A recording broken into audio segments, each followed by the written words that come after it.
வணக்கம். இன்னைக்கு நாம கிறிஸ்டோபர் நோலனோட ஓப்பன்ஹைமர் படத்தை பத்தி தான் ரொம்ப ஆழமா பார்க்க போறோம். இந்த படம் வெறும் ஒரு வாழ்க்கை வரலாற்று படமா, இல்ல அதுக்கும் மேல ஒரு கலாச்சார நிகழ்வா மாறினது எப்படின்னு தோண்டி துருவி பார்ப்போம். கண்டிப்பா. இது வெறும் ஒரு சினிமா விமர்சனம் இல்ல. ஒரு திரைப்படம் எப்படி ஒரு வரலாற்று புத்தகமா, ஒரு தொழில்நுட்ப ஆவணமா, ஏன் ஒரு அரசியல் விவாதத்தோட தொடக்க புள்ளியா கூட அமைதுன்னு பார்க்க போறோம். நோலன் எப்படி ஒரு சிக்கலான மனிதரோட கதைய ஒரு தவிர்க்க முடியாத சினிமா அனுபவமா மாத்துனாருங்கிறத அலசுவோம். வாங்க ஆரம்பிக்கலாம். சரி, முதல்ல இந்த படம் எப்படி உருவாச்சுன்னு பார்ப்போம். இது அமெரிக்கன் ப்ரொமித்தியஸ் அப்படிங்கிற வாழ்க்கை வரலாற்று புத்தகத்தை அடிப்படையா வச்சு எடுத்ததுன்னு நமக்கு தெரியும்.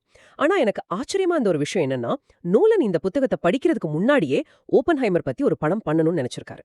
அது ஒரு முக்கியமான புள்ளி. நோலனோட இந்த ஆர்வம் இன்னும் தீவிரமானதுக்கு காரணம் அவரோட டெனட் படத்துல நடிச்ச ராபர்ட் பேட்டின்சன் தான். ஓ, டெனட் படத்துலயா? ஆமா. படப்பிடிப்பு முடிஞ்சதும் அவர் நோலனுக்கு ஓப்பன்ஹைமரோட உரைகள் அடங்கிய ஒரு புத்தகத்தை பரிசா கொடுத்திருக்காரு. அதை படிக்கும்போது தான் ஓப்பன்ஹைமர் அணுகுண்ட கண்டுபிடிச்ச பிறகு எவ்வளவு பெரிய மனப்போராட்டத்துக்கு உள்ளானார், அந்த கண்டுபிடிப்போட விளைவுகளை நினைச்சு எவ்வளவு குற்ற உணர்ச்சியில தவிச்சாருன்னு நோலனுக்கு ஆழமா புரிஞ்சிருக்கு. அங்கிருந்து தான் இந்த படத்தோட விதை விழுந்திருக்கு. ஆனா படத்தோட உருவாக்கம் அந்த சுலபமா இல்ல. இங்கதான் ஒரு பெரிய திருப்பமே வருது. நோலன் கிட்டத்தட்ட 20 வருஷமா வார்னர் பிரதர்ஸ் கூட தான் வேலை செஞ்சுட்டு இருந்தாரு. ஆமா, 20 வருஷம் உறவு. ஆனா கோவிட் சமயத்துல வார்னர் பிரதர்ஸ் எடுத்த ஒரு முடிவு அவரோட உறவு முறிச்சிருச்சு. அந்த HBO மேக்ஸ் முடிவு தானே? அதேதான். அவங்க படங்களை தியேட்டர்லயும் அவங்களோட HBO மேக்ஸ் OTT தளத்திலையும் ஒரே நாள்ல ரிலீஸ் பண்ண போறதா அறிவிச்சாங்க. இது நோலன் மாதிரி தியேட்டர் அனுபவத்தை புனிதமா நினைக்கிற ஒரு இயக்குனருக்கு சுத்தமா பிடிக்கல. இது சினிமாவை அவமதிக்கிற செயல்னு அவர் வெளிப்படையாவே சொன்னார். இதனால ஓப்பன்ஹைமர் படத்துக்கு அவர் ஒரு புது வீடு தேட ஆரம்பிச்சார். கடைசியா யுனிவர்சல் பிக்சர்ஸ் கூட கைகோர்த்தார். ஆனா அவர் சும்மா போகல, சில கடுமையான நிபந்தனைகளோட போனார். அது என்னன்னு சொல்லுங்களேன். அதுதான் இங்க சுவாரஸ்யமே. இது ஒரு ஸ்டூடியோ மாற்றம் இல்ல, இது ஒரு இயக்குனரோட அதிகார பிரகடனம். நோலனோட நிபந்தனைகள்: 1, $100 மில்லியன் பட்ஜெட், அது போக மார்க்கெட்டிங்க்கு இன்னொரு $100 மில்லியன். வாவ். 2, படம் குறைஞ்சது 100 நாட்கள் தியேட்டர்ல மட்டும்தான் ஓடணும், அது வரைக்கும் OTTல வரக்கூடாது. 3, மொத்த வசூல்ல 20% பங்கு அவருக்கு வேணும். இதுக்கு யூனிவர்சல் சம்மதிச்சாங்க. அப்போ இது வெறும் நோலனோட வெற்றி மட்டும் இல்ல, இல்லையா? OTT ஆதிக்கத்துக்கு எதிரா தியேட்டர் அனுபவம் தான் முக்கியம்னு போராடுற எல்லா இயக்குனர்களுக்கும் கிடைச்ச ஒரு பெரிய வெற்றியா இதை பார்க்கலாமா? நிச்சயமா. இது ஒரு முன்னுதாரணமா அமைஞ்சது. ஒரு பெரிய ஸ்டுடியோவை ஒரு பெரிய இயக்குனரோட படைப்பு பார்வைக்கு தலவணங்க வச்சிருக்கு. ஸ்டுடியோக்கள் தான் நட்சத்திரங்கிற காலத்துல இன்னமும் இயக்குனர்களால ஜெயிக்க முடியும்னு இது காட்டுச்சு. அருமை. இப்ப படத்தோட கதை அமைப்புக்கு வருவோம். இது ஆப்பன்ஹைமரோட வாழ்க்கையில 3 முக்கியமான காலகட்டங்களை காட்டுது. ஆனா நோலன் அதை சொன்ன விதம் தான் தனித்துவம். முதல் முறையா அவர் திரைக்கதைய முதல் நபரோட பார்வையில, அதாவது நான் அப்படின்னு ஆரம்பிச்சு எழுதியிருக்கார். இதுக்கு என்ன காரணம்? இது ஒரு மிக முக்கியமான கலை உத்தி. படத்தோட திரைக்கதையை படிச்சாலே அது ஒரு இலக்கிய படைப்பு மாதிரி இருக்கும். நோலன் என்ன நினைச்சாருன்னா, நாம ஆப்பன்ஹைமரோட உலகத்தை அவர் கண்ணால பார்க்கணும், அவர் மனசுக்குள்ள என்ன ஓடுதுன்னு நேரடியா உணரணுங்கிறது தான்.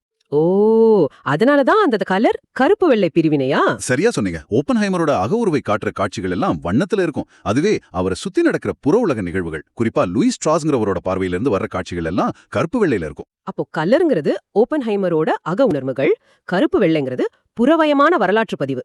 இது பார்வையாளர்களை நேரடியா ஓப்பன்ஹைமரோட மனசுக்குள்ள கூட்டிட்டு போற ஒரு முயற்சி.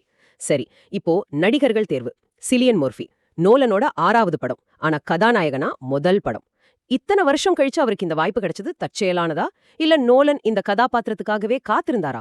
உங்களுக்கு என்ன தோணுது? இந்த ஒரு நல்ல கேள்வி. நோலன் பல பேட்டிகள்ல சொல்லியிருக்காரு, அவர் ஒரு நடிகரை தேர்வு செய்யும்போது அவங்களோட கண்கள்ல அந்த கதாபாத்திரத்தோட ஆன்மாவை தேடுவேன்னு. சிலியன் மர்ஃபியோட கண்கள்ல ஒரு விதமான தீவிரம், ஒரு அமைதியின்மை இருக்கும். ஆமா. ஓப்பன்ஹைமர் மாதிரி ஒரு ஜீனியஸ், ஆனா அதே சமயம் மன போராட்டத்துல சிக்கி இருக்கிற ஒருத்தரோட கதாபாத்திரத்துக்கு அது சரியா பொருந்திருக்கு. இத்தனை வருஷம் சின்ன சின்ன கதாபாத்திரங்கள்ல அவரை செதுக்கி இந்த பெரிய பாத்திரத்துக்கு தயார்படுத்தியிருக்காருன்னு தான் நான் நினைக்கிறேன். மர்ஃபி இந்த கதாபாத்திரத்துக்காக ரொம்பவே மெனக்கிட்டு இருக்கார்.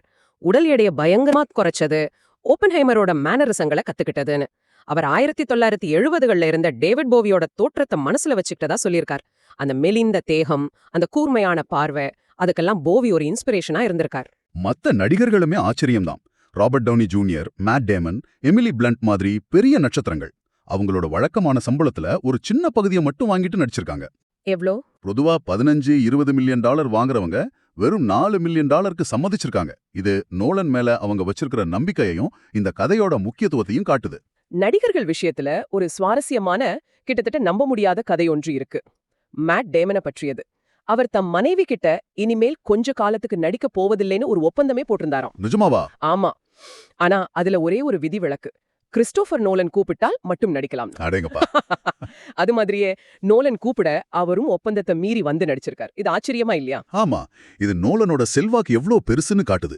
ஒரு பெரிய நட்சத்திரத்தையே அவரோட ஓய்வு கால ஒப்பந்தத்தை மீற வச்சிருக்கு. இந்த மாதிரி ஒரு ஈர்ப்பு சக்தி இருக்கிறதுனால தான் அவரால நினைச்சு பார்க்க முடியாத தொழில்நுட்ப சவால்களையும் எளிதா கையாள முடியுது. நீங்க சொல்றது சரிதான். அந்த தொழில்நுட்ப சவால்கள்னு வரும்போது நம்ம நிச்சயமா ட்ரினிட்டி அணுகுண்டு சோதனை காட்சி பத்தி பேசியே ஆகணும். நோலன் என்றாலே பிராக்டிகல் எஃபெக்ட்ஸ் தான். ஆனா அணுகுண்டு வெடிப்பை சிஜிஐ இல்லாம எடுக்கிறதுங்கிறது எப்படி சாத்தியம்? அதுதான் நோலன்.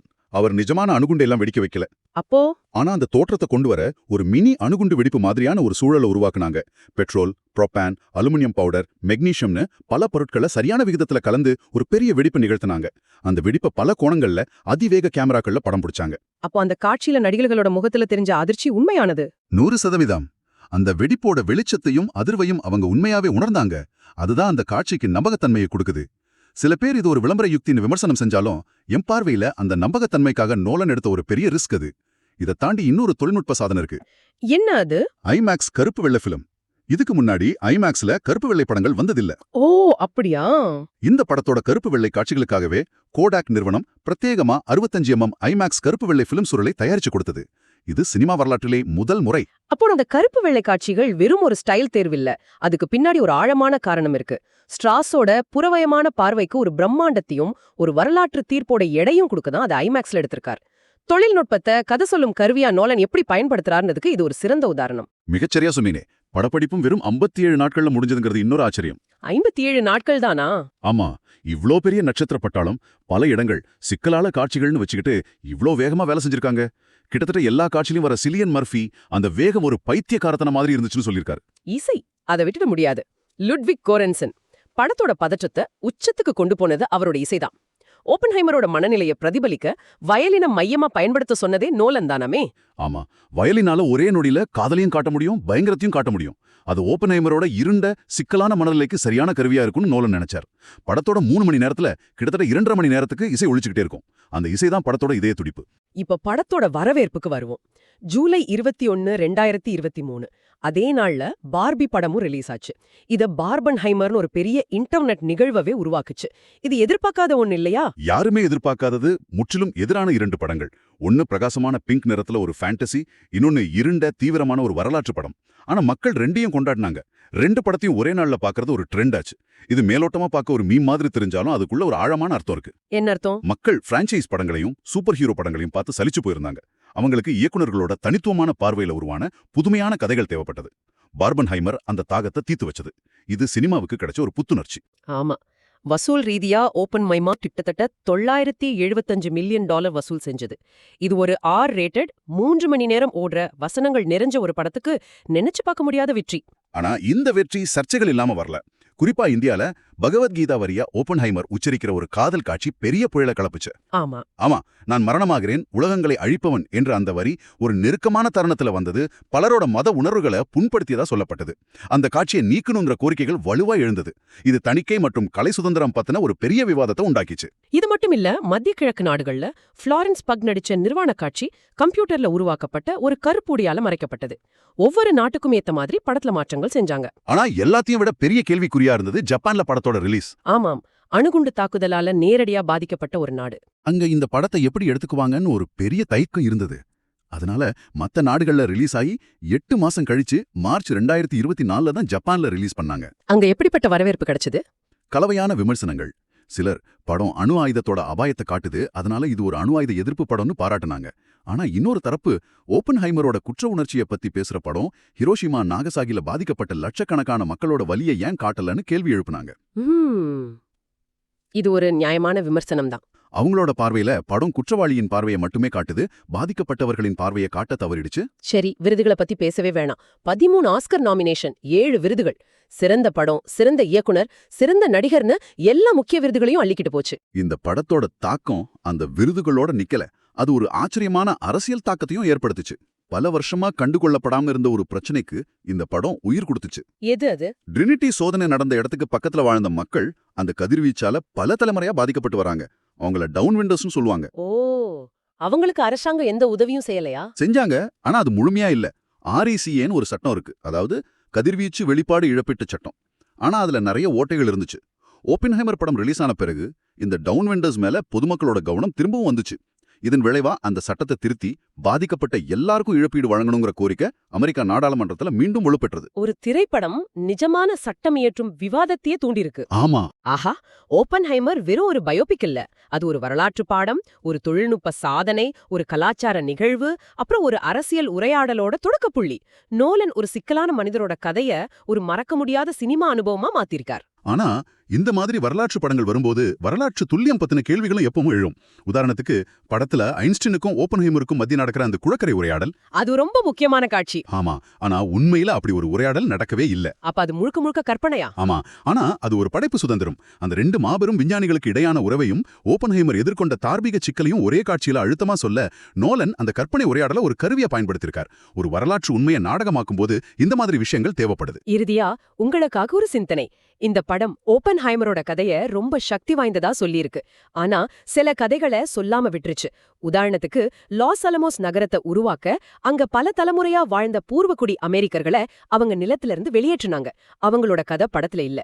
இது ஒரு முக்கியமான கேள்வி. அது மட்டும் இல்ல, மன்ஹாட்டன் திட்டத்துல லாஸ் அலமோஸ் மட்டும் இல்ல, ஓக்ரிட்ஜ், ஹான்ஃபோர்டுன்னு பல இடங்கள்ல லட்சக்கணக்கான பேர் வேலை செஞ்சாங்க. அவங்களோட பங்களிப்பு பத்தியும் படம் அதிகம் பேசுற. ஒரு பெரிய கதையை சொல்லும்போது எந்த கதைகள் விடுபட்டு போகுது?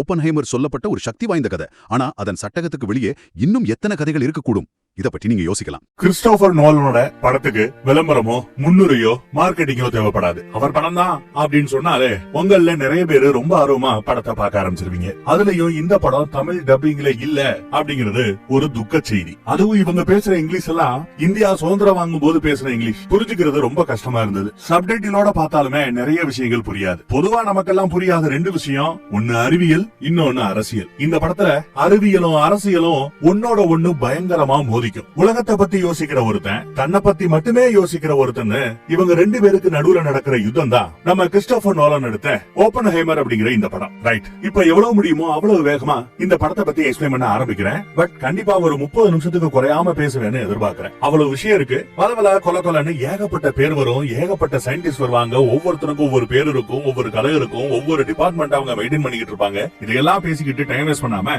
ஓவரால் தீம் என்ன அப்படிங்கறத எக்ஸ்பிளைன் பண்ண பாக்குறேன். எனக்கு புரிஞ்சதே படத்துல 80% தான். அத முடிஞ்சனாவே எக்ஸ்பிளைன் பண்ண பாக்குறேன். ரைட், இந்த படத்தோட ஸ்டார்டிங் சீன்ல புரோமோத்தியஸ் அப்படிங்கிற ஒரு கடவுளை பத்தி சொல்றாங்க. இவர்தான் கடவுள்களுக்கு மட்டுமே சொந்தமாக இருந்த நெருப்ப மனித குலத்துக்கு எடுத்து கொடுத்தவர்.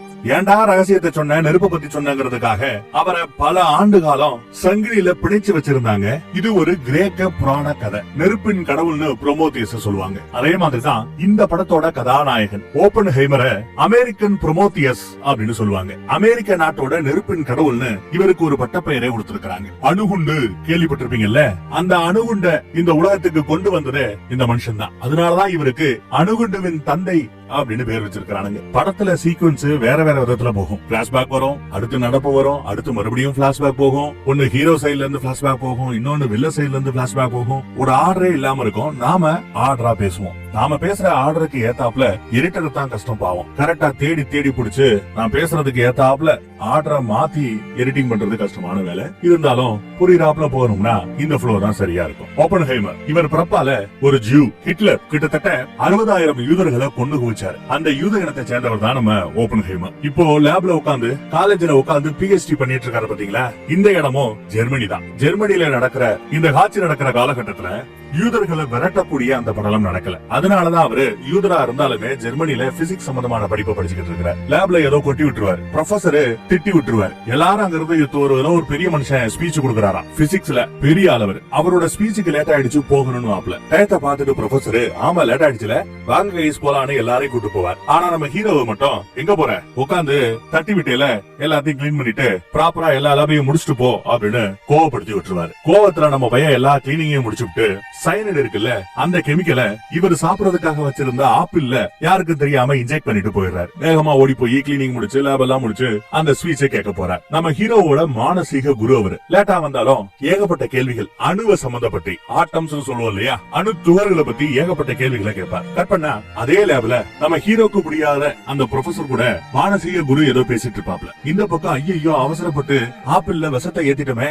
அந்த ப்ரொஃபசர் சாப்பிட கூடாதே அப்படின்னு நம்ம ஹீரோ தெரிச்சு ஓடி வருவார். வந்து பார்த்தா மானசீக குரு அங்க இருப்பார். பேச்சு வழக்குல ஃப்ளோல அந்த ஆப்பிளை எடுத்து இவரே சாப்பிட போயிடுவார். நல்ல வேலை டப்புன்னு ஆப்பிள பிடிங்கி குப்பையில போட்டுருவாப்ல. கேட்டா அதுல புழு இருந்துச்சு அப்படின்னு சொல்லி சமாளிக்கிறார். இத மட்டும்தான் படத்துல காட்டியிருப்பாங்க. இதுக்கப்புறம் ஒரு சுவாரஸ்யமான ஒரு சம்பவம் இருக்கு. அது நிஜத்துல நடந்தது, படத்துல காட்டியிருக்க மாட்டாங்க. அது என்னன்னா, ப்ரொஃபசர் அந்த ஆப்பிள சந்தேகப்படுவார். ஏதோ தப்பா இருக்கேன்னு புரிஞ்சுக்கிட்டு டெஸ்ட் பண்ணி பார்த்து பயபல்ல கொலை பண்ற ரேஞ்சுக்கு வந்துட்டானேன்னு சொல்லிட்டு கேஸ போட்டுருவாப்ல. ஆனாலும் நம்ம பய பெரிய இடத்து புள்ள, ஒரு பெரிய ஆடை தொழிற்சாலைக்கே அதிபதியுடைய புள்ள. அதனாலேயே பெருசா அந்த மேட்டரை எடுத்துட்டு போகாம ஒழுங்கா ஒரு மனநல மருத்துவரை போய் நீ 6 மாசம் கண்டினியூவா பாக்கணும் அப்படின்னு மட்டும் கேஸ முடிச்சு விட்டுருப்பாங்க. நம்மளால கொஞ்சம் சைக்கோ மாதிரி தான். இப்ப கூட பாருங்க, இதனால வெக்ஸ் ஆகி கிளாஸ் எடுத்து தூக்கி போட்டு உடைச்சுக்கிட்டு இருக்காரு. அதை அப்படி உடைச்சு தெரிக்கும் பாத்தீங்களா, அதையே விசித்திரமா பாத்துக்கிட்டு இருக்கிறார். எப்படி ஒன்னா இருக்கிற இந்த பொருள் தரையில பட்டதும் சுக்கு நூறா உடையுது. இதுதான் அவர் மனசுக்குள்ள இருக்கிற கேள்வி. அடுத்து அந்த கேள்வியை வானத்தை நோக்கி பாக்குற. வானத்துல நட்சத்திரங்கள் இருக்கு. அந்த நட்சத்திரம் ஒரு கால் ஒரு பல்பு மாதிரி நினைச்சுக்கங்களேன். நட்சத்திரத்தை பல்பு மாதிரி நினைச்சுக்கோங்க. பல்பு ஃபீஸ் போகும். அதே மாதிரி நட்சத்திரம் ஃபீஸ் போனா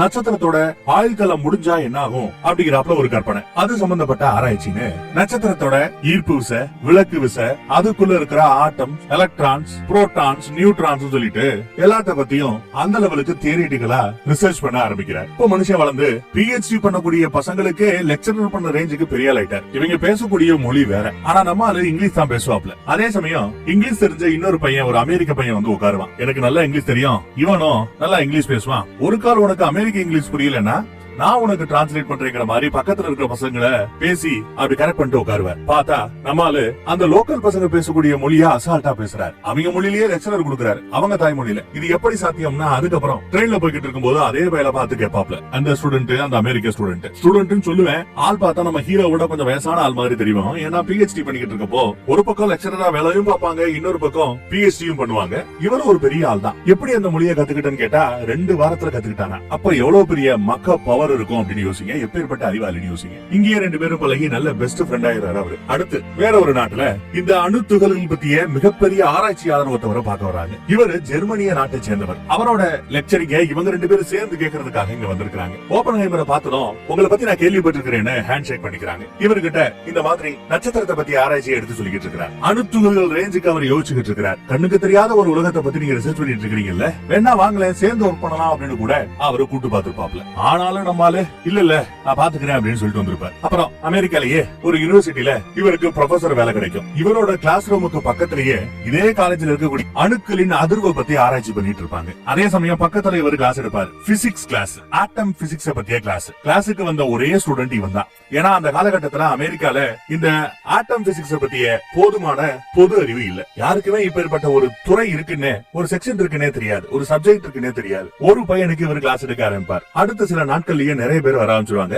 ஏகப்பட்ட பேருக்கு ஆட்டம் பிசிக்ஸ் பத்தி ரொம்ப அழகா கிளாஸ் எடுக்க ஆரம்பிப்பார். அதே சமயம் நம்ம ஹீரோக்கு அறிவியல்ல எவ்வளவு ஆர்வம் இருக்கோ அதே மாதிரி அரசியல்லையும் ஆர்வம் உண்டு. குறிப்பா கம்யூனிஸ்ட் கொள்கையில அவருக்கு ஆர்வம் உண்டு. ஆனா அமெரிக்கா ஒரு முதலாளித்துவ நாடு. கம்யூனிஸ்டம் பேசக்கூடிய ஆட்களை கண்டாலே வில்லிங்க மாதிரி பாப்பானுங்க. கம்யூனிஸ்டம் அமெரிக்காலையும் லைட்டா காலடி எடுத்து வச்ச காலகட்டம். கம்யூனிஸ்ட் கொள்கைகளை பத்தி பேசலாம்னு அங்கேயே ஒரு மீட்டிங் அரேஞ்ச் பண்ணி இருக்கிறார். இதையெல்லாம் பார்த்த பக்கத்து கிளாஸ்ல இருந்த அந்த சயின்டிஸ்ட், ஏன் உனக்கு இந்த தேவையில்லாத வேலை, அறிவியல்ல இருக்கிற நீ அரசியல் பக்கம் போக வேண்டாம்னு சொல்லுவார். இருந்தாலும் கம்யூனிஸ்ட் கொள்கையில ஆர்வம் இருக்கிற இவரு அதுக்கு ஒத்துக்கல. மீட்டிங் தானே பாத்துக்கலாங்கிற மாதிரி சொல்றாரு. ஏதோ ஒரு மீட்டிங் ஆர்கனைஸ் பண்ணார்ல, அந்த மீட்டிங்கே போறாப்ல. நம்ம ஹீரோவோட தம்பி ஒரு கம்யூனிஸ்டவாதி. இப்போ ஒரு மீட் பண்ணிட்டு இருக்கிற அத்தனை பேருமே கம்யூனிஸ்ட் கொள்கையில ஈர்க்கப்பட்டவங்க. இங்க ஒரு பொண்ணை பாக்குறாரு. எல்லாருக்கும் இந்த சரக்கு ஊத்தி கொடுப்பாங்கல்ல, அந்த மாதிரி தான் வேலை பார்த்துட்டு இருக்கிறான். பார்த்ததுமே இவருக்கு பிடிச்சு போகுது. பக்கத்து ரூம்லயே ஜாலியா என்ஜாய் பண்றாங்க. அப்போ அந்த அம்மா கைக்கு ஒரு புக்கு கிடைக்கும், பகவத்கீதை.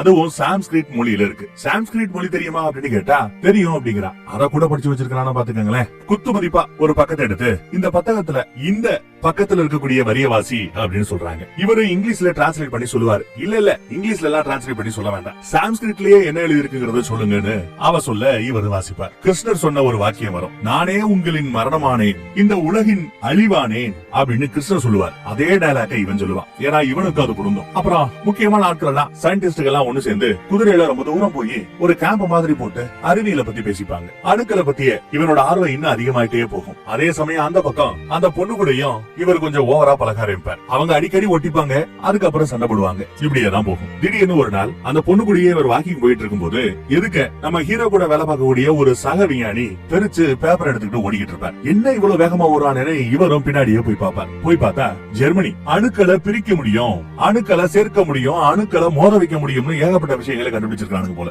அதை எல்லாத்தையும் நியூஸ்ல படிச்சு பார்க்க இது சாத்தியமே இல்லையேன்னு யோசிக்கிறாப்ல. அடுத்த செகண்ட் தியரியில ஏகப்பட்ட ஃபார்முலாவை போட்டு வாய்ப்பு இல்லைன்னு பக்கத்து ரூம்ல பிராக்டிகலா அதை டெஸ்ட் பண்ணி பாக்குறாங்க. நம்ம ஆளு தியரிட்டிக்கலா போர்டுல டெஸ்ட் பண்ணி பாக்குறாரு. தியரியில முடியாதுன்னு வருது, ஆனா பிராக்டிகல்ல முடியும்னு வருது. முடிச்சு காமிச்சுறாங்க. பார்த்து அதிர்ந்து போற. அதே சமயம் அந்த பக்கம் அந்த பொண்ணு போன் போட்டு சேனே பொக்கே எடுத்துட்டு இவன் வருவான். ஏன் வந்து அப்படின்னு பொக்கே பிடிங்கி குப்பையில போடுவான். நீதானமா போன் பண்ணி வர சொல்லணும்னு சொன்னா நான் அப்படிதான் வர சொல்லுவேன், ஆனாலும் நீ வரக்கூடாது. சரி வந்துட்டேன் உள்ள வா அப்படின்னு கூட்டு போறாங்க. இவங்க உறவே ஒரு மாதிரியான உறவு தான். கம்யூனிசமும் ஓரளவு அமெரிக்கால இப்ப வளர்ந்துகிட்டு இருக்கும். அமெரிக்கால டீச்சர்ஸ் சொல்லிட்டு ஒரு அசோசியேஷன், ஒரு யூனியனை ஃபார்ம் பண்றாங்க. ஒர்க்கர் எல்லாம், தொழிலாளர்கள் எல்லாம் ஒரு யூனியனை ஃபார்ம் பண்றாங்க. நாம எல்லாம் லெக்சரர்ஸ், ப்ரொஃபசர்ஸ், விஞ்ஞானிங்க, நாம ஏன் ஒரு யூனியனை ஃபார்ம் பண்ண கூடாது? அந்த யூனியனுக்கு ஃபேஸ் இட் அப்படின்னு ஒரு பேரையும் வைக்கிறார். எல்லாரும் கைத்தட்டி ஆர்ப்பரிப்பாங்க. ஆனா அது பக்கத்து ரூம் அந்த விஞ்ஞானிக்கு சுத்தமா பிடிக்காது. பிராக்டிகலா எல்லாத்தையும் பண்ணக்கூடியவர் அவருக்கு பிடிக்காது. ஏதோ ஒரு முக்கியமான மீட்டிங், அது முதலாளித்துவம் சம்பந்தப்பட்ட ஒரு மீட்டிங், அதுல கம்யூனிஸ்ட கொள்கை இருக்கிற நம்ம ஹீரோ இருக்க கூடாதுன்னு சொல்லிட்டு அவரை போச்சுட்டு வாங்கி அவரும் போயிடுவார். ரொம்ப முக்கியமான ஏதோ ஒரு மீட்டிங் அங்க நடந்துகிட்டு இருக்கு. அது இவன் நினைக்கிறாப்ல முதலாளித்துவ கொள்கையை பத்தி பேசி இருக்கலாம், இல்ல நம்ம ஹீரோக்கு தெரியக்கூடாத ஏதோ ஒரு முக்கியமான அறிவியல் ஆராய்ச்சியை பத்தி கூட அவங்க பேசி இருக்கலாம். அது என்ன ஏதுங்கிறது நம்ம ஹீரோக்கு சரியா தெரியல. போக போக அறவரையா அவரே கேள்விப்படுவார். அப்படியே வாழ்க்கை ஓடிக்கிட்டு இருக்கும். திடீர்னு ஒரு நாள் நம்ம படத்தோட ஹீரோயினை மீட் பண்றாரு. இந்தமா கரையை கேட்டா ஷாக் ஆயிடுவீங்க. இவங்களும் ஒரு கம்யூனிஸ்ட் கொள்கை இருக்கிறவங்க தான்.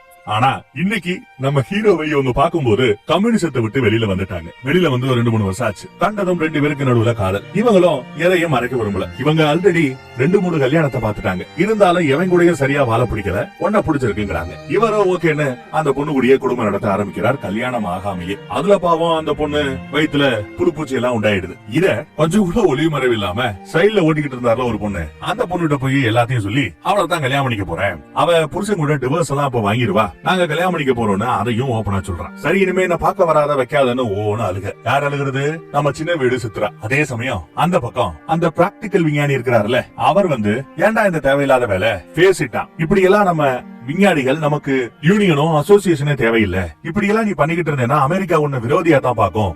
எப்ப வேணாலும் இத காரணம் காட்டி உனக்கு எது வேணாலும் மறுக்கப்படும்னு யதார்த்தமா பிராக்டிகலா இருக்கிற மேட்டரை சொல்றாரு. சரி புரிஞ்சுக்கிறேன், நான் ஒன்னும் முழுவதுமா கம்யூனிஸ்ட் தத்துவத்துல ஆர்வமாயி கம்யூனிஸ்டா நான் ஒண்ணு என்ன ரெஜிஸ்டர் பண்ணிக்கல. ஆர்வம் இருக்கேன்னு அது சம்பந்தமா அவங்களோட பேசிட்டு இருக்கிறேன், அவ்வளவுதான். இப்ப வேண்டாங்கிறேல நிறுத்துக்கிறேன்னு அசால்ட்டா நிறுத்துக்கிறேன்னு சொல்லிடுறாரு. அப்படியே நாட்கள் உருண்டோடுது. இப்ப நம்ம தலைவனுக்கு கல்யாணம் ஆகி குழந்தையே பிறந்துருச்சு. கருவுல இருக்கும்போது கல்யாணம் பண்ணாங்க, கல்யாணம் முடிஞ்சதும் குழந்தை பிறந்துருச்சு. குழந்தை ஆன அழுதுகிட்டே இருக்கும். வீட்டுக்கு வந்ததும் புருஷனை கட்டி பிடிக்கிறாங்க தவிர குழந்தைய திரும்பி பார்க்கல. என்ன குழந்தைய பார்க்கலன்னு கேட்டா தள்ளி விடுறாங்க. நாள் முழுக்க குழந்தைய தான் பாத்துக்கிட்டு இருந்தேன், எனக்கு வேற வேலை இல்ல பாரு அப்படின்னு சரக்கு எடுத்துட்டு சைட்ல போயிடுறாங்க. இவனும் சரி அறிவியல் சுத்தி திரியறவன், அவளோ பாட்டில் சுத்தி திரியறான். குழந்தைய வளர்க்கறதுக்கு தகுதியானவங்க நாம இல்லன்னு முடிவு பண்ணி நான் சொந்த பந்தத்திட்ட பேசி என் குழந்தைய நீங்க தான் வளர்க்கணும்னு ரிக்வெஸ்ட் பண்ணி கேட்பாங்க. அவரும் ஒண்ணும் பிரச்சனை இல்ல நான் வளர்த்துக்கிறேன், நோ ப்ராப்ளம்ங்கிறாரு மீசக்காரர். குழந்தை இப்போ மீசக்காரர்கிட்ட தான் வளருது. அதே சமயம் அந்த பக்கம் இப்பதான் நம்ம படத்தோட கரைக்கே வரோம். ஒரு ராணுவ தளபதி வராரு, கூடவே துணை தளபதியும் வருவாப்ல. அவர்கிட்ட கோட்டை கொடுத்து அசிங்கப்படுத்துவார். கோட்டை தொங்க போடு அப்படின்னு சில்லற வேலையை கொடுப்பார். துணை தளபதிக்கே இந்த வேலை தானா, நான் எல்லாம் உனக்கு ஏமாத்திரம், என்ன பண்ண காத்திருக்கிறியோ, என்ன மேட்டர் அப்படின்னு விசாரிக்கிறார். இவரும் பொத்தாம் பொதுவாவே பேசிட்டு இருப்பாப்ல. தளபதி ஒரு முக்கியமான ப்ராஜெக்ட் இருக்கு, அந்த ப்ராஜெக்ட் நீ சரியா இருப்பேன்னு எனக்கு தோணுது, அதனாலதான் உன்னை பார்க்க வந்தேனே பேசுவார். பொடி வச்சு பேசுறாப்ல. நீட்டா கண்டுபிடிச்சாரு, என்ன அணு ஆயுதம் நீங்க தயாரிக்க ஆரம்பிச்சிட்டீங்க, அதுக்கு ஆட்களை சேர்க்கறீங்க, அதானே நான் ரெடின்றார். ஆனா இவருக்கு கொஞ்சம் சந்தேகம். கம்யூனிஸ்ட் கொள்கை இருக்கிற நீ எப்படி இதெல்லாம் பண்ணுவ, பேலன்ஸ் பண்ணிடுன்னு கேட்டா அது வேற இது வேற நான் பாத்துக்கிறேங்கிறாப்ல. 2 பேரும் முடிவு பண்ணிட்டாங்க, அந்த ப்ராஜெக்ட்டுக்கு தலைமை இடத்தை நடத்த போறது நம்ம ஹீரோ தான். அதுக்கு இடத்தை செலக்ட் பண்ணணும். 4 முக்கியமான சிட்டிகளும் ஒரு இடத்துல மீட் ஆகக்கூடிய போர்டுல வரைஞ்சு காட்டுவார். அந்த இடத்தை அவர் செலக்ட் பண்றாரு. போய் பார்த்தா வெறும் பாலைவன பூமி மாதிரி இருக்கும். இந்த இடத்த எனக்கு வேணும்னு அடிச்சு கேட்கிறாரு. இந்த இடத்துல நாம ஒரு நகரத்தையே உருவாக்க போறோம்னு சொல்றாரு. தளபதியும் எல்லாம் ஓ இஷ்டம்பா அப்படின்னு சொல்லி பணத்தை போட்டு இறைச்சு கேட்கறதெல்லாம் செஞ்சு கொடுக்கிறார். நிறைய விஞ்ஞானிகளை ஹையர் பண்றாங்க. சில பேரு இவங்க பேசுறதை கேட்டு ஒத்து வந்து ஜாயின் பண்ணுவாங்க, சில பேரு ஒத்து வர மாட்டாங்க, ஜாயின் பண்ண மாட்டாங்க. காரணம் என்னன்னா இவங்க என்ன ப்ராஜெக்ட்ங்கிறத சொல்ல மாட்டாங்க, அதுல எது சம்பந்தமா ஆராய்ச்சி பண்ண போறோங்கிறதையும் சொல்ல மாட்டாங்க. ஆனா இவங்க வந்து அங்கதான் தங்கணுமா, பொண்டாட்டி பிள்ளைகள் எல்லாத்தையும் கூட்டு வந்துடணுமா, ஒன்ஸ் உள்ள வந்துட்டா வெளியில போக கூடாதான். இப்படி எல்லாம் கண்டிஷன் போட்டா இவன் வருவான். நிறைய பேர் வரல, இருந்தாலும் சில பேர் வராங்க. நம்ம ஹீரோவுக்கு ரொம்ப ஃப்ரெண்ட்லியா ஒருத்தவர் இருப்பார்ல, குண்டா ஒருத்தவர், அவர் வரார். தியரியில அவர் எக்ஸ்பர்ட் தான். இப்ப நம்ம ஹீரோக்கு ஒட்டுமொத்த ப்ராஜெக்ட்டுக்குமே ஒரு டைரக்டரா எல்லாத்தையும் பார்க்க வேண்டிய வேலை இருக்கு. தியரி கிளாஸ இவர் தான் ஹெட் பண்ண போறேன்னு சொல்லும் போது ஃப்ரெண்டு அதுக்கெல்லாம் உனக்கு நேரம் இருக்காது, எல்லாத்தையும் நீ பாத்துக்கிட்டு இருக்கிற, அதுக்கெல்லாம் நீ சரிப்பட்டு வர மாட்டேன்னு சொல்ல. அப்ப நீயும் தியரியில எக்ஸ்பர்ட் தானே, தியரி டிபார்ட்மெண்ட்டுக்கு நீ ஹெட்டாரு, எல்லாத்தையும் நான் பாத்துக்கிறேன் அப்படின்னு சொல்லி ஃப்ரெண்டையும் ஹேர் பண்ணிடுறாரு. அந்த டயத்துல எல்லாம் இவரு யூனிஃபார்ம் போட்டிருப்பாப்ல, ராணுவ யூனிஃபார்ம் போட்டிருப்பார். இங்க படத்துல சொல்லாத இன்னொரு விஷயத்த சொல்றேன். வெளியில இருந்து பாக்குறவங்களுக்கு இது ஒரு ராணுவ முகாம் அப்படின்னு மட்டும் தான் தெரியணும், வேற எதுவும் தெரியக்கூடாதுங்கிறதுக்காக தான் சயின்டிஸ்ட் எல்லாம் அந்த வெள்ளை கலர் கோட்டு, கருப்பு கலர் கோட்டு இதெல்லாம் போட்டு தெரிவாங்க. அப்படி எல்லாம் இல்லாம எல்லா பேரும் ராணுவ யூனிஃபார்ம் போட்டு தெரிஞ்சா வெளியில இருந்து பாக்குறவங்களுக்கு சந்தேகம் வராதுங்கிறதுனால தளபதி உத்தரவின் பேர்ல தான் இவர் இந்த யூனிஃபார்ம் போட்டுட்டு இருப்பார். ஆனா ஃப்ரெண்டு வந்து என்னதான் இருந்தாலும் நீ ஒரு விஞ்ஞானி, உனக்கு இந்த யூனிஃபார்ம் எல்லாம் செட் ஆகல, கழட்டி போடுன்னு சொன்ன பின்னாடிதான் படிக்கிறதுக்கு ஸ்கூலு, லைப்ரரி, குடிக்கிறதுக்கு பாருன்னு எல்லாத்தையுமே ரெடி பண்ணிட்டு இருக்கிறாப்ல. முக்கியமான விஞ்ஞானிகளோட சேர்ந்து அப்பப்போ ஒரு மீட்டிங் போடுவார். ஆனா ஆணி வேறையே அசைச்சு பாக்குறாப்ல அங்க ஒரு பிரச்சனைய அங்க இருக்க ஒரு சயின்டிஸ்ட் எடுத்து சொல்றாரு. அவர் ஒரு கட்டுரையை எழுதி கொண்டு வந்திருக்கிறார், ஃபார்முலாவே எழுதி கொண்டு வந்திருக்கிறார். இவங்க இப்ப என்ன பண்ண பாக்குறாங்க, அணு ஆயுதத்தை தயாரிக்கணும்னு பாக்குறாங்க, அணுகுண்டை தயாரிக்கணும்னு பாக்குறாங்க. அணுகுண்டுல அந்த அணுக்கள் ஒன்றோட ஒன்று மோதியோ விலகியோ ஏதோ ஒரு வினை நடந்து அது ஒரு தொடர் வினையாகி ஒரு செயின் மாதிரி ரியாக்ட் பண்ண ஆரம்பிக்கும். டம டம டம டம எல்லா அணுக்களும் அடுத்தடுத்து வெடிச்சு கடைசியா ஒரு பிளாஸ்டா ஒரு மிகப்பெரிய பூம கொடுக்கும். ஆனா அது கட்டுக்கடங்காம போய் அந்த செயின் ரியாக்ஷன் முடிவில்லாம போனா உலகமே அழிஞ்சிரும். அதத்தான் தியரியில அவன் கண்டுபிடிச்சு வந்து சொல்லி இருக்கிறான். உடனே நம்மால இத பத்தி நான் இன்னொரு முக்கியமான ஆட்ட போய் பேசணும்னு சொல்லி அந்த தியரி ரிசல்ட் எடுத்துட்டு ஒரு ஆளை பார்க்க வர்றார். யார பார்க்க வர்றார், நம்ம E=mc² கண்டுபிடிச்ச உலக விஞ்ஞானத்துக்கே மூத்தவர் நம்ம ஐன்ஸ்டீன் இருக்கிறார். ஐன்ஸ்டீனும் ஜெர்மனிய நாட்டை சேர்ந்தவர் தான், ஒரு யூதர் தான். இவரு E=mc² கண்டுபிடிக்கும் போது ஜெர்மனிய நாடே இவரை தூக்கி வச்சு கொண்டாடும், விருதுகளை கொடுக்கும், பாராட்டும், நோபல் பரிசு கூட அவர் வாங்கி இருக்கிறார், எல்லாம் செய்யும். ஆனா ஒரு நாள் இவரையே துரத்தி விட்டுருச்சு. காரணம் யூதர்ங்கிற ஒரே காரணத்துக்காக தான். அவர் அங்க இருந்து பக்கத்து ஒரு தீவுக்கு, இவர் மாதிரி நிறைய பெரிய பெரிய விஞ்ஞானிகளும் படிச்சவர்களும் பக்கத்துல இருக்கிற ஒரு தீவுக்கு ஷிஃப்ட் ஆறாங்க. அங்க இருந்து அமெரிக்காவுக்கு ஒரு லெட்டர் போடுவாங்க. இதெல்லாம் படத்துல வராது. அமெரிக்காவுக்கு ஒரு லெட்டர் போடுவாங்க. இந்த மாதிரி ஜெர்மனி அணு துகள்களை வச்சு யுரேனியம் அப்படிங்கிற ஒரு தனிமத்துல இருந்துதான் இந்த வெடிகுண்டுகளை எல்லாத்தையுமே கண்டுபிடிப்பானுங்க. அந்த யுரேனியத்தை வச்சு ஜெர்மனி ஏதோ ஆராய்ச்சி பண்ணிட்டு இருக்கு, அவங்களுக்கு முந்திக்கிட்டு நீங்க அதை செய்யணும், முடிஞ்ச அளவு எவ்வளவு முடியுமோ அவ்வளவு யுரேனிய தனிமங்களை நீங்க கொள்முதல் பண்ணுங்கன்னு ஒரு லெட்டரை போடுறார். அது அமெரிக்க அதிபருக்கு போய் சேரும். ஸ்டார்டிங்ல அதை பெருசா கண்டுக்க மாட்டார், ஆனா அதுக்கப்புறம் அதுல உண்மை இருக்குன்னு புரிஞ்சுக்கிறார். ஜெர்மனி இவங்களுக்கு முன்னாடி கிட்டத்தட்ட 2 வருஷத்துக்கு முன்னாடியே அணுகுண்டு சம்பந்தப்பட்ட ரிசர்ச்ல இறங்கிட்டாங்க. நமக்கு இப்பதான் இன்ஃபர்மேஷன் வந்திருக்கேன்னு உடனே அவர் தான் டீம் ஃபார்ம் பண்ண சொல்லி தளபதி அனுப்பி எல்லாத்தையும் ரெடி பண்ணுவார். அப்புறம் அந்த டீமுக்கு ஹெட்டாதான் நம்ம ஹீரோ வந்திருப்பார். அதுக்கப்புறம்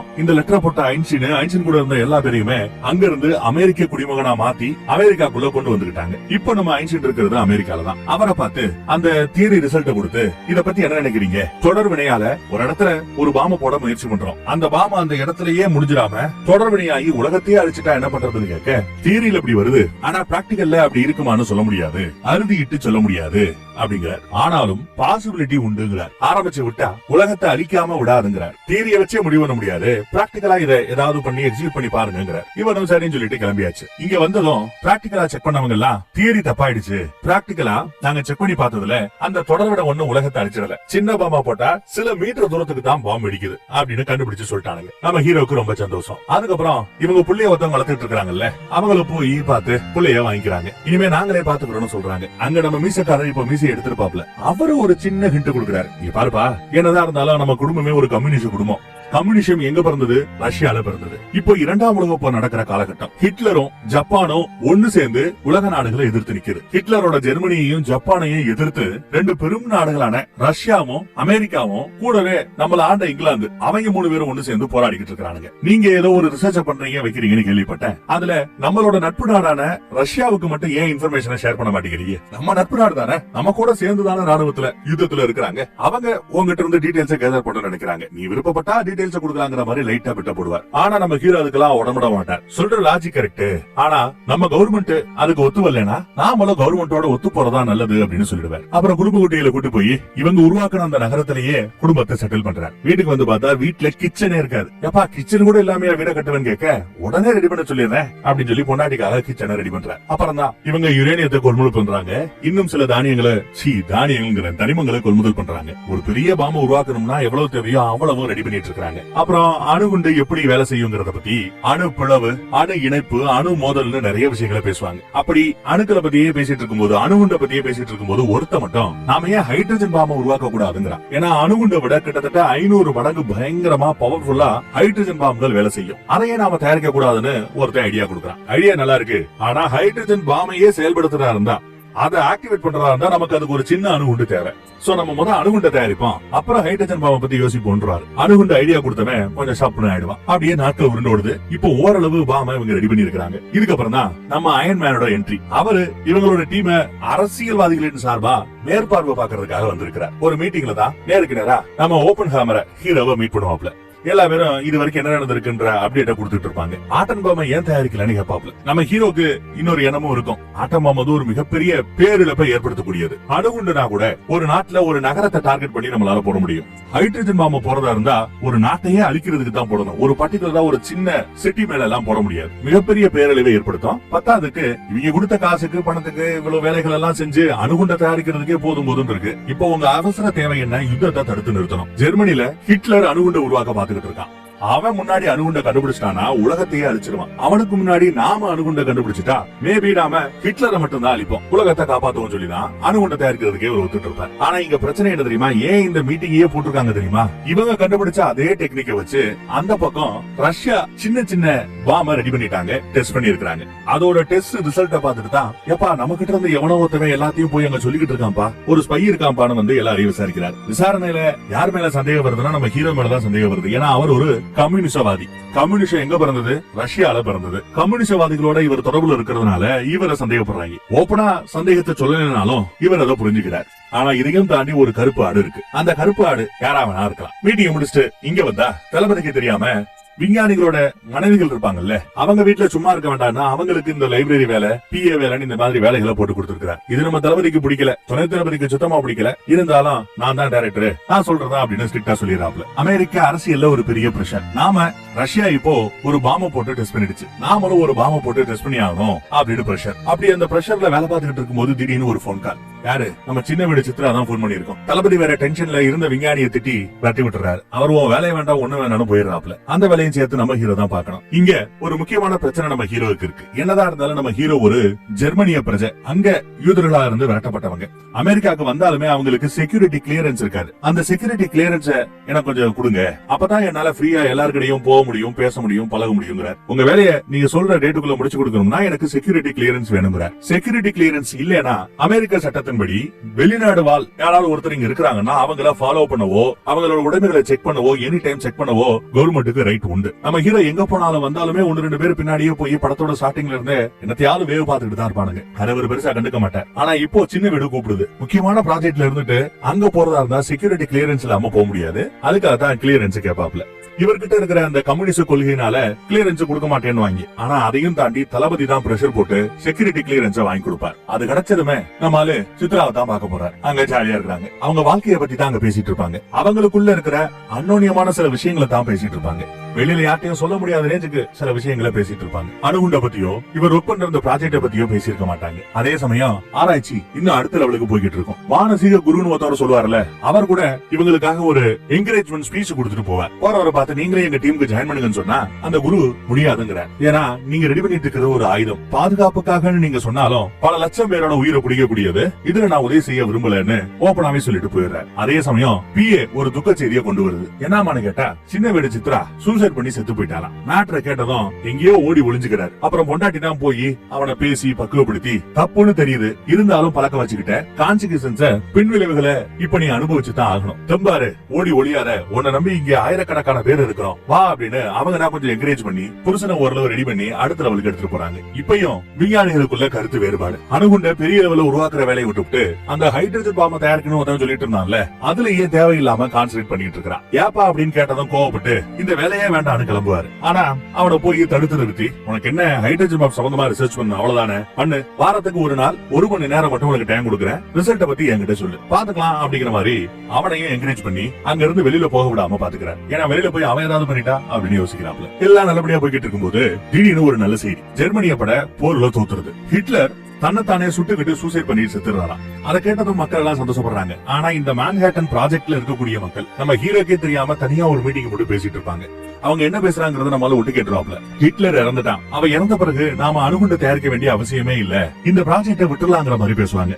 ஆனா நம்ம ஹீரோ போய் இல்ல அப்படி நீங்க முடிவு பண்ணிட முடியாது, ஹிட்லர் இடத்துக்கு இன்னொருத்த வந்து உட்கார்ந்தா என்ன பண்ணுவீங்க, இல்ல ஹிட்லர் இப்போ சண்டையை நிப்பாட்டினாலும் கூடவே அவங்களுக்கு துணையா சண்டை போட்டுக்கிட்டு இருந்த ஜப்பான் இன்னும் சண்டையை நிறுத்தல, சரணடையில தொடர்ந்து சண்டை போட்டுக்கிட்டு இருக்காங்க. இந்த வெப்பம் நமக்கு தேவைன்னு அங்க இருக்கிறவங்கள ஓரளவு கன்வின்ஸ் பண்றாரு. ஆனா பிரஷர் அதிகமாகுது, ஒரு நாளையே பிக்ஸ் பண்ணிட்டாங்க, இந்த நாள்ல நாம டெஸ்ட் பண்ணியே ஆகணும்னு. பெரிய லெவல்ல ஒரு பாம். ஆனா அதுக்கு முன்னாடி குட்டி குட்டியா பாம் ரெடி பண்ணி டெஸ்ட் பண்றாங்க. குட்டி குட்டி பாம்ஸ் எல்லாம் வெடிக்குது. ஆனா இதெல்லாம் பத்தாது, இன்னும் பெருசா பண்ணணும். அதுக்குள்ள அரசியல்ல இருக்கக்கூடிய மிகப்பெரிய புள்ளிகளோட ஒரு மீட்டிங்லயே நம்ம ஹீரோ சொல்லுவாரு, எவ்வளவுக்கு அளவு பெரிய லெவல்ல நம்ம பாம உருவாக்குறோமோ அவ்வளவுக்கு அளவு உயிரிழப்புகள் அதிகமாக இருக்கும். இவங்க கேட்கறது டன் கணக்குல ஒரு பெரிய பாம ரெடி பண்ண சொல்றாங்க. ரெடி பண்ணலாம், ஆனா அதை எங்க போய் போடுறதுன்னு இப்ப டிஸ்கஷன்.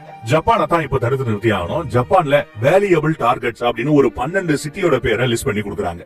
அந்த உயரதிகாரியோ அரசியல்வாதியோ ஒரே ஒரு சிட்டியோட பேரை மட்டும் அடிச்சிருவாரு. இது வேண்டாம்ப்பா, டார்கெட் லிஸ்ட்ல இருந்து எடுத்துருங்க. ஏன்னா ஜப்பான்ல இருக்கிற இந்த சிட்டிக்கு தான் நானும் என் பொண்டாட்டியும் ஹனிமூனுக்கு போயிட்டு வந்தோம், அதுல போய் பாம்பு போட்டாதீங்கப்பா அப்படின்னு சில்லித்தனமா பேசுறாரு. லிஸ்ட்ல இருந்து எடுத்துட்டாப்ல மனுஷன். லிஸ்ட்ல ஹீரோஷிமா இருக்கு, நாகசாகி இருக்கு, இன்னும் பெரிய நகரங்கள் இருக்கு. இதுல எதை வேணாலும் அரசியல்வாதிகள் முடிவு பண்ணி பாம்பு போடலாம். முடிவு பண்ணிட்டானுங்க, பாம நீங்க ரெடி பண்ணு அப்படின்னு சொல்லிட்டாங்க. பாம டெஸ்ட் பண்றதுக்காக வாக்கியா வெட்டி பாம ஒரு இடத்துல ஒரு பெரிய டவர்ல மேல தூக்கி வைப்பாங்க. ஏன்னா டெஸ்ட் பண்றது அமெரிக்கால, நிலம் பாதிக்கப்படக்கூடாதுன்னு உயரத்துல வச்சு பண்றாங்க. அவங்க உருவாக்குற இந்த பாம்பு வெடிக்குதா இல்லையாங்கிறத பாக்குறது கிட்டத்தட்ட ஒரு 40-50 கிலோமீட்டர் தூரத்துல வாட்ச் டவர்னு வைப்பாங்க. பாம் அடிக்கிற இடத்துல இருந்து நாலா பக்கத்துலயும் 4 டீம் இருக்கும். ஒரு டீம் அரசியல்வாதிகள், ஒரு டீம் விஞ்ஞானி, ஒரு டீம் தொழிலாளர்கள், இன்னொரு பக்கம் நம்ம மேன்ஹாட்டன்ங்கிற இவங்க உருவாக்குற அந்த நகரம். ரொம்ப தூரத்துல தான் பாம வெடிக்க வச்சு டெஸ்ட் பண்ண போறாங்க. ஆனா விதி ஜோரா விடாம மழை பெஞ்சுக்கிட்டு இருக்கு, காத்து பயங்கரமா அடிக்குது. அந்த நிலைமையில கூட மேல வரைக்கும் போய் செக் பண்ணி பாக்குறேன். இதே நிலைமை போய்கிட்டு இருந்தா நாளைக்கு தான் டெஸ்ட் பண்ணணும், ஆனா பண்ண முடியாது. ஃபோர்காஸ்ட் சொல்லுவாங்க இல்லையா,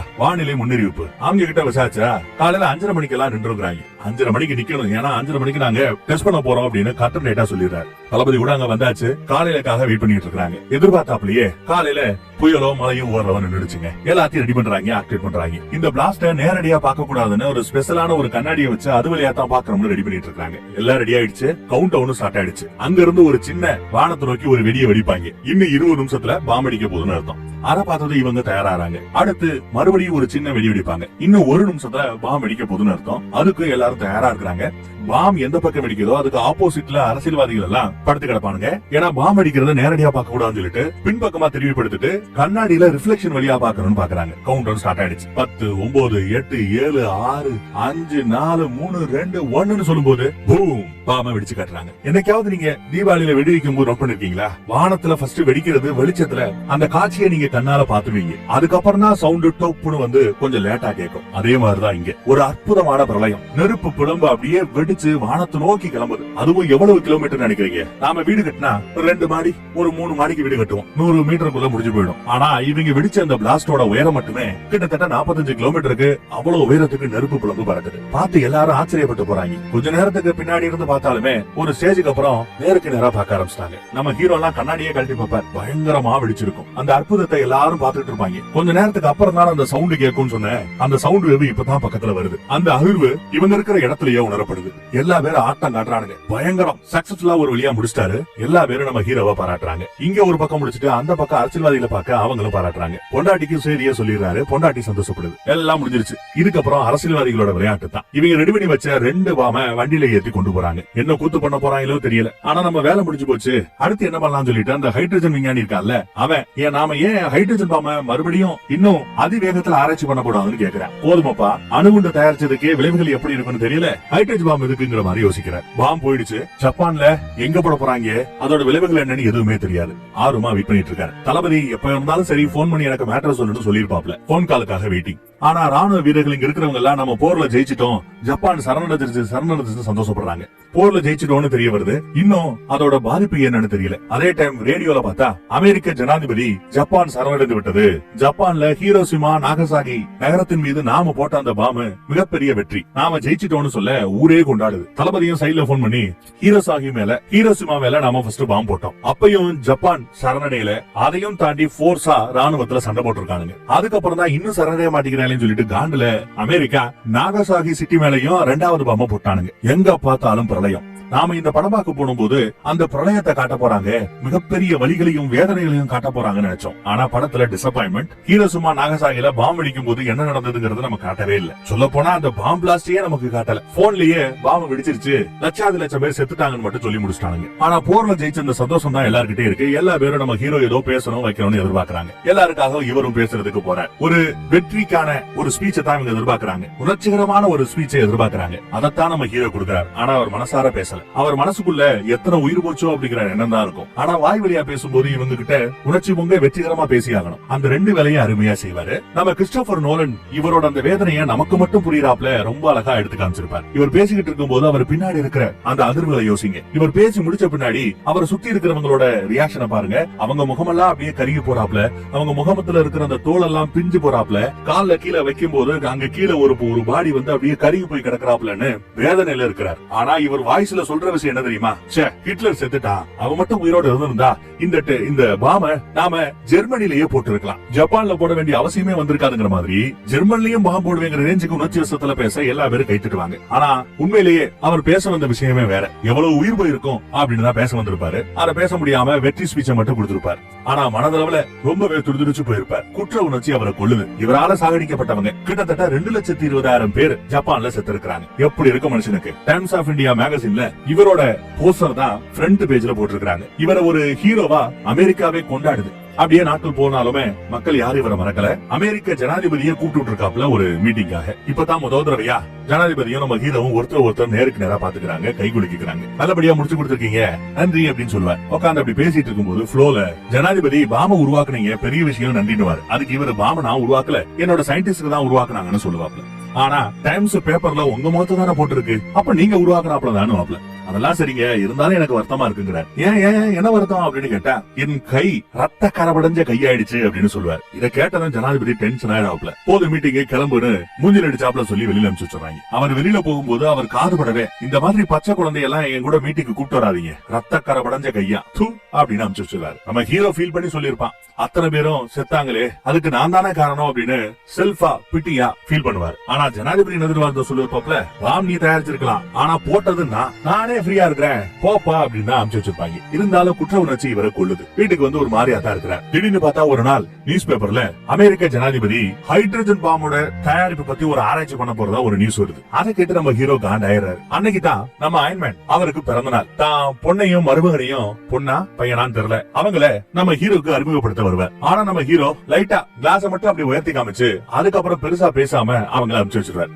இது இவருக்கு கொஞ்சம் அவமானமா போயிடும். இருந்தாலும் என்னப்பா பேட் டைம்ல கூட்டு வந்துட்டா இப்படி மொத்த காமிச்சிட்டே அப்படின்னு கேட்பார். பேப்பர் அப்பதானே படிச்சிருப்பான், ஹைட்ரஜன் பாம் உருவாக்க போறாங்கன்னு.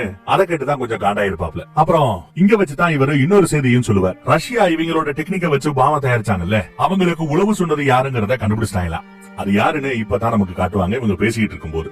இங்கிலாந்து நாடு இவங்களோட நட்பு நாடு. இங்கிலாந்து நாட்டுல இருந்து ஒரு விஞ்ஞானிய இவங்க டீம்ல வச்சிருப்பாங்க. அந்த பையதான் மேட்ரை எல்லாத்தையும் ரஷ்யாவுக்கு வேவு பார்த்து சொல்லி இருக்கிறான். அவனை கண்டுபிடிச்சு தூக்கிட்டாங்க, ஆள் அவுட். இதை கேட்டு இன்னும் சாக்காகிறாரு நம்ம ஹீரோ. அடுத்து அங்கங்க இவரு ஸ்பீச் கொடுப்பாரு. எங்கெல்லாம் ஸ்பீச் கொடுக்குறாரோ எல்லா இடத்துலயும் வெற்றியை பத்தி பேசாம அங்க இருந்த இழப்புகளை பத்தி தான் பேசுவார். இது இன்னும் நம்ம அயன்மேனை கோவப்படுத்தும். அடுத்து பார்த்தா நாளாக கதையே வேற மாதிரி மாறுது. டைம்ஸ் பேப்பர்ல ஃப்ரண்ட் பேஜ்ல வந்துகிட்டு இருந்த நம்ம ஹீரோவோட ஃபேஸ் இப்போ பின்னாடி 5வது பக்கம் 6வது பக்கம் போகுது. அப்ப ஃப்ரண்ட்ல யாரோட முகத்தை போட்டிருக்காங்கன்னா நம்ம அயன்மேனோட போட்டோத்தை போட்டிருக்காங்க. ஏன் அந்த ஆளோட போட்டோ போட்டிருக்காங்கன்னா, இவர் தான் எல்லாத்தையும் பார்த்து மேற்பார்வை பார்த்து நல்லபடியா முடிச்சாருன்னு, அடுத்து இந்த ஹைட்ரஜன் பாம் சம்பந்தமா இவர் தான் பண்ண போறாருன்னு அப்படி நியூஸ் போகுது. சொல்ல போனா இவர் கொஞ்ச நேரத்துக்கு முன்னாடி தன்னோட அல்ல கைகளோட பேசிக்கிட்டு இருந்த டயலாக் உட்பட எல்லாமே அந்த பேப்பர்ல வந்திருக்கும். இவர் தான் காசு கொடுத்து மேகசின்ல இப்படி தன்னை பத்தி எழுதவே சொல்லி இருப்பாப்ல. ஏன்னா இவர் அரசியல்ல அடுத்த கட்டத்துக்கு போகணும்னு முடிவு பண்ணிட்டார். அதுக்கு தான் ஸ்கெட்ச் போட்டிருப்பார். இது கூட இருக்கிறவங்களுக்கே ஆச்சரியத்தை கொடுக்கும். ரைட், இங்க நான் நிறுத்திக்கிறேன். இதுவரை நான் ஒரு கோர்வையா ஒரு ஃப்ளோல சொன்னேன்ல,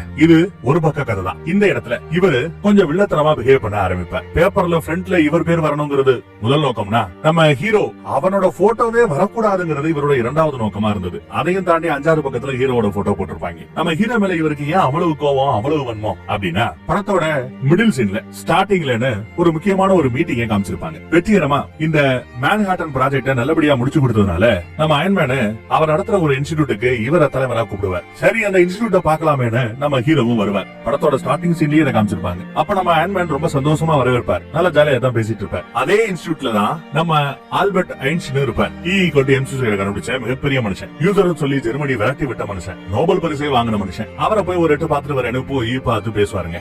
அவங்க என்ன பேசிட்டாங்கிறது படத்தோட ஸ்டார்டிங்ல நமக்கு காட்டியிருக்க மாட்டாங்க. ஆனா பேசிட்டு அப்படி திரும்பி ஆல்பர்ட் ஐன்ஸ்டீன் போகும்போது எதுக்கு வந்த நம்ம அயன்மேனோட முகத்தை கூட பார்க்க மாட்டாப்ல. முகத்தை கூட பார்க்காம அப்படி போயிடுவார். அப்பயே நம்ம அயன்மேனுக்கு ஒரு டவுட் வரும்.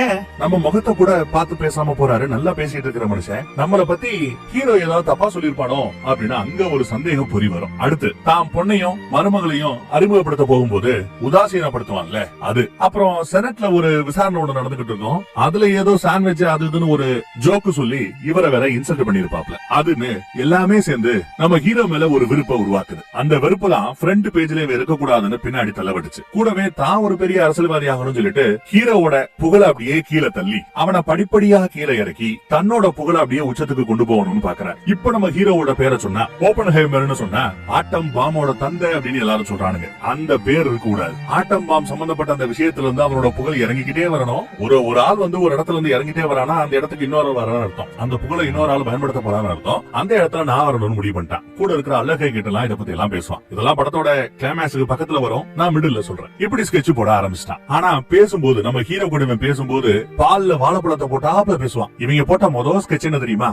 அந்த செக்யூரிட்டி கிளியரன்ஸ் ஒண்ணு கொடுத்தாங்க இல்ல, அந்த கிளியரன்ஸை கட் பண்ணி விடுறாரு. என்னையா கட் பண்ணி விட்டுட்டேன்னு அதை பத்தி விசாரிக்கிறதுக்காக இவங்க வீட்டுக்கே வருவாரு நம்ம ஹீரோ. நான் செய்யலப்பா, எங்க டிபார்ட்மெண்ட் செஞ்சிருக்கு. என்னதான் இருந்தாலும் சட்ட திட்டம்னு ஒண்ணு இருக்குல்ல அப்படின்னு பேசி நீ என்ன பண்ணு, இதை எதிர்த்து எங்க டிபார்ட்மெண்ட்லயே ஒரு கேஸ் போடு, ஒரு விசாரணை வைப்போம், உன் மேல எந்த தப்பு இல்லன்னு ப்ரூஃப் செக்யூரிட்டி கிளியரன்ஸை கொடுத்துருவாங்க அப்படிங்கிற மாதிரி பேசி கன்வின்ஸ் பண்றாரு. அதை நம்பி நம்மளும் அந்த விசாரணைக்கு ஒத்துக்கிறார். இந்த வில்லன் எந்த லெவலுக்கு வில்லத்தனமா யோசிக்கிறான்னா அந்த விசாரணை கூட ஒரு சின்ன 10க்கு 10 ரூம்லயே முடிஞ்சிடணும். அந்த விசாரணையை பத்தி பேப்பர்ல கூட நியூஸ் வரக்கூடாது, எவனும் இவனோட பேச்சையே எடுக்க கூடாது அப்படிங்கிற ரேஞ்சுக்கு ஸ்கெட்ச் போட்டுதான் சின்ன விசாரணை நடத்துவார். இது ஒரு நீதிமன்றம் இல்ல, கணம் கோற்றார் அவர்களே அப்படின்னு பேசுறதுக்கு. அது தெரியாம விசாரணையில கணம் கோற்றார் அவர்களே என்ன நம்ம ஹீரோ பேச ஆரம்பிப்பாரு. அப்படி எல்லாம் நீங்க சொல்ல வேண்டாம், இது ஒன்னும் கோர்ட்டு கிடையாது, உங்க செக்யூரிட்டி கிளியரன்ஸ கொடுக்கலாமா வேணாங்கிறதுக்காக துறை சம்பந்தப்பட்ட ஒரு சாதாரண விசாரணை தான் அப்படின்னு சொல்லிதான் ஆரம்பிப்பானுங்க. ஆனா நம்ம ஹீரோக்கு எதிராக எல்லா விதமான ஆதாரங்களையும் தரட்டுவாங்க. நம்ம ஹீரோக்கு இருக்கிற ஒரு மிகப்பெரிய மைனஸ் என்ன தெரியுமா? எதுவா இருந்தாலும் ஓபனா பேசிடுவாப்ல, பட்டு பட்டுன்னு மனசுல இருக்கிறத பேசிடுவார். இவரு ஒரு கம்யூனிஸ்டவாதியா தன்னை ரெஜிஸ்டர் பண்ணிக்கலனாலும் நீ ஒரு கம்யூனிஸ்டவாதி, ரஷ்யாவோட உனக்கு தொடர்பு இருக்கு அப்படி இப்படின்னு சொல்லி கிளின்னு கிளிப்பாங்க. அங்கங்க இவர் பேசினது, இவர் கொடுத்த ஸ்பீச், அதோட ரெக்கார்டிங் எல்லாத்தையும் வச்சு நீ ஒரு கம்யூனிஸ்டவாதி, அமெரிக்காவுக்கு லாயலா இல்லங்கிற மாதிரி கொண்டு போவாங்க. இதை எதிர்த்து நம்ம ஹீரோவின் சார்பா ஒரு வக்கீல் வாதாடுறதுக்கு பக்கத்திலே இருப்பார். ஆனா தேசத்தின் பாதுகாப்பு காரணமாக கருதி அந்த ஆதாரங்கள் எதையுமே அந்த வக்கீலுக்கு கொடுக்க மாட்டாங்க. அவர் வெறும் பேப்பரையும் பேனா வச்சு மட்டும்தான் வாதாடணும். எல்லா ஆதாரங்களும் எதிர்த்தரப்புக்கு இருக்கும். இதையும் ரெடி பண்ணது சாட்சாத் நம்ம அயன்மேன் தான், நம்ம வில்லன் தான். எல்லாம் எதுக்கு பண்றாப்ல? ஆல்பர்ட் ஐன்ஸ்டீன்ங்கிற மிகப்பெரிய விஞ்ஞானி கிட்ட தன்னை பத்தி இவன் தப்பா பேசியிருப்பான் அந்த குளத்துக்கரையில அப்படின்னு நினைச்சுக்கிட்டு இதெல்லாம் பண்ணிக்கிட்டு இருக்கிறார். விசாரணைங்கிற பேர்ல நம்ம ஹீரோவை போட்டு கீழி கிளிப்பாங்க. சொல்ல போனா அந்த கிருஷ்ணர் கதையில மகாபாரதத்துல வரும்ல, பாஞ்சாலிய சபைக்கு நடுவுல வச்சு துணி உரிப்பானுங்கல்ல, அந்த மாதிரி இங்க நம்ம ஓப்பன்ஹைமரோட துணியை உருகுறாங்க. கிட்டத்தட்ட அப்பேற்பட்ட கேள்விகள், ஒவ்வொரு கேள்வியும் நாக்கப்படுகிறாப்ல இருக்கும். அதுவும் கட்டின பொண்டாட்டி முன்னாடியே இருக்கும். அதுலயும் குறிப்பா செக்யூரிட்டி கிளியரன்ஸ் கிடைச்சதுமே பழைய பிளாஷ்பேக்ல நீங்க சின்ன விட தானே பார்க்க போனேன்னு கேட்பாங்க. வேற வழி இல்ல, உண்மையை தான் சொல்லி ஆகணும் சொல்லுவாரு ஆமான். அங்க 2 பேரும் முன்னப்பட இருந்தீங்கன்னு கேட்பாங்க. அதுக்கும் ஆமான்னு பேசி ஆகணும். பின்னாடி பொண்டாட்டியை வச்சுக்கிட்டே அங்க என்ன நடந்துச்சு, என்ன பண்ணீங்கன்னு துல்லியமா ஒவ்வொன்னா கேட்டு பொண்டாட்டியை வெறுப்பேத்தி விடுறது, சீடி பாக்குறது. சின்ன வீடும் கம்யூனிஸ்டவாதி, அவகிட்ட நீ இந்த உண்மையெல்லாம் சொல்லலையான்னு கேட்டா நாங்க வேற பர்சனலா தான் பேசிட்டு இருந்தோம், இந்த ப்ராஜெக்ட பத்தி ஒரு வார்த்தை பேசலன்னு. அடுத்து இவரோட குழந்தைய ஒருத்தவர் வளர்த்துக்கிட்டு இருந்தாருல ஒரு மீசக்காரர், அவர் அதுக்கப்புறம் ஒரு சீன்ல மீசை எடுத்துட்டு வந்து நிப்பாரு. இந்த மாதிரி ரஷ்யா உன் சம்பந்தப்பட்ட விஷயங்களை தெரிய விரும்புதுன்னு சொந்தக்காரங்க வழியா ஒரு நியூஸ் வந்திருக்கும். அதையும் இவர் அப்பயே சொல்லிருப்பாப்ல அதிகாரிகள் கிட்ட. ஆனா லைட்டா தான் ஹிண்ட் கொடுத்திருப்பாரு. இன்னாரு அப்படின்னு இவன் தான் இதை என்கிட்ட சொன்னான்னு அவர் சொல்லியிருக்க மாட்டார். ஏன்னா பேரை சொல்லிட்டோம்னா அவரை புடிச்சு ராணுவத்தின் செயல விசாரணைங்கிற பேர்ல டார்ச்சர் பண்ணி கொண்டுடுவாங்க, அதனால சொல்லல. ஆனாலும் லாயலா, அமெரிக்காக்கு லாயலா விசுவாசமா தான் இருந்தாரு. இருந்தாலும் அந்த விசுவாசத்தையே இப்ப கொஸ்டின் பண்றானுங்க.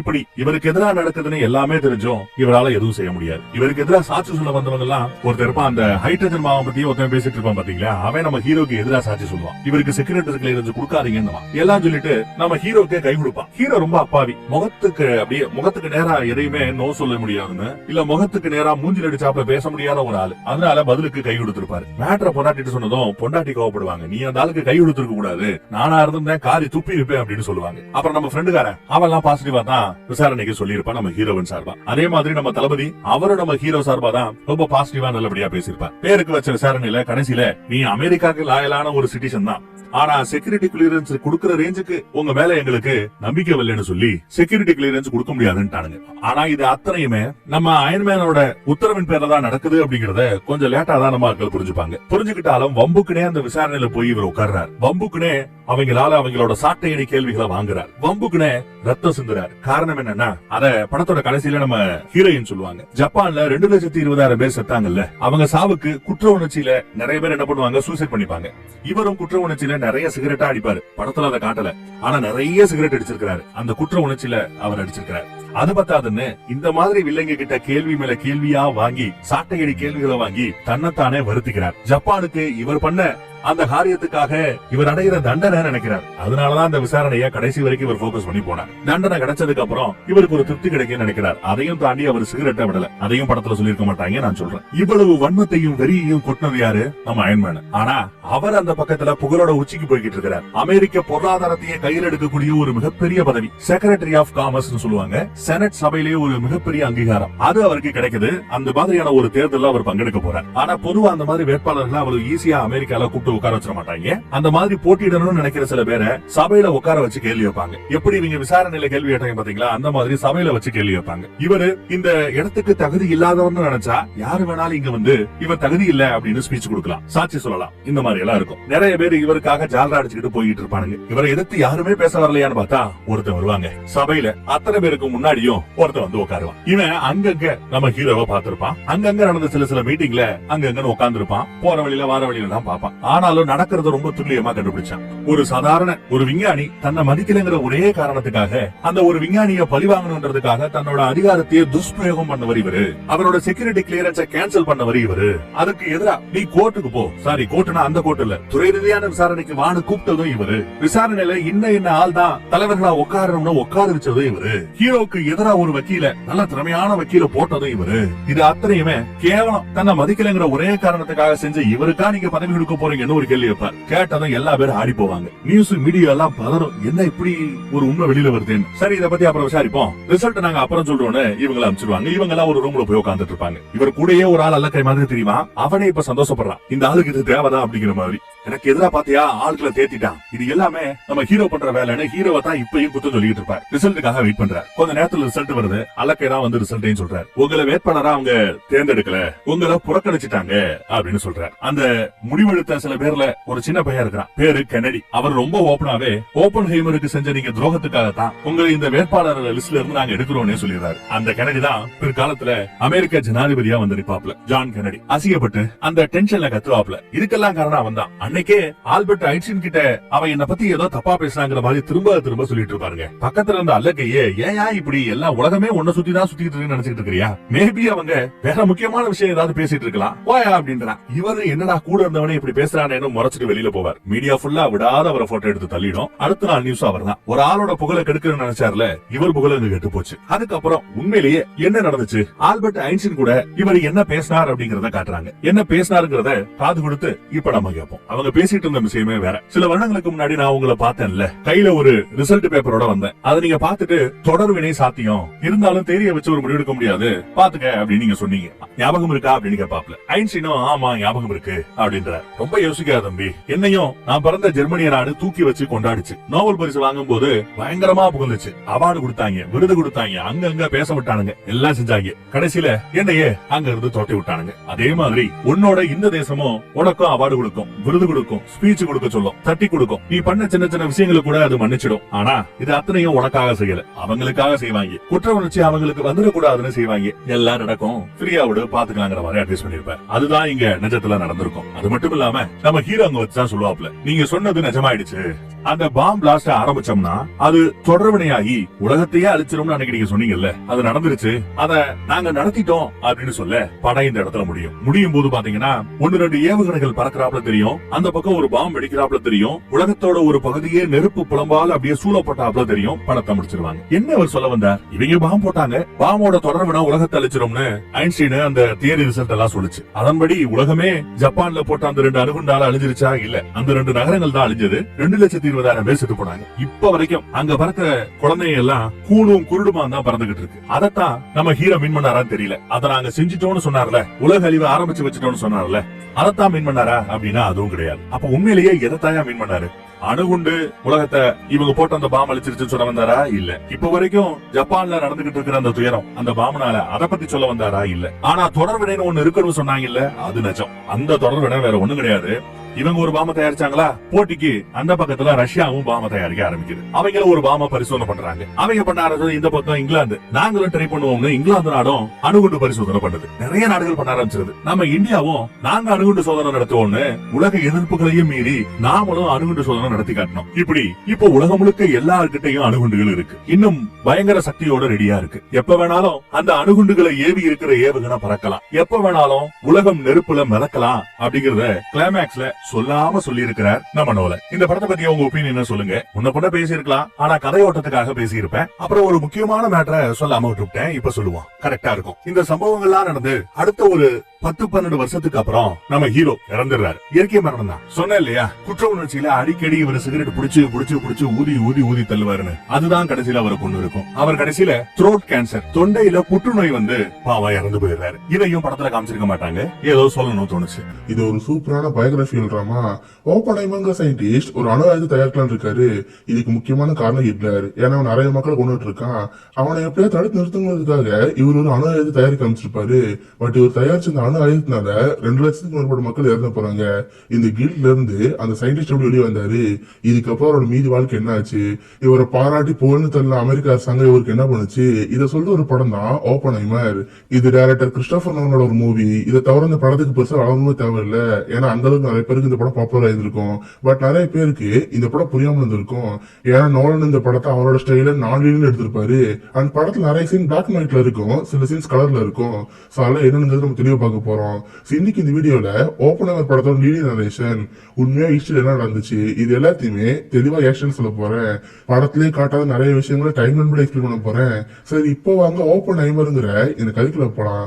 படத்தோட ஸ்டார்டிங்கு ப்ரொமீதியஸ்ங்கிற ஒரு கிரேக்க கடவுளை பத்தி சொல்றாங்க.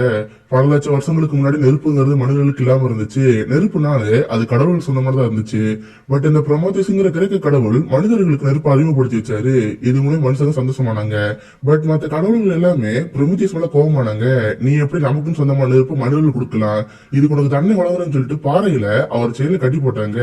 பலாயிரக்கணக்கான வருஷங்களா அவர் அங்கேயே சித்திரவதை அனுபவிச்சாரு. இதான் ப்ரொமீதியஸ்ங்கிற இந்த கிரேக்க கடவுளோட கதை. இந்த கதை ஓப்பன்ஹைமர் கதை எப்படி லிங்க் ஆக போறதுங்கிறத நம்ம தொடர்ந்து பார்ப்போம். கட் பண்ண 1926. அப்ப நம்ம ஓப்பன்ஹைமருக்கு 22 வயசு. கேம்பிரிட்ஜ்ல ஒரு யூனிவர்சிட்டியில பிசிக்ஸ் படிச்சிருந்திருப்பாரு. சொல்ல போனா ஓப்பன்ஹைமரோட கேரக்டர் கொஞ்சம் வித்தியாசமான கேரக்டர். யாருக்கிட்டே அவ்வளவு பேச மாட்டாரு. ஒரு மாதிரி டிப்ரெஷனா ஆங்ஸைட்டியோட இருப்பாரு. அந்த மாதிரி ஒரு நாள் லேப்ல வேலை பார்த்துருக்கிறப்ப தெரியாம அங்க இருக்க பொருட்களை தட்டி விட்டுருப்பாரு. எல்லா பொருட்களும் தட்டி விடுறீங்களே என்னதான் ஆச்சுங்கிறப்ப, இல்ல சார் ஒரு ப்ரொஃபசர் இங்க வரதா சொன்னார்ல, அவரை பாக்கணும்னு சொல்றப்ப அப்ப அந்த ப்ரொஃபசருக்கு ஞாபகம் வருது. தம்பி நீ எங்க போற, தட்டி விட்டில எல்லாத்தையும் கிளீன் பண்ணிட்டு வா, அப்புறம் வந்து லெக்சர் எல்லாம் பாக்கலாம்னு சொல்றப்ப ஓப்பன்ஹைமர் அதை பார்த்து செமையா கடுப்பாது. பட் இருந்தாலும் வேற வழியில லேப் கிளீன் பண்ணிட்டு இருக்காரு. மொத்தமா கிளீன் பண்ணி வச்சுட்டு போறப்ப அங்க பார்த்தா பொட்டாசியம் சைனேட் இருக்கும். இதை சாப்பிட்டா கண்டிப்பா ஆள் ஸ்பாட்டை விட்டு இவர் ப்ரொஃபசர் பிடிக்காம போச்சுல, அவனுக்கு ஒன்னே போட்டலாம்னு சொல்லிட்டு அங்க ஒரு கிரீன் ஆப்பிள் இருக்கும், அதுக்குள்ள அந்த பாய்சன் இன்ஜெக்ட் பண்ணிடுவாரு. அவர் பாட்டு லெக்சர் பார்க்க போயிடுவாரு. சொல்லப்போனா நீல்ஸ் போருங்கிறவரு ஒரு மிகப்பெரிய பிசிக்ஸிஸ்ட். அப்பதான் குவாண்டம் பிசிக்ஸ் பத்தி பேச ஆரம்பிச்சிருப்பாங்க. இதை பத்தி நிறைய தியரில அவர் பண்ணிருப்பாரு. இதனால ஓப்பன்ஹைமருக்கு அவர் ரொம்ப பிடிக்கும். அவரோட லெக்சர் எல்லாம் பார்த்ததுக்கு அப்புறம் அவர் உங்க ப்ரொஃபசர் கிட்ட பேசிட்டு இருப்பாரு. கூட நம்ம ஓப்பன்ஹைமர் அதை பார்த்துட்டு இருப்பாரு. ஏன்னா கிரீன் ஆப்பிள் பக்கத்துல தான் இருக்கு. இன் கேஸ் நீல்ஸ் போர் சாப்பிட்டாருன்னா அவர் அங்க இறந்து போயிடுவார்ல. ஓப்பன்ஹைமர் மேக்ஸ் பத்தி கேட்கற மாதிரி அங்கேயும் நின்று இருப்பாரு. கரெக்டா அந்த கிரீன் ஆப்பிள் கடிக்க வரப்ப, சார் உள்ள புழு வச்சு போயிருக்கு வேணாம்னு சொல்லிட்டு அந்த ஆப்பிள் தூக்கி போட்டு போயிடுவாரு. இந்த இடத்துல லைட் நீல்ஸ் போருக்கு நம்ம ஓப்பன்ஹைமரோட சந்தேகம் வந்திருக்கோம். தன் வீட்டுக்கு போன ஓப்பன்ஹைமர் பிசிக்ஸ் பத்தி வச்சு பார்த்துட்டு இருக்காரு.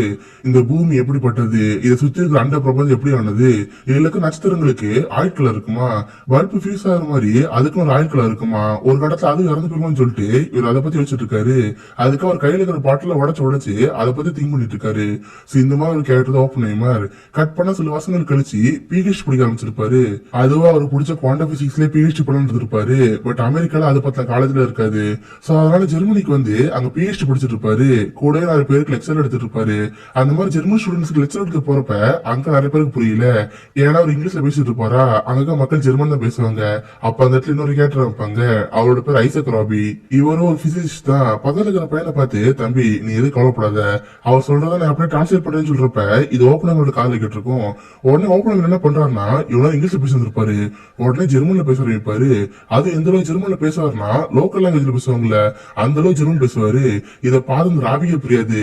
தம்பி அவர் தான் சொல்றாருப்பா, என்னப்பா சொல்றாருன்னு சொல்லிட்டு அந்த அளவுக்கு அந்த மனசு இருப்பாரு. ஏன்னா ஓப்பனர் அந்த அளவுக்கு ஒரு ஜீனியஸ். ஒரு லாங்குவேஜ் புதுசா கத்துக்குன்னா கூட ஒரு மாசத்துல கத்துக்குவாரு. அந்த அளவுக்கு ஒரு ஜீனியஸ். அவர் பாட்டு ட்ரெயின்ல போறப்ப இந்த ராபி அவருக்கு இன்டர் ஆயிக்குவாரு.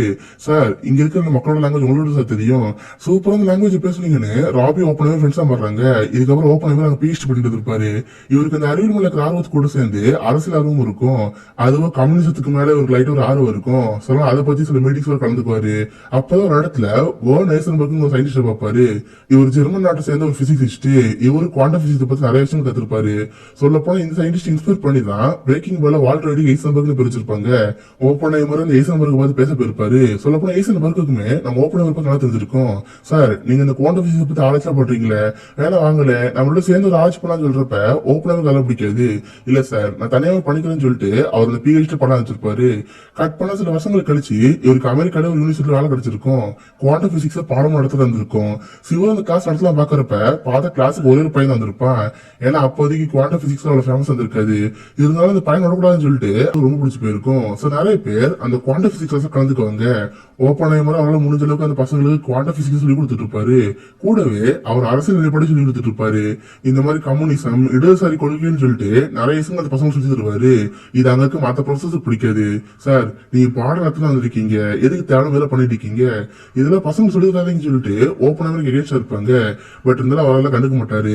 தன்னால முடிஞ்ச அளவுக்கு ஸ்டூடெண்ட்ஸ் கம்யூனிஸ்ட் சொல்லி கொடுத்துட்டு இருப்பாரு. கட் பண்ண ஒரு நாள் ஒரு கம்யூனிஸ்ட் மீட்டிங் இருந்திருக்கும். அந்த பார்ட்டிக்கு நம்ம ஓப்பன்ஹைமர் போயிருப்பாரு. அங்க எல்லா கம்யூனிஸ்ட் பார்த்து பேசிட்டு இருக்கிறப்ப அந்த இடத்துல ஒரு பொண்ணை பார்த்திருப்பாரு. அந்த பொண்ணோட பேரு ஜேன் டேக்லாக். அவளும் ஒரு கம்யூனிஸ்ட் தான். ஓப்பன்ஹைமருக்கு அந்த பொண்ணை பார்த்து ரொம்ப பிடிச்சி போயிரும். ரெண்டு பேரும் ஒருத்தருக்கு ஒருத்தர் லவ் பண்ண ஆரம்பிச்சிருப்பாங்க. அவங்க லவ் பிசிக்கல் வரைக்கும் போயிட்டு இருக்கும். அந்த மாதிரி ஒரு நாள் செக்ஸ் வச்சுட்டு இருக்கிறப்ப ஓப்பன்ஹைமரோட ரூம் பார்த்திருப்பா. பார்த்தா நிறைய புக்ஸ் வந்திருக்கும். ஒரு புக் எடுத்து ஆமா இது என்ன புக்னு கேட்பா. இதுக்கான ரீசன் என்னன்னு அவங்க போப்பதான் தெரியும். சோ இந்த மாதிரி ஓப்பன்ஹைமருக்கு ஜேன் டேக்லாக் லவ்ல சின்னதா லவ் போயிட்டு இருக்கும். கட் பண்ணா 1938 டிசம்பர் மாசம் அப்ப நியூஸ் பேப்பர்ல நியூஸ் வந்திருக்கும். அதை பார்த்து ஓப்பன்ஹைமர்ல நிறைய பேர் ஆச்சரியமா இருப்பாங்க. என்னன்னு பார்த்தா அணுவை பிளக்க முடியும் போட்டிருக்கு. ஜெர்மனி இதை பத்தி ஆராய்ச்சி பண்ணிட்டு இருக்காங்க. அணுக்களுக்குள்ள எலக்ட்ரான் புரோட்டான் நிறைய விஷயங்கள் இருக்குன்னு சொல்லிட்டு அந்த ஆர்டிக்கல்ல போட்டிருக்கோம். இதை பார்த்து ஓப்பன்ஹைமர்ல எல்லாருக்கும் ஒரு ஆச்சரியமா இருக்கும். அணு எப்படி பிளக்க முடியும், இதுக்கு தியரிட்டிக்கல் வாய்ப்பு இருக்கான்னு சொல்லிட்டு ஃபுல் அண்ட் ஃபுல் அதை பத்தி யோசிக்க ஆரம்பிச்சிருப்பாங்க. அண்ட் அது இப்போ ஓப்பன்ஹைமர் ஜெயல் லவ் பண்ணிட்டு இருப்பாங்களே அவங்க ரெண்டு பேரும் ஒரு டாக்ஸிக் ரிலேஷன்ஷிப்ல இருந்திருப்பாங்க. ஆனா ஒண்ணு சண்டை போறது ஒண்ணு சேர்றது இந்த மாதிரி போயிட்டு இருந்திருக்கும். இது போக போக அடிக்கடி சண்டையை போயிட்டு இருந்திருக்கும். அப்பதான் ஒரு நாள் ஓப்பன்ஹைமர் ஒரு பார்ட்டிக்கு போயிருப்பாரு. அங்கதான் ஒரு பொண்ணை பார்த்திருப்பாரு. அந்த பொண்ணோட பேரு கேத்ரின். எல்லாரும் ஷார்ட்டா கிட்டின்னு கூடுவாங்க. இவங்க ஒரு பயாலஜிஸ்ட். அது போய் இவங்களும் ஒரு எக்ஸ்பிரமிஸ்ட் தான். சோ ஓப்பன்ஹைமருக்கு அவங்க ரொம்ப பிடிச்சி போயிடும். சோ அவங்களோட ஒரு லவ் ரிலேஷன் பறந்துட்டு இருக்கும். போப்போ இவருக்கு கேத்ரின் ரொம்ப பிடிக்க ஆரம்பிக்கும். ஒரு நாள் இவரு கேத்ரின் அவுட்டிங் போறப்ப அப்ப அந்த கேத்ரின் கேட்டு பார்ப்பாங்க, நான் உங்களை கல்யாணம் பண்ணிக்க ஆசைப்படுறேன், அதுக்கு முன்னாடி பாஸ்ட பத்தி சொல்லிடுறேன், எனக்கு ஆல்ரெடி 2 வாட்டி கல்யாணம் ஆயிருச்சு, இப்ப உங்களுக்கு கல்யாணம் பண்ண 3வது வாட்டி, உங்களுக்கு சமாதானம் நீங்க எனக்கு கல்யாணம் பண்ணிக்கலாம் இல்லன்னா வேணாம்னு சொல்றப்ப ஓப்பன்ஹைமருக்கு கேத்ரின் ரொம்ப பிடிச்சிருக்கும். சரின்னு கேத்ரின் கல்யாணம் பண்ணாந்து இருப்பாரு. அண்ட் அதே நேரத்துல ஜேனோட ஒரு காதல் ஓடிட்டு இருந்துச்சுல அதுக்கு ஒரு முடிவு கட்டணும்னு சொல்லிட்டு ஒரு நாள் ஜேனை பார்க்க போயிருப்பாரு. இங்க பாரு உனக்கு எனக்கு இடையில ஒரு டாக்ஸிக்கல் ரிலேஷன்ஷிப் தான் இருக்கு, நம்ம கடைசி கல்யாணம் பண்ணிக்க முடியாது, நம்ம பிரேக்கப் பண்ணிக்கோன்னு சொல்லிட்டு ஜேன் டேக்லாக் அவர் பிரேக்கப் பண்ணிருப்பாரு. சோ அந்த பொண்ணு அதை கேட்டு ரொம்ப சோகமா இருப்பா. இதுக்கப்புறம் ஓப்பன்ஹைமருக்கு கேத்ரினுக்கும் கல்யாணம் ஆயிருக்கும். அவங்க 2 பேத்துக்கு சேர்ந்து ஒரு குழந்தை பிறக்கும். பட் ஓப்பன்ஹைமரோட பர்சனல் லைஃப் நல்லா இருந்துச்சுன்னு கேட்டா நல்லாவே இல்ல. ஆனா ஒண்ணு அவருக்கும் ஒய்ஃபு சண்டே வந்துட்டு இருக்கும். இதுல பாதிப்பது யாருன்னா இவங்க குழந்தைங்க தான். இதனால ஓப்பன்ஹைமர் ஒரு முடிவு எடுப்பாரு. இவரோட ஃப்ரெண்ட் ஒருத்தர் மீட் பண்ணி ப்ளீஸ் கொஞ்ச நாளைக்கு உங்களால என் குழந்தைய பாத்துக்க முடியுமா, எனக்கு என் ஒய்ஃபு கடையில அடிக்கடி சண்டையா வருதுன்னு சொல்லிட்டு அவரோட குழந்தைய ஃப்ரெண்ட் கொடுத்திருப்பாங்க. அவங்களும் சேர்ந்து அந்த குழந்தைய வளர்க்க ஆரம்பிச்சிருப்பாங்க. கட் பண்ணா 1939 செப்டம்பர் 1 ஹிட்லர் போலாந்து படம் எடுத்திருப்பாரு. அபிஷியலா இதை 2ஆம் உலக போர் ஸ்டார்ட் ஆனாலு ஹிட்லர் போலாந்த கைப்பற்றதுக்கு அப்புறம் உலக நாடுகள் எல்லாத்துலயும் சண்டை வர ஆரம்பிச்சிருக்கும். ஒவ்வொரு நாடுகளும் தனித்தனி டீமா பிரிஞ்சு போயிருக்கும். அச்சு நாடுகள் நேச நாடுகள்னு ஒன்னோட தனித்தனி பிரிஞ்சு போயிருப்பாங்க. ஜெர்மனி ஜப்பான் கை கோத்து இருக்கும். அதுக்கேற்ற மாதிரி ரஷ்யா அமெரிக்காவும் கை கோத்து அது தனி நாடா இருக்கும். இப்படிதான் 2ஆம் உலக போர் ஸ்டார்ட் ஆயிருக்கும். ஹிட்லர் நிறைய யூத மக்களை கொத்து கொத்த கொண்டு முடிச்சிருப்பான். அது போ அணாயுதங்களை பத்தி தயாரிக்க ஆரம்பிச்சிருப்பான். இன்கேஸ் ஹிட்லர் கையில மட்டும் அணாயுதங்கள் கிடைச்சா இந்த உலகம் அடைஞ்சிரும். பல லட்சக்கணக்கான மக்களோட இறப்புக்கு ஹிட்லர் காரணமா இருப்பான். சொன்னாலும் ஹிட்லர் அணாயுதங்கள் தயாரிக்க கூடாது, அதுக்கும் நம்ம தயாரிக்கணும்னு அமெரிக்கன் கவர்மெண்ட் ஒரு முடிவு எடுத்திருக்கும். அது அதுக்காக அவங்க மேன்ஹேண்டன் ப்ராஜெக்ட் ஆரம்பிக்கலாம் இருப்பாங்க. பெரிய பெரிய சயின்டிஸ்ட்ல கூப்பிட்டு நம்ம ஒரு அணு தயாரிக்கணும், அதை வச்சு ஹிட்லரை பயமுறுத்துங்கிறது தான் இது ப்ராஜெக்டோட மோட்டிவே. அதுக்கு அவங்க தேர்ந்தெடுத்த சயின்டிஸ்ட் தான் நம்ம ஓப்பன்ஹைமர். கட் பண்ண லெஸ்லி கிராஸ்ங்க ஒரு நபரை வைப்பாங்க. இவர் யூஎஸ் ஆர்மியோட ஜெனரல். அவர் ஓப்பன்ஹைமரை பார்த்து, ஓப்பன்ஹைமர் நாங்க இந்த மாதிரி ஒரு ப்ராஜெக்ட் பண்றதா இருக்கோம், ஹிட்லருக்கு முன்னாடி நம்ம அணு தயாரிச்சாகணும், இதுக்கு உங்களை டைரக்டரா போலாம் தான் நாங்க வந்தோம். பட் இதுல உங்களை டைரக்டரா போறது சில பிரச்சனைகள் இருக்கு. ஏன்னா நீங்க இதுக்கு முன்னாடி ஜெர்மனில படிச்சிருக்கீங்க, அண்ட் அது போல நீங்க கம்யூனிஸ்ட் இருக்கிற ஒருத்தர். அமெரிக்காங்கிறது ஒரு முதலாளித்துவ நாடு, இங்க வந்து பொது உடம்புல பேசினா பிரச்சனையாகும். சோ இந்த ப்ராஜெக்ட் நீங்க எடுத்துக்கலாம் இருக்கிறப்ப ஓப்பன்ஹைமருக்கு அந்த ப்ராஜெக்ட் பிடிச்சி போயிருக்கும். ஏன்னா பேசிக்காவே ஒரு சயின்டிஸ்ட், அவருக்கு அணுக்களை பத்தி ஆராய்ச்சி பண்ண ரொம்ப பிடிக்கும். இப்ப அதுவே ஒரு ஆஃபரா வரப்ப இவர் அதை பண்ணணும்னு பார்த்திருப்பாரு. அண்ட் அது போய் ஹிட்லர் யூத மக்கள் கொண்டு இருப்பாரு. நம்ம ஓப்பன்ஹைமர் ஒரு ஜூவிஸ் தான், ஹிட்லருக்கு எதிராகவே இதை பண்ணியானுங்கிறதுக்காக இவர் இந்த ப்ராஜெக்ட் அக்செப்ட் பண்ணிருப்பாரு. அப்படியே அவங்க ஆரம்பிச்ச ப்ராஜெக்ட் தான் தி மேன்ஹேண்டன் ப்ராஜெக்ட். இப்ப இவரோட சேர்ந்து இந்த ப்ராஜெக்ட் பண்றதுக்கு சில சயின்டிஸ்ட் வேணும். அதுக்கு ஒவ்வொரு சயின்டிஸ்டும் பார்த்து அவங்க வேலையை கால்குலேட் எடுத்திருப்பாங்க. பட் இந்த ப்ராஜெக்ட் பத்தி எதுவுமே சயின்டிஸ்ட் சொல்லிருக்க மாட்டாங்க. அதனால நிறைய சயின்டிஸ்ட் இந்த ப்ராஜெக்ட் அக்செப்ட் பண்ணிருக்க மாட்டாங்க. அப்படி இன் கேஸ் ஒரு சயின்டிஸ்ட் இந்த ப்ராஜெக்ட் இன்வால்வ் ஆறாருன்னா அவர் ஃபேமிலி ஐசோலேட் ஆகணும், மொத்த குடும்பத்தையும் கொண்டு வந்து தனியா தங்கி ஆகணும், இந்த மாதிரி ரூல்ஸ்ல அங்க இருக்கும். இதனால அந்த சயின்டிஸ்ட் இதை அக்செப்ட் பண்ணிருக்க மாட்டாங்க. பட் இருந்தாலும் ஓப்பன்ஹைமர் தெரிஞ்ச சயின்டிஸ்ட் இருப்பாங்களே, அவங்கள வச்சு இந்த ப்ராஜெக்ட் ஸ்டார்ட் பண்ணிருப்பாரு. இவர் ஜெர்மனில பிஹெச்டி பண்ணிட்டு இருக்கிறப்ப அங்க ராபின் ஃப்ரெண்டா இருப்பார்ல, அவரும் அந்த ப்ராஜெக்ட் வச்சுக்கிறாரு. அது போய் எட்வர்ட் ஹெல்னு ஒரு சயின்டிஸ்ட் இருப்பாரு, அவர் கூட வச்சுக்காரு. அதுக்கடுத்து டேவிட் ஹில், என்ரிகோ ஃபெர்மினி, நிறைய சயின்டிஸ்ட் ஆராய்ச்சியில கூட வச்சுக்கோங்க. இதுக்கு அடுத்துதான் தி மேன்ஹேண்டன் ப்ராஜெக்ட் ஆரம்பிச்சிச்சு. இதுக்காக ஊருக்கு ஒதுக்குப்புறமா ஒரு மிகப்பெரிய பாலைவன ஏரியா இருக்கும். அந்த ஃபுல் ஏரியாவுமே இவங்க ஆராய்ச்சிக்கு பயன்படுத்த ஆரம்பிச்சாங்க. வெளிநாடுகள்ல இருந்து பாக்குறவங்களுக்கும் இது ஒரு ஆராய்ச்சி பண்றாங்கன்னு தெரியக்கூடாது. சோ இங்க ஏதோ ராணுவ முகாம் இருக்குங்கிற மாதிரி தான் அந்த இடத்த ப்ரொஜெக்ட் பண்ணிருப்பாங்க. ஒவ்வொரு சயின்டிஸ்டோட குடும்பத்தையும் கொண்டு வந்து இங்க பில்டிங் கட்ட வச்சிருப்பாங்க. அவங்களுக்குன்னு தேவையான தனியான ஒரு வீடு, அவங்க பசங்க படிக்கிறதுக்கு ஸ்கூலு, இவங்க ப்ரே பண்றது சர்ச்னு எல்லாத்தையும் கட்ட ஆரம்பிப்பாங்க. கிட்டத்தட்ட இந்த இடத்துல இவங்க நகரத்தை உருவாக்க ஆரம்பிப்பாங்க. ஆகஸ்ட் 13, 1942 ஆபீஷியலா இந்த மேன்ஹேண்டன் ப்ராஜெக்ட் ஆரம்பிச்சிச்சு. அவர் டீம்ல இருக்கிற எல்லா சயின்டிஸ்டும் வச்சு இந்த அணு ப்ராஜெக்ட் ஆரம்பிச்சிருப்பாங்க. அப்போ டீம்ல எட்வர்ட் ஹெல்னு ஒருத்தர் இருப்பாரு. இவரும் ஒரு தியராலஜிக்கல் பிசிக்ஸ் தான். இவங்க அந்த அணு பத்தி ஆராய்ச்சி பண்ணிட்டு இருக்கிறப்ப இவர் ஒரு பேப்பர் கொடுப்பாரு. என்னன்னு பார்த்தா ஹைட்ரஜன் பாம் தான். இப்போ அவங்க தயாரிக்கிறது என்ன, ஒரு அட்டாமிக் பாம். யுரேனியம் வச்சு இவங்க அந்த ப்ராஜெக்ட் ஆரம்பிச்சிருப்பாங்க. பட் இவர் என்ன சொல்றாருன்னா, நம்ம ஹைட்ரஜன் பாம் தயாரிக்கலாம், இது ரொம்ப பவர்ஃபுல்லான ஒண்ணு, நார்மலா அட்டாமிக் பாம்பை விட இது அதிக மடங்கான பாதிப்பு ஏற்படுத்தும், பேசாம இது தயாரிக்கலாம்னு கேட்கறப்ப ஓப்பன்ஹைமர் வேணாம்னு சொல்லுவாரு. ஏன்னா இவங்களோட என்ன ஹிட்லர் பயமுறுத்தணும், அதுக்காக அட்டாமிக் பாம்பு தயாரிக்கிறாங்க. இதே ஹைட்ரஜன் பாம் உருவாக்குனாங்கன்னா பல லட்சக்கணக்கான மக்கள் உயிருக்கு ஆபத்து வரும். அதனால அது வேணாம்னு சொல்லிட்டு ஹைட்ரஜன் பாம் அவாய்ட் பண்ணிடுவாங்க. அதுக்காக தொடர்ந்து அட்டாமிக் பாம்பு தயாரிக்க ஆரம்பிப்பாங்க. பட் இந்த ஆராய்ச்சியில இவங்களுக்கு ஒரு ப்ராப்ளம் இருக்கு. இப்போ இந்த அட்டாமிக் பாம்பு தயாரிக்கிறாங்கன்னா இது ஒரு செயின் ரியாக்ஷனாக வாய்ப்பு இருக்கு. ஏன்னா இந்த உலகமே காத்தால தான் நிரம்பி இருக்கு. இப்போ இன்கேஸ் அட்டாமிக் பாம்பு வெடிக்குதுன்னா அது காத்துல ரியாக்ட் ஆக சான்ஸ் இருக்கு. அப்படி ரியாக்ட் ஆகிட்டு போயிட்டு இருந்தா இந்த உலகம் அழிஞ்சு போயிடும். ஒரு குறிப்பிட்ட நகர் தடுக்கிறதுக்கு பதிலா இந்த உலகத்தையும் அழிச்சிருவாங்க. இதை பத்தி ஓப்பனாக ரொம்ப ஆராய்ச்சி பண்ணி பார்க்காரு. இவங்க என்னதான் தியரில போட்டு பார்த்தாலும் செயின் ரியாக்ஷன் பாசிபிளா தான் இருக்கு. இந்த உலகமே அழிய வாய்ப்பு இருக்குன்னு வருது. இதை பாக்குற ஓப்பனாக என்னன்னு தெரியல. தொடர்ந்து இந்த அட்டாமிக் ப்ராஜெக்ட் பண்ணலாமா வேணாமான்னு அவருக்கு ஒரு குழப்பம் ஏற்பட்டு இருக்கு. சொல்ல போன சீனை பத்தி டைரக்டர் கிறிஸ்டோபர் அவரோட முன்னாடி படத்தை சொல்லியிருப்பாரு. மேன்ஹாட்டன் ப்ராஜெக்ட் உனக்கு தெரிஞ்சிருக்கணுமே, உலகம் முழுக்க பரவிடுமோன்னு ஓப்பன்ஹைமர் கவலைப்பட்டேன். இப்போ ஓப்பன்ஹைமருக்கு ஒரு சந்தேகம் ஏற்பட்டிருக்கு. அந்த சந்தேகத்தை தீக்கணும்னா இவரோட ஒரு பெரிய சயின்டிஸ்ட் பார்த்து பேசணும்ல. அதுக்காக இவரு ஒரு சயின்டிஸ்ட் பார்த்து பேச போறாரு. அவர் தான் நம்ம தலைவர் ஆல்பர்ட் ஐன்ஸ்டீன். சொல்ல போனா ஆல்பர்ட் ஐன்ஸ்டீன் ஜெர்மனி சேர்ந்தவர் தான். அவர் ஜெர்மனியில ஆராய்ச்சி தான் பண்ணி அவர் மாதிரி அவார்ட்லாம் கொடுத்துருப்பாங்க. பட் எப்ப ஹிட்லர் ஜெர்மனி ஆட்சி பண்ண ஆரம்பிச்சானோ அப்ப வந்து இவருக்கு ரொம்ப ஆபத்தாயிருச்சு. ஏன்னா ஹிட்லர் யூதர்கள் ஒவ்வொருத்தரையும் தேடி தேடி கொள்ள ஆரம்பிச்சான். ஆல்பர்ட் ஐன்ஸ்டீன் ஒரு யூதர் தான். நீ சாதனை பண்ண என்ன, நீ ஒரு யூதர்னு சொல்லிட்டு ஹிட்லரை கொல்ல பார்த்தாங்க. இதனால ஹிட்லருக்கு ஒரு வழி தெரியல. எப்படியா ஜெர்மன்ல இருந்து அமெரிக்க கவர்மெண்ட்காக அமெரிக்கன் கவர்மெண்ட் ஒரு லெட்டர் போட்டாரு. அதுதான் ஹிட்லர் அணு தயாரிக்கிறது. ஹிட்லர் மட்டும் அணு தயாரிச்சாரு இந்த உலகம் வாய்ப்பு இருக்கு, அவருக்கு கூட நீங்க முந்திக்கோங்கன்னு சொல்லிட்டு இவர் தான் அமெரிக்கா லெட்டரே போட்டிருப்பாரு. இது வச்சு அமெரிக்காக்கு விஷயம் தெரிய வந்திருக்கும். அதனால ஆல்பர்ட் ஐன்ஸ்டீன் குடியுரிமை கொடுத்து அவர் அமெரிக்கா கொண்டு வந்திருப்பாங்க. அதனால இப்ப அவர் அமெரிக்கால இருக்காரு. ஓப்பன்ஹைமர் ஆல்பர்ட் ஐன்ஸ்டீன் பார்த்து, சார் நாங்க இந்த மாதிரி அணு பத்தி ஒரு ஆராய்ச்சி பண்ணிட்டு இருக்கோம், இதுல ஒரு செயின் ரியாக்ஷன் நடக்க வாய்ப்பு இருக்கு, அதுக்கு அவசியம் இல்லையே, நீங்க இந்த ஆராய்ச்சி சின்னதா பண்ணி பாருங்க, அதுல ரியாக்ஷன் எடுக்காம பாருங்க, அப்படி எந்த ஒரு செயின் ரியாக்ஷன் நடக்கலைன்னா நீங்க பண்ண சக்சஸ் தானே, இதெல்லாம் ட்ரை பண்ணி பாருங்கன்னு சொல்றப்ப இது ஓப்பனாக நல்ல ஐடியா தோணுது. தியரட்டிக்கா வரலனாலும் பிராக்டிக்கலா பண்ணாலும் ஒரு முடிவு ஆரம்பிக்காரு.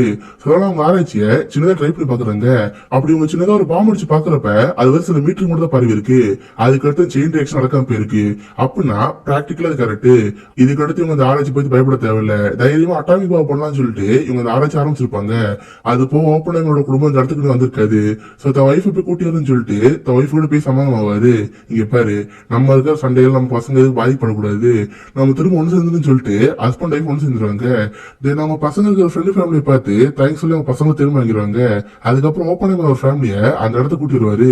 பார்த்தா அவங்களுக்கும் தனியார் வீடு இருக்கும். வீடு வந்து பார்த்தா ஒண்ணுமே இருக்காது. அவரையே சமாதானப்படுத்திட்டு இருப்பாரு.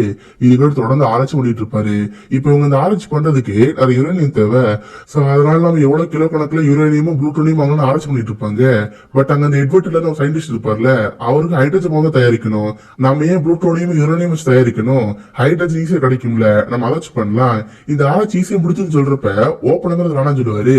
ஏன்னா இவங்களோட மோட்டிவ் பயமுறுத்த மட்டும்தான். நமக்கு அந்த ஹைட்ரஜன் பாம்பு தேவை கிடையாது. அது போக நம்ம ஃபர்ஸ்ட் அட்டாமிக் பாம்பு தயாரிப்போம், தேவைப்பட்ட ஹைட்ரஜன் பாம்பு தயாரிப்போம் சொல்றப்ப அந்த எட்வர்ட்ல இருக்கு மூச்சு தங்கி போயிருது. ஒரு வேண்டாம் வெறுப்பாத அவர் அந்த ஆராய்ச்சி இருந்துட்டு இருப்பாரு. கட் பண்ண இந்த பக்கம் அப்படியே நம்ம தலைவர் ஆர்டிஜி காமிப்பாங்க. இந்த படத்துல இவரோட பேர் லூயிஸ் ஸ்ட்ராஸ். இவர் தான் சேர்மன் ஆஃப் ஏஇசி, அதாவது அட்டாமிக் எனர்ஜி கமிஷன். நம்ம ஓப்பனர் பண்ற ஆராய்ச்சி எல்லாத்தையுமே இவர் தான் மேற்பார்வை பண்ணியாகணும். இப்ப இவங்களுக்கு ஒரு நியூஸ் தெரிய வந்திருக்கும். அதாவது இவங்க நட்பு நாடா ரஷ்யா வந்திருக்கும்ல, அந்த ரஷ்யாவும் அணு ஆயுத தயாரிக்க ஆரம்பிச்சிருக்கும். அது இவங்க பண்றாங்க அந்த ப்ராஜெக்ட். அதுல யாரோ ஒரு கருப்பாடு இருக்கு போல, அதான் அந்த ப்ராஜெக்ட் எல்லாம் கொடுத்துட்டு இருக்கு. அதை வச்சு ரஷ்யாவும் அணு ஆயுதங்கள் தயாரிக்க ஆரம்பிச்சிட்டாங்க. இதை பத்தி ஓப்பனர் பேசணும்னு சொல்லிட்டு ஓப்பனர் கூட பேசிட்டு இருப்பாங்க. இந்த மாதிரி நமக்கு முன்னாடியே ரஷ்யா அணு ஆயுதங்களை பத்தி ஆராய்ச்சி பண்ண ஆரம்பிச்சிட்டாங்க. சொல்ல போனா அவங்க சின்னதா டெஸ்ட் பண்ணி ஆரம்பிச்சிட்டாங்க. இப்படியே நடந்துட்டு இருந்துச்சுன்னா ரஷ்யா நமக்கு முன்னாடி போயிடும். இதுக்குள்ள காரணமான ஆளு யாருன்னு சொல்லிட்டு ஓப்பனர் சந்தேகப்படுவாங்க. ஏன்னா ஓப்பனர் இதுக்கு கமிஷனர் இருக்கவரு, கண்டிப்பா இவர் தான் பண்ணிருப்பாருன்னு சொல்லிட்டு அவரும் சந்தேகப்படுவாங்க. பட் ஓப்பனர் அவர் தரப்பு நேரத்தை சொல்லிட்டு இருப்பாரு. அண்ட் அது போய் ஒரு ஹைட்ரஜன் பாம்பு தயாரிக்க விடாம பண்ணிட்டு இருக்காருல்ல, மேபி இது கூட அது காரணமா இருக்கும்னு சொல்லிட்டு ஃபுல் சந்தேகம் ஓப்பனர் தான் இருக்கும். பட் அது முடிஞ்ச அளவுக்கு இங்க பாருங்க, நான் ஒன்னும் ஹைட்ரஜன் பாம்பு தயாரிக்க வேணாம்னு சொல்லல, அதோட பாதிப்பு அதிகமா இருக்கும். நமக்கு தேவை எல்லாமே போர் நிறுத்தி ஆகணும். அதுவும் ஹிட்லருக்கு முன்னாடி நம்ம இந்த ஆராய்ச்சி பண்ணி முடிச்சாகணும். அதுக்காக இந்த மாதிரி பண்ணிட்டு இருக்கோம். மற்றபடி ஹைட்ரஜன் பாம்பு தயாரிக்கல எங்களுக்கு எந்த ஒரு ஆட்சி சொல்லிட்டு ஓப்பனர் பேசிட்டு இருப்பாரு. இதனால லூயிஸ் ஸ்ட்ராஸ் அந்த கேஸ் பெருசா எடுத்துக்க மாட்டாரு. சோ நம்ம ஓப்பனரும் தொடர்ந்து ஒரு ஆராய்ச்சி பண்ணிட்டே இருப்பாரு. கட் பண்ண ஒரு நாள் அவருக்கு ஒரு போன் கால் வரும். பண்றது யாருன்னு பார்த்தா ஜேன் டேக்லக் தான். அதாவது நம்ம ஓப்பனரோட முன்னாள் காதலி. அவ எப்படியாவது உங்களை பாத்தியான்னு சொல்லிட்டு ஓப்பனர் போன் பண்ணிருப்பா. இதை பார்த்து ஓப்பனர் ஒரு மாதிரி இருக்கும். சரி கொஞ்ச நாளைக்கு இந்த ஆராய்ச்சி வச்சு அவளை போய் பாட்டுறதுன்னு சொல்லிட்டு அந்த கிளியரன்ஸ் அங்க போயிருப்பாரு. இந்த மாதிரி ஆராய்ச்சி பண்ற இடத்துல கியூ கிளியர்ஸ் வச்சிருப்பாங்க. அதாவது சில பேர் வந்து வேற நாட்டுல இங்க தங்கி இருப்பாங்கல்ல, அந்த மாதிரி ஆட்களுக்கு கிளியரன்ஸ் இருந்தா மட்டும் தான் இங்க வாழ முடியும். அந்த மாதிரி ஓப்பனர் கிளியரன்ஸ் கேட்கறப்ப அவங்களும் சேர்ந்து கொடுத்துருவாங்க. அதுக்கப்புறம் ஓப்பனர் ஸ்ட்ரெயிட்டா ஜெயின் டேக்லக்கு பார்க்க போவாங்க. பார்த்தா அவங்க மனதளவுல ரொம்ப டிப்ரெஸ்டா இருப்பாங்க. அதை பத்தில ஓப்பனர் சொல்லி அழுகிறப்ப அவரும் முடிஞ்சது கால் சொல்லிட்டு இருப்பாரு. அன்னைக்கு ஃபுல்லா அவங்க ரெண்டு பேரும் அவங்க லவ் பத்தி பேசிட்டு இருப்பாங்க. அண்ட் பிசிக்கலி அன்னைக்கு நைட் ஒன்னா வந்திருப்பாங்க. கட் பண்ண எல்லாம் முடிஞ்சு ஓப்பனர் பழைய எப்படி ஒரு ப்ராஜெக்ட் வந்திருப்பாரு. அப்போ ஒரு நாள் ஒரு பார்ட்டி மீட்டிங் ஆட்டு வந்திருக்கும். அந்த மீட்டிங் போறப்ப அந்த ஒரு நாளை பார்த்திருப்பாரு. யாருன்னு பார்த்து நீல்ஸ் போர்தான். இவர் ஸ்டூடெண்டா இருந்தப்போ சயின்டிஸ்ட் லெக்சர் எடுத்திருப்பார்ல, அந்த சயின்டிஸ்ட் அங்க பாப்பாரு.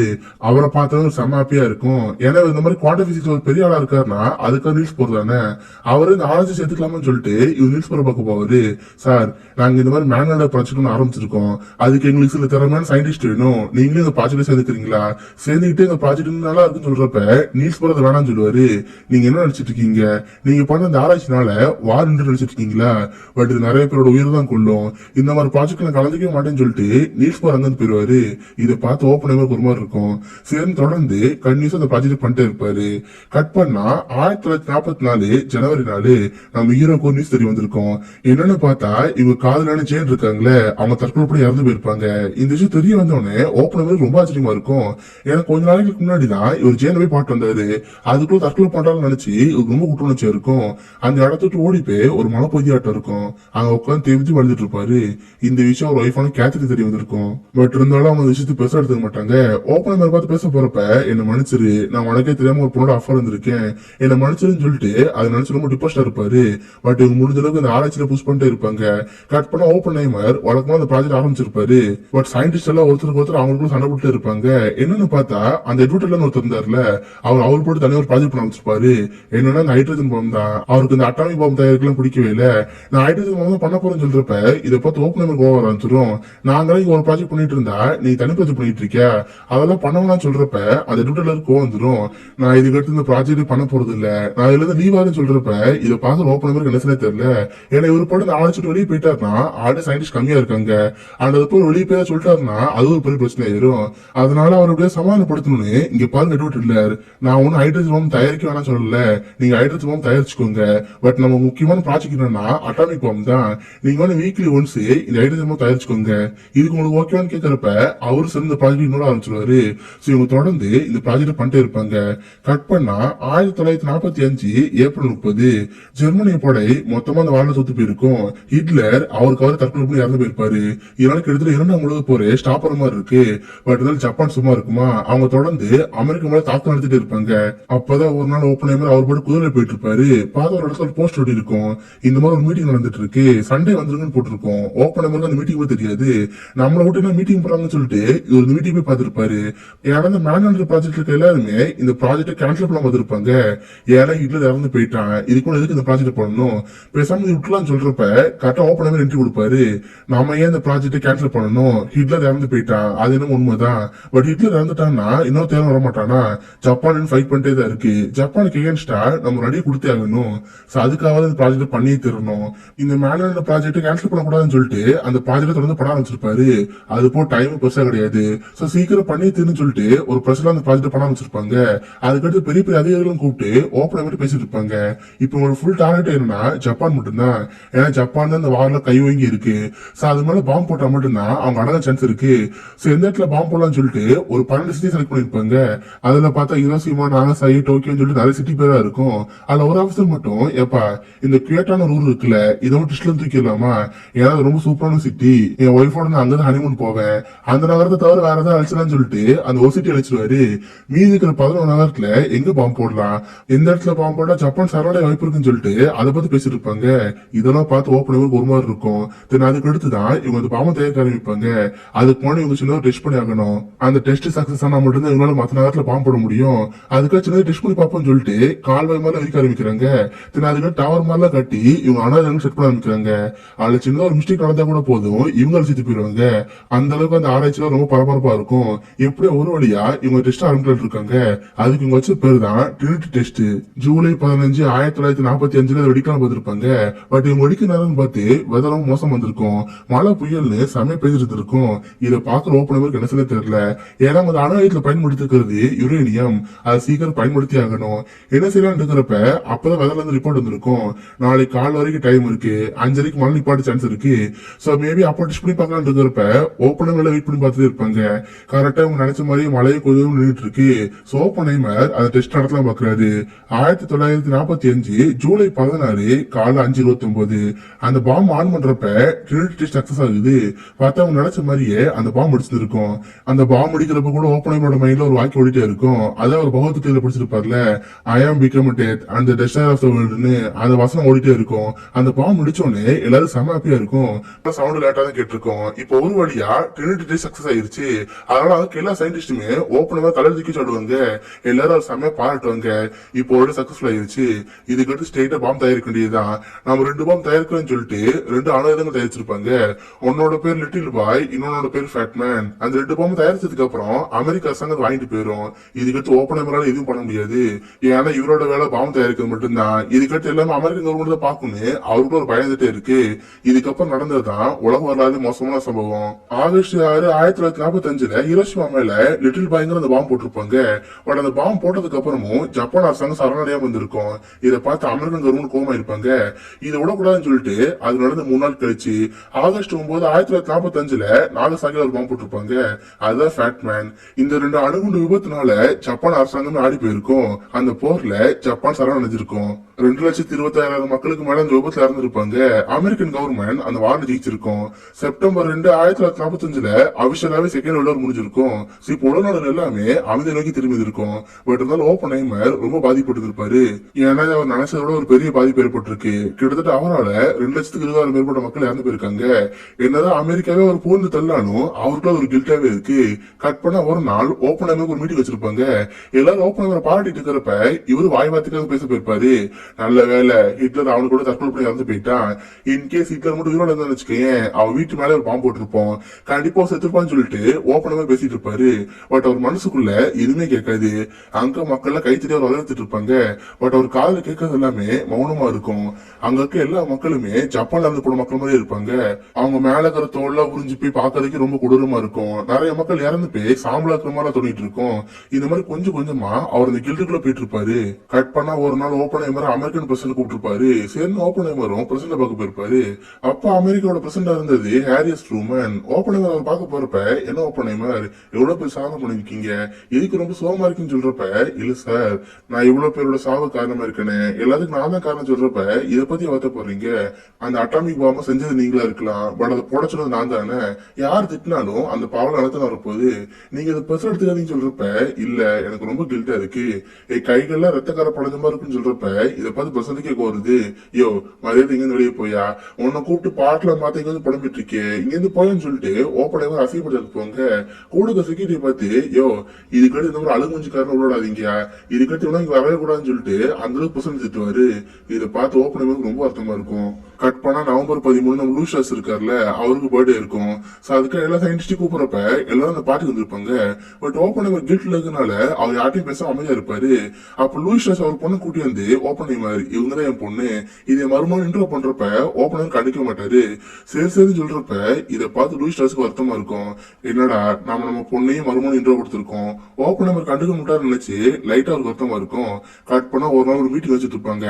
அப்போ எல்லா சயின்டிஸ்டும் உட்காந்து பேசிட்டு இருக்கிறப்ப ஓப்பன்ஹைமர் லூயிஸ் ஸ்ட்ராஸை கலாய்க்கிற மாதிரி பேசியிருப்பாரு. இது அவருக்கு எகைன் ஒரு இன்சல்ட் இருக்கிற மாதிரி இருக்கும். பட் அதே பெருசா கண்டுக்காம கடந்து போயிட்டே இருப்பாரு.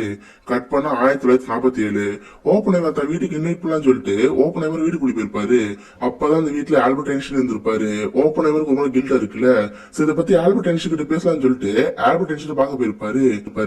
இவங்க அப்படி என்ன பேசுறாங்க, ஒருவேளை நம்மளை பத்தி பேசுறாங்கன்னு நினைச்சு லூயிஸ் ஸ்ட்ராஸ் அவங்க பக்கத்துல போயிருப்பாரு. பார்த்த கொஞ்ச நேரத்திலேயே ஆல்பர்ட் ஐன்ஸ்டீன் நடந்து வருவாரு. லூயிஸ் ஆல்பர்ட் ஐன்ஸ்டீன் கிட்ட பேசலாம் ட்ரை பண்றப்ப ஐன்ஸ்டீன் கடுக்க மாட்டாரு, அவரு பாட்டு அங்க கிளம்பி போயிருப்பாரு. இதை பார்த்து லூயிஸ் ஸ்ட்ராஸ் சமகடுப்பா இருக்கும். இவரும் நினைக்கிறாருன்னா நம்மளை பத்தி ஓப்பன்ஹைமர் எதோ ஒண்ணு இல்லாத போல வச்சிருக்கான் போல, அதை ஆல்பர்ட் ஐன்ஸ்டீன் கடுக்காம போயிட்டாரு. இது ஓப்பன்ஹைமர் பையன் என்ன பண்றப்பாருன்னு சொல்லிட்டு அவருக்கு ஒரு கோவம் ஆரம்பிக்குது. இது அப்படியே ஒரு வன்மம் மாறிட்டு இருக்கு. ஏன்னா இது வரைக்கும் கிட்டத்தட்ட ஒரு 3 வாட்டி கிட்ட ஒரு இன்சல்ட் பண்ணிருக்காங்க. இதுக்காக வேலை பண்றேன்னு சொல்லிட்டு இவரு பிளான் பண்ணிட்டு இருப்பாரு. கட் பண்ண ஓப்பன்ஹைமர் டிப்ரெஷன் இருக்கிற ஸ்டேஜ்ல அவருக்கு நியூஸ் பேப்பர் கொடுத்திருக்கும். பார்த்தா அமெரிக்கன் கவர்மெண்ட் ஹைட்ரஜன் பாம் தயாரிக்க ஆரம்பிச்சிருக்காங்க. இதுக்கான ப்ராஜெக்ட் ஆரம்பிச்சிருக்கு. எட்வர்ட் இல்லாத இந்த ப்ராஜெக்ட் பண்ண போறான்னு சொல்றப்ப இதை பார்த்து அவருக்கு இன்னும் ரொம்ப கில்ட்டா இருக்கும். நாம ஒரு விஷயத்தை ஆரம்பிச்சோம், இப்ப இது அடுத்த இடத்துல நோக்கி போயிட்டு இருக்கு, இன்னும் அடுத்த எத்தனை மக்கள் இறப்பாங்கன்னு நினைச்சு ஓப்பன்ஹைமர் அதை பத்தி வருத்தப்பட்டு இருப்பாரு. அதே நேரத்துல அந்த பக்கம் ரஷ்யா இருக்குல்ல, அவங்களும் சும்மா இல்லாம இந்த நியூக்ளியர் டெஸ்ட் பத்தி ஆராய்ச்சி பண்ணிட்டு இருப்பாங்க. கரெக்டா 1949 ஆகஸ்ட் 29 அவங்க ஒரு நியூக்ளியர் டெஸ்ட் பண்ணிருப்பாங்க. இப்ப சொல்லப்போனா ரஷ்யா கிட்டயுமே ஒரு அணு இது இருக்கு. இப்ப நாளைக்கு எங்கேயும் சண்டை வந்தா சரி, ரஷ்யாவால அமெரிக்காவை தாக்கு நடத்த முடியும். இதை தெரிஞ்சுட்டு அமெரிக்கன் கவர்மெண்ட் ஆடி போயிருவாங்க. எப்படி ரஷ்யாவால அணுவை தயாரிக்க முடிஞ்சு, அப்பனா நம்ம நாட்டிலேயே ஒரு கருப்பாடு வந்து இதெல்லாம் பண்ணிருக்கோம்னு நினைச்சு அமெரிக்கன் கவர்மெண்ட் சந்தேகப்பட ஆரம்பிப்பாங்க. கட் பண்ண இந்த பக்கம் லூயிஸ் ஸ்ட்ராஸ் இருக்காருல்ல, அவர் இப்ப ஏஇசியோட சேர்மனா இருக்காரு. அவருக்கு அடுத்த பதவி போடணும் ஆசையா இருக்கு. பார்த்தா அங்க செக்யூரிட்டி ஆஃப் காமர்ஸ் பதவி இருக்கும், அதுக்கு போட்டி போலான்னு சொல்லிட்டு அதுக்காக போட்டி போட்டிருப்பாரு. சோ அதனால அடுத்த நாள் காலையில டைம் மேகசின்ல அவர் போட்டோவை போட்டுதான் கவர் பேஜ்ல ஒரு மேகசின் வந்திருக்கும். அந்த மேகசினோட 5வது பக்கத்துல நம்ம ஓப்பன்ஹைமர் பத்தி போட்டிருக்காங்க. இந்த மாதிரி இவர் தான் ஃபாதர் ஆஃப் அட்டாமிக் பாம், இவரால தான் அமெரிக்கா ஜெயிச்சதா அந்த பத்திரிகையில போட்டிருக்கோம். இதை பார்த்து லூயிஸ் ஸ்ட்ராஸ் சமூகத்துல இருப்பாரு. ஏன்னா அவருக்கு இப்ப ஓப்பன்ஹைமர் சுத்தம் பிடிக்கவே இல்லை. இவ எப்படி நியூஸ் பேப்பர் 5வது பேஜ் வரலாம், இவ ஃபேஸ்ல பத்திரிகையில வரவே கூடாது, ஓப்பன்ஹைமர் பேரை இதுக்கு எவ்வளவு சொல்லக்கூடாது, அந்த அளவுக்கு நான் டிஃபைன் பண்ணுன்னு சொல்லிட்டு இவருக்கு ஒரு கோவம் ஆரம்பிக்குது. அதுக்காக ஒரு விஷயத்த பண்ண ஆரம்பிச்சாரு. கட் பண்ண இந்த பக்கம் ஓப்பன்ஹைமருக்கு அவரோட கியூ கிளியரன்ஸ் கேன்சல் இருக்கும். நான் அந்த முன்னாடி சொல்லியிருப்பல, இந்த மாதிரி வெளிநாட்டுல இருந்து இங்க வந்து தங்குறவங்களுக்கு கிளியரன்ஸ் ஒன்று தருவாங்கன்னு. அந்த கியூ கிளியரன்ஸை நம்ம ஓப்பன்ஹைமர் கேன்சல் பண்ணிருப்பாங்க. இதுக்கெல்லாம் காரணம் நம்ம லூயிஸ் ஸ்ட்ராஸ் தான். ஓப்பன்ஹைமர் பழி வாங்கினதற்காக இந்த மாதிரி பண்ணிருப்பாரு. இப்போ ஓப்பன்ஹைமர் கிளியரன்ஸ் கிடைக்கணும்னா அவர் மேல்முறை பண்ணி ஆகணும். துறை ரீதியா அவருக்குன்னு ஒரு விசாரணை மாதிரி வைப்பாங்க. அந்த விசாரணையில பாஸ் ஆனா மட்டும்தான் அவருக்கு கிளியரன்ஸ் கிடைக்கும். சில வழியில ஓப்பன்ஹைமரும் மேல்முறை பண்ணுவாரு. பார்த்தா ஒரு 4-5 பேர் இருப்பாங்க, அவங்க விசாரணைக்கு வந்திருப்பாங்க. இந்த 4-5 பேருமே லூயிஸ் ஸ்ட்ராஸ் ஆட்கள் தான். அவங்க கேட்கற கேள்விக்கெல்லாம் ஓப்பன்ஹைமர் பதில் சொல்லி ஆகணும்.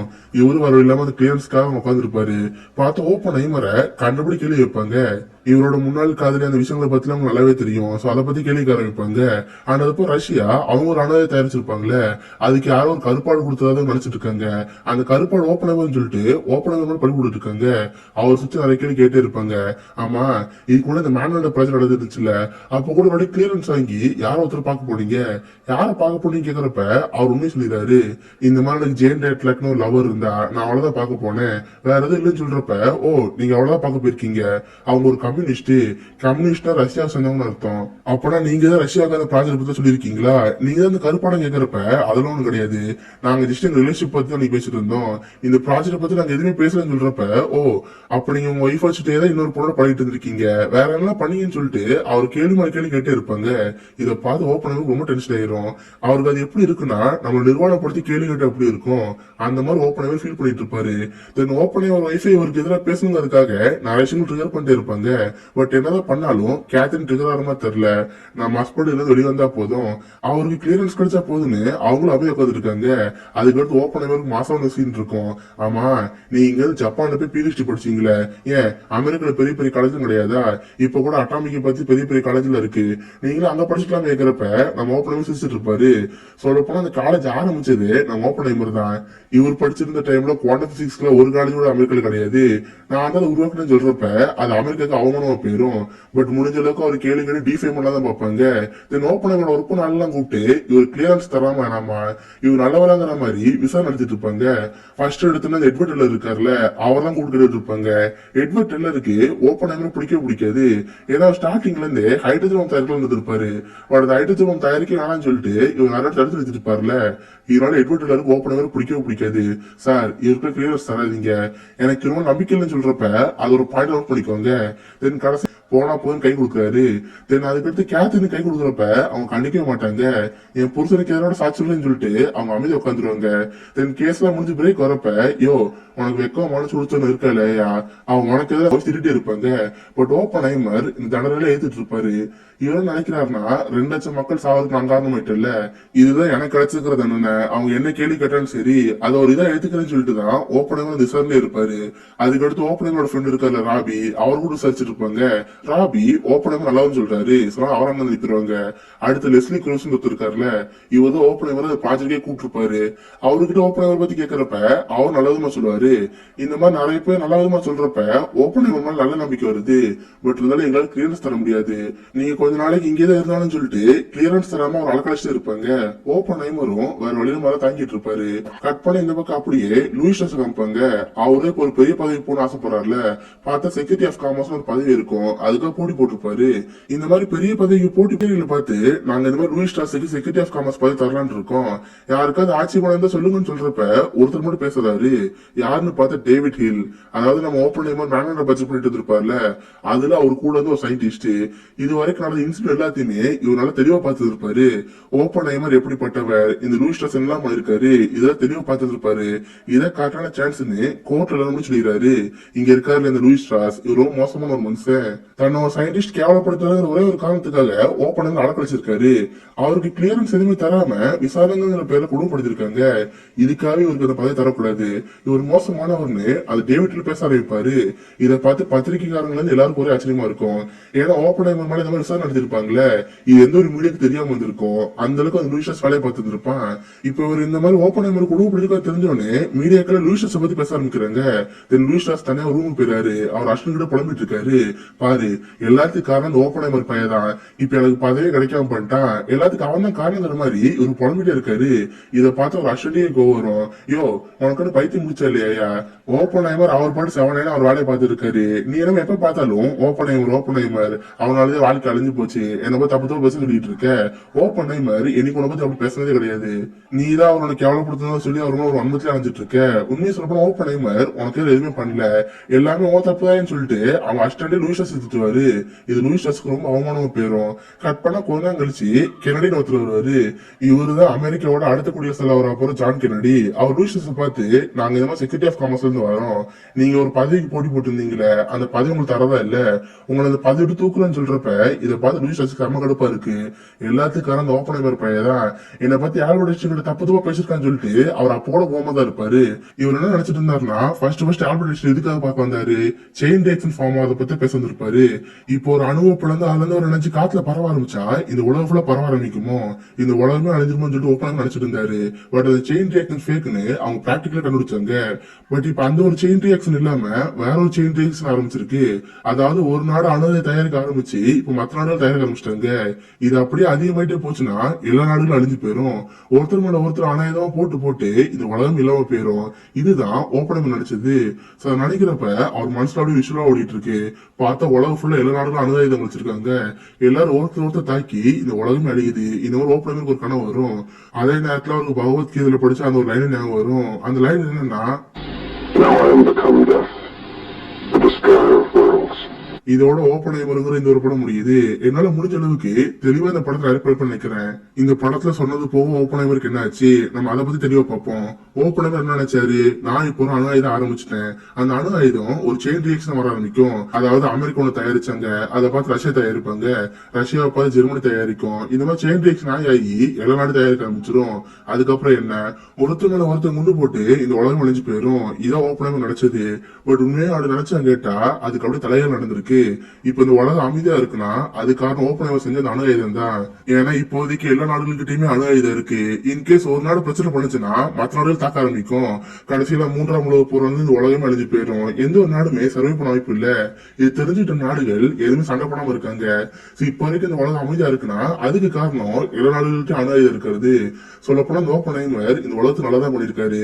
பட் அவர் பண்ண விளைவா 2 லட்சத்துக்கு மேற்பட்ட மக்கள் ஜப்பான்ல இறந்து போயிருக்காங்க.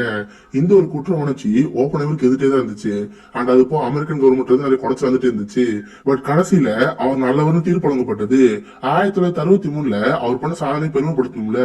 அதுக்கு அவருக்கு ஒரு அவார்டு தரணும்னு சொல்லிட்டு ஹென்ரிகோ ஃபெர்மின்னு ஒரு அவார்டு கொடுத்தாங்க. அப்போதைக்கு அமெரிக்காவோட பிரசிடண்டா இருந்தது லண்டன் பி ஜான்சன். அவரோட கையில அவருக்கு அந்த அவார்டு கொடுத்தாங்க. என்னதான் அவர் இத்தனை சாதனைகள் பண்ணாலும் அவருக்கு ஒரு கில்ட் இருந்துட்டு இருந்துச்சு. இத்தனை லட்சம் மக்கள் சாவுக்கு காரணம் சொல்லிட்டு அந்த கில்ட்ல கடைசி வாழ்ந்துட்டு இருந்தாரு. 1967 பிப்ரவரி 18 த்ரோட் கேன்சர் வந்து இறந்து போயிட்டாரு. சொல்ல போன ஓப்பனைமர் ஒரு செயின் ஸ்மோக்கர். தொடர்ந்து போய் பிடிச்சு அவர் த்ரோட் கேன்சர் இருந்திருக்கும். அதனால அவர் 62 வயசுல ஓப்பனைமர் இறந்து போயிருப்பாரு.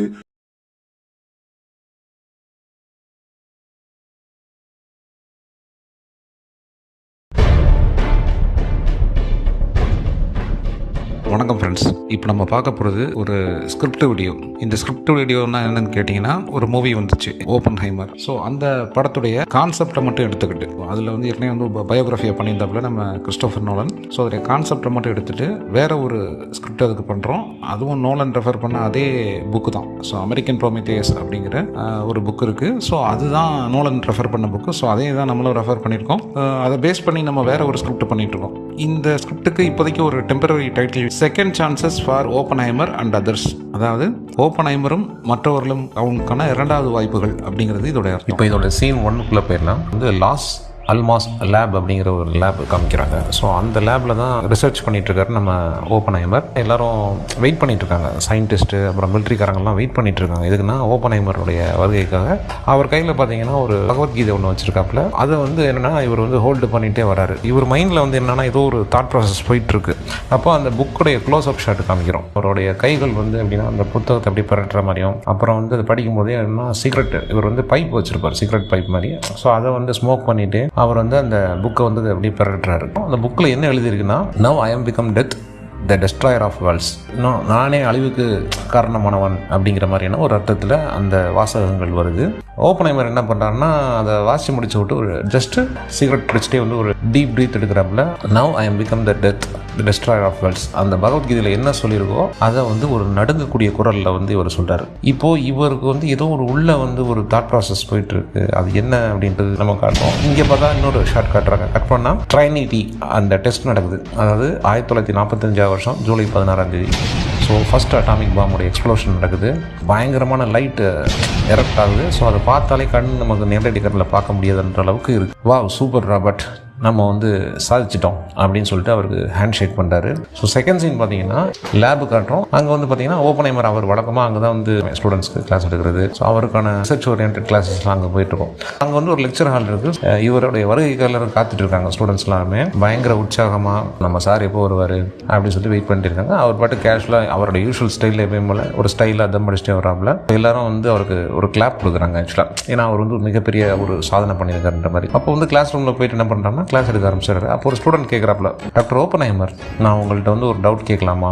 அஃப்கோர்ஸ் நீங்கள் வந்து கேட்கலாமே, தாராளமாக கேட்கலாம். அவர் வந்து எப்பயுமே தன்னுடைய ஸ்டூடெண்ட்ஸ் வந்து யங் ஃப்ரெண்ட்ஸ் அப்படின்னு தான் குறிப்பிட்றாப்புல. ஸ்டூடெண்ட் என்ன கேட்குறாங்க அப்படின்னா, நீங்கள் வந்து ஃபர்ஸ்ட் அட்டாமிக் பாம் எக்ஸ்ப்ளோஷன் பண்ணீங்க இல்லையா, அப்போ உங்கள் ஃபீலிங் எப்படி இருந்துச்சு? அதாவது முதல் அணுகுண்டு வந்து நீங்கள் வெடிக்கிறப்போ அந்த பரிசோதனை பண்ணுறப்போ உங்களுடைய மனநிலை எப்படி இருந்துச்சுன்னு கேட்கும்போது ஓப்பன்ஹைமர் சொல்றாரு, நீங்கள் நினைக்கிற மாதிரி இது வந்து முதல் அணுகுண்டு வெடிப்பு கிடையாது. இந்த உலகத்தை பொறுத்த வரைக்கும் இந்த மாடர்ன் டைம்ஸில் இது முதல் அணுகுண்டு வெடிப்பாக இருக்குமே தவிர மற்றபடி இது முதல் இது கிடையாதுன்னு ஸ்டூடெண்ட்ஸ் எல்லாருமே ஷாக் ஆயிடுது. என்னடா அவர் சொல்றாரு, இந்த வேர்ல்டுல இதுதான் ஃபர்ஸ்ட் அட்டாமிக் பாம் எக்ஸ்ப்ளோஷன் பண்றாங்கன்னு பார்த்தா இவர் வந்து இது முதல் தடவை கிடையாதுன்றாரு. அங்கே பார்த்தீங்கன்னா அந்த ஃபர்ஸ்ட் அட்டாமிக் பாம் எக்ஸ்ப்ளோஷன் எப்போ நடந்தது, எங்கே நடந்தது, ஸோ இதுக்கான ஒரு ஹிஸ்டாரிக்கல் சீக்வன்ஸ் ஒன்று காட்டுறோம், வார் சீக்வன்ஸ் காமிக்கிறோம். ஸோ அந்த மகாபாரத யுத்தம் நடக்குது இல்லையா, ஸோ அது ஒரு ஃபிளாஷ்பேக் மாதிரி காமிக்கிறோம். போர்க்கள காட்சிகள் வந்து காட்டுறோம், போர் வீரர்கள் வந்து சண்டை போடுறது, பயன்படுத்தக்கூடிய ஆயுதங்கள், திடீர்னு பார்த்தா வானத்தில் வந்து நடக்கக்கூடிய அஸ்திரங்கள், பவர்ஃபுல்லான பிரம்மாஸ்திரங்கள்லாம் ஏவுகணைகள் மாதிரி பாய்ந்து அது மூலமாக உண்டாகக்கூடிய வெடிப்பிழம்புகள் இருக்கு இல்லையா. ஸோ இதுதான் இந்த உலகத்துடைய ஃபர்ஸ்ட் அட்டாமிக் வெப்பன். இப்போ வந்து எபிசோட் 2 பார்க்குறோம். 4வது சீன்லேருந்து 6வது சீன் வரைக்கும் இருக்கும். இப்போ சீன் 4 போகிறோம்.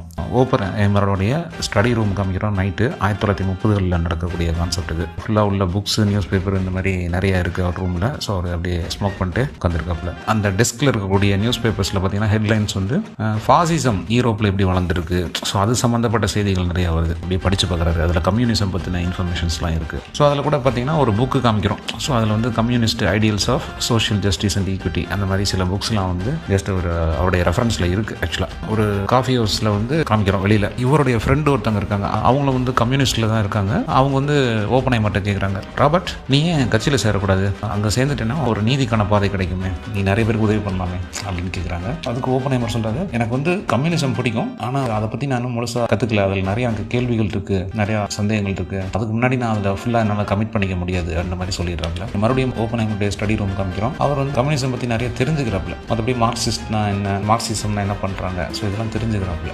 யூனிவர்சிட்டி கேம்பஸில் காமிக்கிறோம். ஓப்பன்ஹைமருடைய பேஷனேட்டான கொலீக்ஸ்லாம் இருக்காங்க இல்லையா, இவரோட வந்து பேசுகிறாங்க. அப்போ வந்து இவருடைய கொலீக் ஒருத்தர் கேட்குறாரு, ராபர்ட் நீங்கள் வந்து சயின்ஸ் டிபார்ட்மெண்ட் ஆள், ஆனால் நீங்கள் வந்து கம்யூனிசம்ல ஏன் இவ்வளோ இன்ட்ரெஸ்ட் காட்டுறீங்க? ஸோ அதுக்கு வந்து ஓப்பன்ஹைமர் சொல்கிறாரு, நீங்கள் அறிவியல் வேற கம்பேஷன் வேற நினைக்கிறீங்க, ஆனால் நான் வந்து ரெண்டுமே ஒன்று தான் நினைக்கிறேன். நான் வந்து பிலீவ் பண்ணுறது என்னென்னா அறிவியல் மூலமாக ஒரு சமமான ஒரு சமுதாயம் உருவாகணும், அப்புறம் நீதி கிடைக்கணும். ஸோ இந்த மாதிரி விஷயங்கள் தான் எனக்கு அதிகமாக என்னுடைய தாட்ஸ் போயிட்டுருக்கு அப்படின்றாப்புல. ஒரு ஹியரிங் ரூம் காமிக்கிறோம். அதில் கமிட்டி மெம்பர்ஸ்லாம் இருக்காங்க. இந்த கமிட்டி எதுக்காக கூட்டுவாங்கன்னா, யாராவது சந்தேகத்துக்குரிய, அதாவது அமெரிக்காவுக்கு எதிரான நடவடிக்கைகள் இருக்கக்கூடியவங்க அப்படின்னு சந்தேகப்பட்டு அந்த கமிட்டியை கூட்டிடுவாங்க. அப்போ அந்த கமிட்டி மெம்பர் கேட்குறாரு, நீங்கள் இதுக்கு முன்னாடி கம்யூனிஸ்ட் பார்ட்டியில் மெம்பராக இருந்திருக்கீங்களா? அதுக்கு வந்து ஓப்பன்ஹைமர் சொல்கிறாரு, நான் இது வரைக்கும் கம்யூனிஸ்ட் பார்ட்டியில் ஜாயின் பண்ணதில்லை. ஈவன் எனக்கு தெரிஞ்சவங்க என்னுடைய ஃப்ரெண்ட்ஸு வந்து அதில் இருக்காங்க, மெம்பர்ஸாக இருக்காங்க, அதை நான் ஒத்துக்கிறேன். அதுபோக நான் வந்து மார்க்சிஸ்ட் நியூஸ் பப்ளிகேஷன் அப்படிங்கிற ஒரு இதில் வந்து நான் வந்து சப்ஸ்கிரைபராகவும் இருக்கேன். எனக்கு அதுலேருந்து ஆர்டிகல்ஸ் நான் வந்து ரெகுலராக வாங்கி படிக்கிறேன். ஆனால் அதுக்காகவே நான் வந்து எப்படின்னா ஒரு தீவிர கம்யூனிஸ்ட்னு நீங்கள் முடிவு பண்ணிட முடியாது. நான் வந்து அதில் உள்ள கருத்துக்களை தெரிஞ்சுக்கிறப்ப என்னுடைய சந்தேகங்கள் அதில் வந்து நிறைய கான்செப்ட்ஸ் வைஸாக இருக்குது. நான் வந்து அந்த கான்செப்டை நம்புகிறேன். அதில் வந்து எனக்கு மேற்கொண்டு எனக்கு டவுட் இருந்துச்சுன்னா அதை நான் தெரிஞ்சுக்கணும்னு ஆசைப்பட்றேன். இந்த சமுதாயம் வந்து ஒரு சமதர்மம் உள்ள சமுதாயமாக இருக்கணும்னு ஆசைப்பட்றேன். அதில் வந்து கம்யூனிஸ்ட்டில் அதுக்கான கான்செப்ட் இருக்கான்னு தேடி பார்க்குறேன். தவிர என்னைய வந்து இதனால் வந்து நான் அந்த கட்சிக்காரன் நீங்கள் எப்படி சொல்லலாம்? அவருடைய ஸ்டடி ரூம் காட்டுறோம். என்னுடைய நம்பிக்கைகள், என்னுடைய இன்ட்ரெஸ்ட்லாம் இதை பற்றி ஏன் விவாதம் பண்ணிட்டு இருக்காங்க? மனித சமுதாயம் வந்து நல்லா இருக்கணுன்றது தான் என்னுடைய தாட்ஸாக இருக்குது. அதுக்கே இத்தனை கேள்வி என்கிட்ட கேட்குறாங்க, எனக்கு புரியல அப்படிங்கிற மாதிரி இந்த சீனை முடிக்கிறோம். வந்து ஒரு யூனிவர்சிட்டி கிளாஸ் ரூம் காமிக்கிறோம். ஸ்டூடெண்ட்ஸ்லாம் கேட்குறாங்க, ப்ரொஃபஸர் ஓப்பன்ஹைமர் நான் ஒரு டவுட் கேட்கலாமா, குவாண்டம் மெக்கானிக்ஸ் பற்றி எனக்கு டவுட் இருக்குது அப்படின்னு சொல்லி கேட்குறாங்க. கேட்டோடனே அவர் ரொம்ப உற்சாகமாயிட்டாரு. கண்டிப்பாக நான் எப்போவுமே இந்த உலகத்தில் இருக்கக்கூடிய அறிவியல் விஞ்ஞான கண்டுபிடிப்புகள் எதுவாக இருந்தாலும் சரி தேடி பிடிச்சாது உங்களுக்கு நான் வந்து கண்டிப்பாக சொல்லுவேன். நம்ம சப்ஜெக்ட்டுக்கு அது உள்ளே இருந்தாலும் சரி இல்லை வெளியில் இருந்தாலும் சரி அது பிரச்சனையே இல்லை, நீங்கள் எதுனாலும் கேளுங்க. ஸ்டூடெண்ட்ஸ்க்குலாம் இவர் ஏன் ரொம்ப பிடிக்கும் அப்படின்னா, அவர் வந்து வெறும் சயின்ஸ் ரிசர்ச் பர்சன் மட்டும் கிடையாது, அவர் டீச்சிங்கில் வந்து இவ்வளோ பேஷனேட்டாக இருக்காரு அப்படிங்கிறது அவங்களுக்கு ரொம்ப பிடிச்சிருக்கு. ஸோ அடுத்து பார்த்தீங்கன்னா கவர்மெண்ட் ஃபெசிலிட்டி ஒரு ரூம் காமிக்கிறோம். சில சயின்டிஸ்ட் இருக்காங்க, அப்புறம் கவர்மெண்ட் அஃபிஷியல்ஸ் இருக்காங்க. ஒரு கவர்மெண்ட் அஃபிஷியல் சொல்கிறாரு, ரொம்ப தேங்க்ஸ் பண்ணுறாரு. யாருக்குன்னா ஓப்பன்ஹைமருக்கு தேங்க்ஸ் பண்ணுறாரு. ஓப்பன்ஹைமர் நீங்கள் வந்து உங்களுக்கு நாங்கள் தேங்க்ஸ் மட்டுமே சொன்னால் அது ரொம்ப பத்தாது. ஆக்சுவலாக நீங்கள் வந்து அந்தளவுக்கு மன்ஹாட்டன் ப்ராஜெக்ட் வந்து சக்ஸஸ் ஆகிறதுக்கு நீங்கள் ஹெல்ப்ஃபுல்லாக இருந்திருக்கீங்க. நீங்கள் வந்து ஒரு வரலாற்றையே உருவாக்கிருக்கீங்க. எப்படி நன்றி சொல்கிறதுனே தெரியல. இதுக்கு ஓப்பன்ஹைமர் என்ன பதில் சொல்கிறேன்னா, நான் வந்து எது தேவையோ எது வந்து நல்லதோ அது நம்பி நான் செஞ்சுருக்கேன். மற்றபடி நான் வந்து ஒன்றும் மற்றவங்களுடைய பாராட்டுக்காக புகழுக்காக அதை செய்யலை. ரொம்ப ஹம்பிளாக பதில் சொல்கிறாப்புல. ஸோ அடுத்து ஒரு லெக்சர் ஹால் கட்டுறோம். இவரை வந்து ஒரு நேஷனல் ஹீரோ ரேஞ்சுக்கு கொண்டாடிட்டு இருக்காங்க. அப்போ வந்து ஒரு இன்ஸ்பைரிங்கான ஸ்பீச் கொடுக்குறாரு. இப்போ நாங்கள் வந்து அறிவியல் அறிஞர்கள்லாம் இருக்கோம், ஆனால் எங்களுக்கு ஒரு பொறுப்புணர்ச்சி இருக்குது. ஏன்னா எங்களோட அறிவை மனித சமுதாயத்துக்கான சிறந்த முறையில் அதை மேம்படுத்துறதுக்காக நாங்கள் எப்பயுமே பயன்படுத்தணும்னு ஆசைப்படுறோம். இதில் வந்து நாங்கள் சில எத்திக்ஸ் இருக்குது அப்படின்னு சொல்லி பேசுகிறாரு. ஹியரிங் ரூம் மறுபடியும் காமிக்கிறோம். அதில் வந்து ஒரு கமிட்டி மெம்பர் கேட்குறாரு, டாக்டர் ஓப்பன்ஹைமர், நீங்கள் எப்பயாவது கம்யூனிஸ்ட் பார்ட்டியில் இருக்கீங்களா? திரும்ப இந்த கேள்வி வருது. ஏன்னா இவரை வந்து எப்பயுமே சந்தேகத்தோடு தான் வச்சிருக்காங்கன்றதுக்கு இந்த சீன் வந்து திருப்பி காட்டுறது வந்து ஒரே ஆள் கேட்கல, திரும்ப வேற இடத்துல அந்த கேள்விகள் திருப்பி வரதான் செய்யுது. அப்போ வந்து என்னன்னா இவர் திரும்ப பதில் சொல்ல வேண்டிய கட்டாயத்தில் இருக்காங்க. ஏன்னா அவர் ப்ரூவ் பண்ணி ஆகணும் அப்படிங்கிறதுனால. கம்யூனிஸ்ட் பார்ட்டியில் நான் என்றைக்குமே மெம்பர் கிடையாது. எனக்கு அதில் வந்து கொள்கை ரீதியாக உடன்பாடோ நம்பிக்கையோ இருக்கலாம். ஆனால் வந்து என்னுடைய நாலேஜ் வளர்த்துக்கிறதுக்காக எனக்கு தெரிஞ்சுக்கணும், இந்த சமுதாயத்துக்கு அதில் ஏதாவது பயன்படுதான்னு பார்க்குறதுக்காக தான் இருக்கனே தவிர நீங்கள் வந்து ஏதாவது கற்பனை பண்ணிக்கிற அளவுக்கு இதில் ஒன்றுமே இல்லை அப்படின்றாரு. இவர் இப்படி பேசிட்டு இருக்கார் இல்லையா, அங்கே இவருக்கு இப்படி ஒரு என்கொயரி போயிட்டு இருக்கு அப்படிங்கிறது ஓப்பன்ஹைமருடைய நலம் விரும்பிகள் இருப்பாங்கல்ல, அதாவது அவருடைய ஸ்டூடெண்ட்ஸு, அவரோட கூட வேலை பார்க்குறவங்கள, அவருடைய ஃப்ரெண்ட்ஸ் இருப்பாங்க இல்லையா. ஸோ இவங்கெல்லாம் வந்து இவர் இந்த மாதிரி என்கொயரி அட்டன் பண்ணிட்டு இருக்கதை அங்கே ஆப்போசிட்டில் ஒரு ரூம்லேருந்து பார்த்துட்டு இருக்காங்க. அவங்களுக்கு தெரிஞ்சிருது இவருடைய ஃபேஸ் ரியாக்ஷன், இவர் பேசுகிற இதுலேருந்து தெரிஞ்சிருது இவரை வந்து போட்டு பாடப்படுத்திட்டு இருக்கானுங்க அந்த என்கொயரியில் அப்படின்ட்டு. ஸோ அப்போது ஓப்பன்ஹைமரோட ஸ்டூடெண்ட் ஒரு பொண்ணு சொல்கிறா, ஏன் இப்படி நம்ம சாரை எப்படி ட்ரீட் பண்ணிட்டு இருக்காங்க, இவர் இந்த நாட்டுக்கு வந்து இவர் எவ்வளோ நல்லது பண்ணியிருக்காங்க, ஆனால் வந்து ஒரு சீப்பாக அவர்கிட்ட வந்து ஒரு ரொம்ப பெரிய விசாரணை கைதி மாதிரி கேட்குற மாதிரி கேட்டுட்டு இருக்காங்க. ஒரு ரகசியமாக சொல்கிறான். ஆனால் ஏன்னா அவர் ஸ்டூடெண்ட் இல்லையா, அந்த பொண்ணு வந்து நல்லா சத்தமாக பேச முடியல, கம்மியான ஒரு வாய்ஸில் தான் பேசுகிறான். அப்போது அது பக்கத்தில் இருக்கக்கூடிய இன்னொருத்தர் இருக்கார். அவர் யாருன்னா ஓப்பன்ஹைமருடைய கொலீக். அவர் கொஞ்சம் கோபமாகவே பேசுகிறார். இது வந்து இவருடைய புகழுக்கு ஒரு களங்கம் விளைவிக்கணுன்றதுக்காகவே பண்ணுறாங்க. அவர் இந்த நாட்டுக்கு இவ்வளவு நல்லது பண்ணாலுமே அவர் இந்த தேசத்துக்கு வந்து உண்மையாக இருக்காரான்னு சொல்லிட்டு எத்தனை தான் இவங்க சோதனை பண்ணுவாங்க, இது வந்து இப்படியே விட்டோம்னா சரி வராது அப்படிங்கிற மாதிரி அவர் கோபமாக பேசுகிறார். கொஞ்சம் டென்ஷனாக இருக்காப்புல. ஏன்னா கவர்மெண்ட் ஆஃபீஸ் காமிக்கிறோம். அப்போ வந்து ஒரு லெட்டரை படிக்கிறாங்க. அந்த லெட்டரில் வந்து வாய்ஸ் ஓவரில் கேட்குது. ஒரு ஆஃபீஸர் வந்து படித்து கட்டாரு, இப்போ புது நிர்வாகம் வந்திருக்கு, ஸோ நாங்கள் என்ன முடிவு எடுத்துருக்கோம்னா ஓப்பன்ஹைமருக்கு இது வரைக்கும் கொடுத்துட்டு வந்த செக்யூரிட்டி கிளியரன்ஸை வந்து நாங்கள் திரும்பி வாங்கிக்கிறோம் அப்படிங்கிற மாதிரி சொல்லிடுறாப்புல. ஸோ அதனால் ஓப்பன்ஹைமரோட முகம் ரொம்ப வாடி போயிடுது. ஒரு மாதிரி ஒரு ஏமாற்றம், துரோகம், இது எல்லாத்தையும் ஃபீல் பண்ணுறது. என்னென்னா பொதுவாக வந்து செக்யூரிட்டி கிளியரன்ஸ் அப்படிங்கிற ஒரு விஷயம் வந்து வெளிநாட்டிலேருந்து வந்து அமெரிக்காவுக்கு புலம்பெயர்ந்தவர்களுக்கு வந்து கொடுக்கக்கூடிய ஒரு கௌரவமான விஷயம். நீங்கள் யார் எங்கே போகிறீங்க அப்படின்னு நோண்ட மாட்டாங்க. அந்த செக்யூரிட்டி கிளியரன்ஸ் இருந்துச்சுன்னா நீங்கள் அதை காமிச்சாலே போதும், உங்களை வந்து எங்கனாலும் அனுமதிப்பாங்க, எங்கேயுமே வந்து உங்களை வந்து ஒரு ரெஸ்ட்ரிக்ஷன் பண்ண மாட்டாங்க. ஆனால் இப்போ எடுத்திருக்க முடிவின்படி இனிமே வந்து ஓப்பன்ஹைமர் அமெரிக்காவுக்குள்ள எங்கே போனாலும் சரி, ஒரு சாதாரண போலீஸ்கார ரொம்ப பேசிக் லெவலில் இருக்கிறவங்க கொஸ்டின் கேட்டால் கூட எல்லா டாக்குமெண்ட்ஸையும், அதாவது அவர் எங்கேருந்து வந்திருக்காரு, எவ்வளோ நாளாக எங்கே வேலை பார்க்குறாரு, பதில் சொல்லி தான் ஆகணுங்கிற மாதிரி ஒரு கட்டாயத்தை ஏற்படுத்துது. இந்த செக்யூரிட்டி கிளியரன்ஸை இவங்க திரும்ப வாங்கினது. ஜெர்மன்லேருந்து தான் வந்தோம், ஆனால் இந்த அமெரிக்காவுக்காக நம்ம இவ்வளோ தூரம் ஒரு சயின்டிஃபிக் ரிசர்ச் எல்லாம் ஹெல்ப் பண்ணி சப்போர்ட் பண்ணியிருக்கோம். ஆனாலும் நம்மளை வந்து இப்படி அவமானப்படுத்துறாங்களே, அப்படியே தனியாக போயிட்டு உட்காந்துட்டு இந்த நாடு வந்து நம்ம இவ்வளோ உண்மையாக இருந்துமே நம்மளை ரொம்ப கேவலப்படுத்துறானுங்க அப்படின்னு சொல்லிட்டு அவர் அப்படியே தம் அடிச்சுட்டு யோசிச்சுட்டு இருக்காப்புல. இதில் வந்து ஒரு செனட் காமிக்கிறோம். செனட் ஹியரிங் ரூம் ஒன்று இருக்கும். ஓப்பன்ஹைமர் உட்காந்துருக்காப்புல, அதில் சில செனட் மெம்பர்ஸும் இருக்காங்க. டென்ஷனாக பேசிட்டு இருக்காங்க. அந்த பக்கம் கட் பண்ண என்னன்னா செப்டம்பர் 11, 2001 இந்த ஃபுட்டேஜை காமிக்கிறோம். ஸோ இது நியூயார்க்கில் வந்து இரட்டை கோபுரம் தாக்குதல் நடந்தது இல்லையா, ஸோ அந்த ரியல் லைஃப் ஃபுட்டேஜ் காமிச்சிட்டு இருக்கோம். இங்கே ஓப்பன்ஹைமர்கிட்ட வந்து அந்த செனட்டர் கேட்குறாரு, ஓப்பன்ஹைமர் என்ன நினச்சிட்டு இருக்கீங்க, நம்ம கண்டுபிடிச்சிருக்க அட்டாமிக் பாம்பை வந்து யாராவது தனிப்பட்ட நபர்கள் வந்து அவங்க ஈஸியாக திருடிட்டு போய் இல்லை இந்த சிட்டியவே அழிச்சிருவாங்கன்னு நினைக்கிறீங்களா? அதுக்கு ஓப்பன்ஹைமர் சொல்கிறாப்புல, நம்ம கண்டுபிடிச்சிருக்க ஆயுதம் வந்து யார் கைக்கு போனாலும் ஒரு பயங்கரவாதத்தை தான் விளைவிக்கும். அது நம்ம கையில் இருக்கிறனால சேஃபாக இருக்குன்னு நினச்சிட்டு இருக்கீங்க. வரலாறு இப்போ வேணால் மாறலாம். எதிர்காலத்தில் வந்து நம்ம கையில் இருக்கக்கூடிய இந்த அணுசக்தி வந்து தவறான நபர்கள் கைக்கு போகலாம். அப்படி ஒருவேளை போயிடுச்சுன்னா இந்த அமெரிக்காவே ஒரு மிகப்பெரிய அழிவை சந்திக்கும். அதை மட்டும் ஞாபகம் வச்சுக்கோங்க அப்படின்னு சொல்லிட்டு அன்னைக்கே அவர் வந்து ஒரு கணிப்பாக சொல்லியிருக்காரு.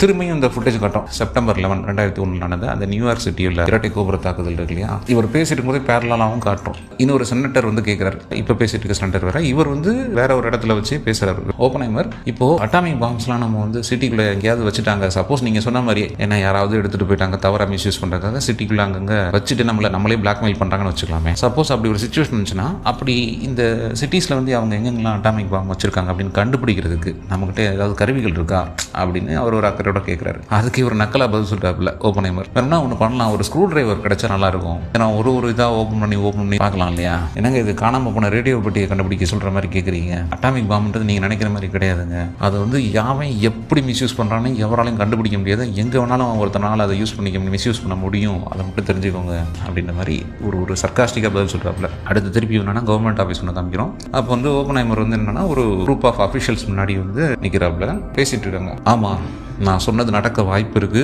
அதாவது தவறான மக்கள்கிட்ட வந்து நம்மளுடைய அணு ஆயுதம் போய் சேர்ந்துச்சுன்னா இந்த என்டையர் சிட்டியை, அதாவது இந்த நியூயார்க் மாதிரி ஒரு என்டையர் சிட்டியை அழிகிறதுக்கு திரும்ப திரும்ப வாய்ப்பு இருக்குன்னு நான் சொல்லிட்டு இருக்கேன். நீங்கள் யாரையுமே சீரியஸாக எடுத்துக்க மாட்டேங்கிறீங்க. நான் என்ன பண்ணுறதுன்னு தெரியல. கேட்டால் என்னவே நீங்கள் வந்து இந்த தேசத்துக்கு வந்து எந்த அளவுக்கு நம்பிக்கைக்குரியவனா இருக்குன்னு கேட்டுட்டு இருக்கீங்க. நான் நல்லது சொன்னால் உங்களுக்கு புரிய மாட்டேது. சொல்லிட்டு இருக்கும்போது இந்த பக்கம் என்னன்னா, அமெரிக்கா மட்டும் இல்லாமல் இன்னும் உலகளாவிய அளவில் வேற எந்தெந்த நாடுகளில் வந்து நியூக்ளியர் பாம் எக்ஸ்ப்ளோஷன்ஸ் வந்து டெஸ்ட் பண்ணுறாங்க. அதனால என்னென்ன எதிர்கால விளைவுகள் ஏற்படுது. ஓப்பன்ஹைமர் அன்னைக்கே வந்து சொன்ன விஷயங்கள் வந்து எதிர்காலத்தில் எந்தெல்லாம் பாதிக்கும் அப்படிங்கிறது வந்து அந்த இரட்டை கோபுர தாக்குதல், அப்புறம் உலகளாவிய மற்ற அணுகுண்டு சோதனைகள் எல்லாத்தையும் வந்து ஃபியூச்சர் ஃபுட்டேஜும் சேர்த்து கரண்டாக இருக்கக்கூடிய விஷயங்களை வந்து அன்னைக்கே அவர் கணிச்சிருக்காரு அப்படிங்கிறதையும் பேரலாக நம்ம காட்டிட்டே வரோம். ஸோ அப்போ வந்து ஒரு அஃபிஷியல் வந்து அப்படியே டவுட்டாக கேட்குறாப்ல, உங்கள் இதுபடியே வச்சுக்கலாம் மிஸ்டர் ஓப்பன்ஹைமர். இப்போ நீங்கள் சொல்ல மாதிரி நம்ம இப்போ நியூக்ளியர் வெப்பன்ஸை கண்டுபிடிச்ச வெப்பன்ஸ் எல்லாம் வந்து நம்மளே அபாண்டன் பண்ணிடுறோம், அதை யூஸ் பண்ணவே மாட்டேங்கிறோம். ஓகே ஃபைன், நம்மளே அழிச்சிடறோன்னே வைங்க. இப்போ இந்த தேசத்துடைய பாதுகாப்பை எப்படி உறுதி செய்ய முடியும்?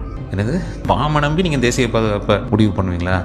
ஏங்க மனுஷங்க மேலே நம்பிக்கை வைங்க, பாம்பு மேலே வச்ச நம்பிக்கை ஏன் மனுஷன் மேலே வைக்க மாட்டேங்கிறீங்க அப்படின்னு கொஞ்சம் கோபமாக கேட்குறாப்புல. தன்னுடைய ஸ்டூடெண்ட்ஸ் மத்தியில் அவர் பேசுகிறார் ஓப்பன்ஹைமர்.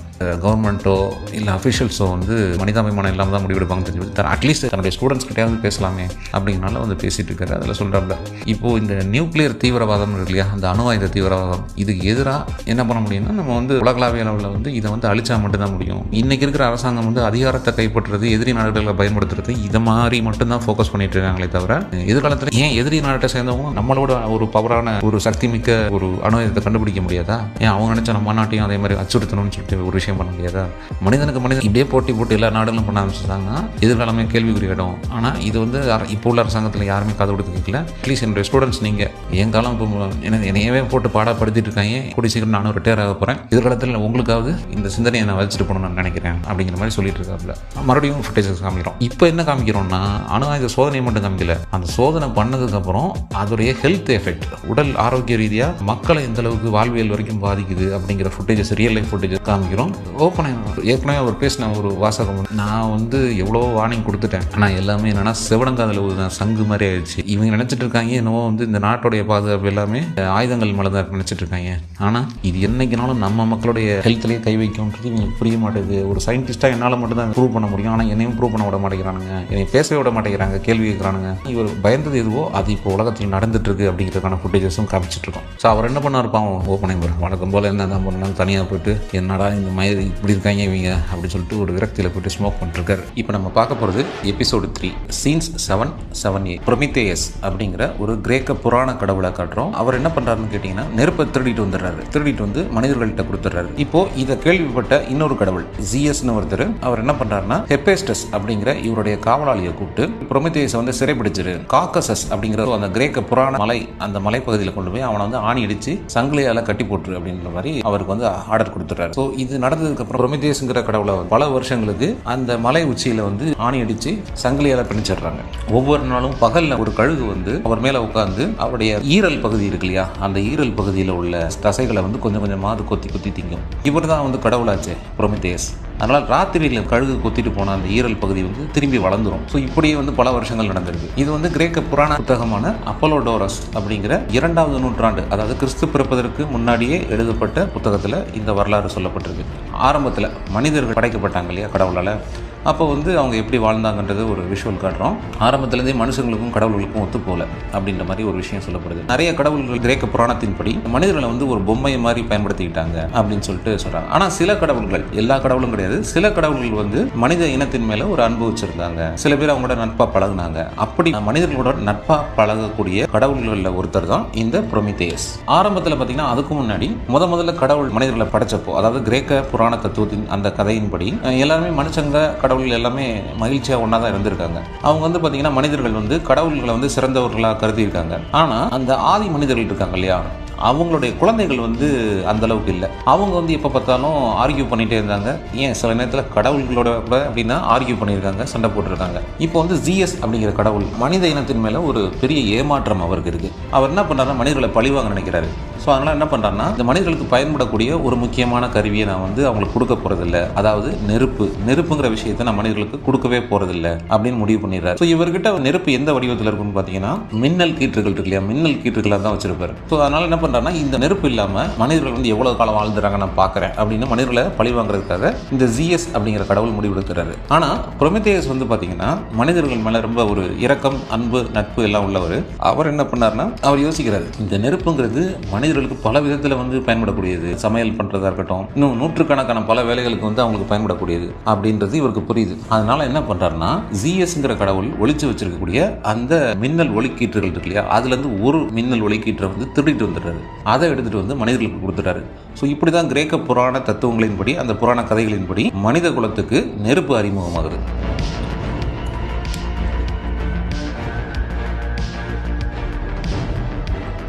நெருப்பும் அறிவியலும் இந்த மனித குலத்துக்கு என்ன செய்யும்?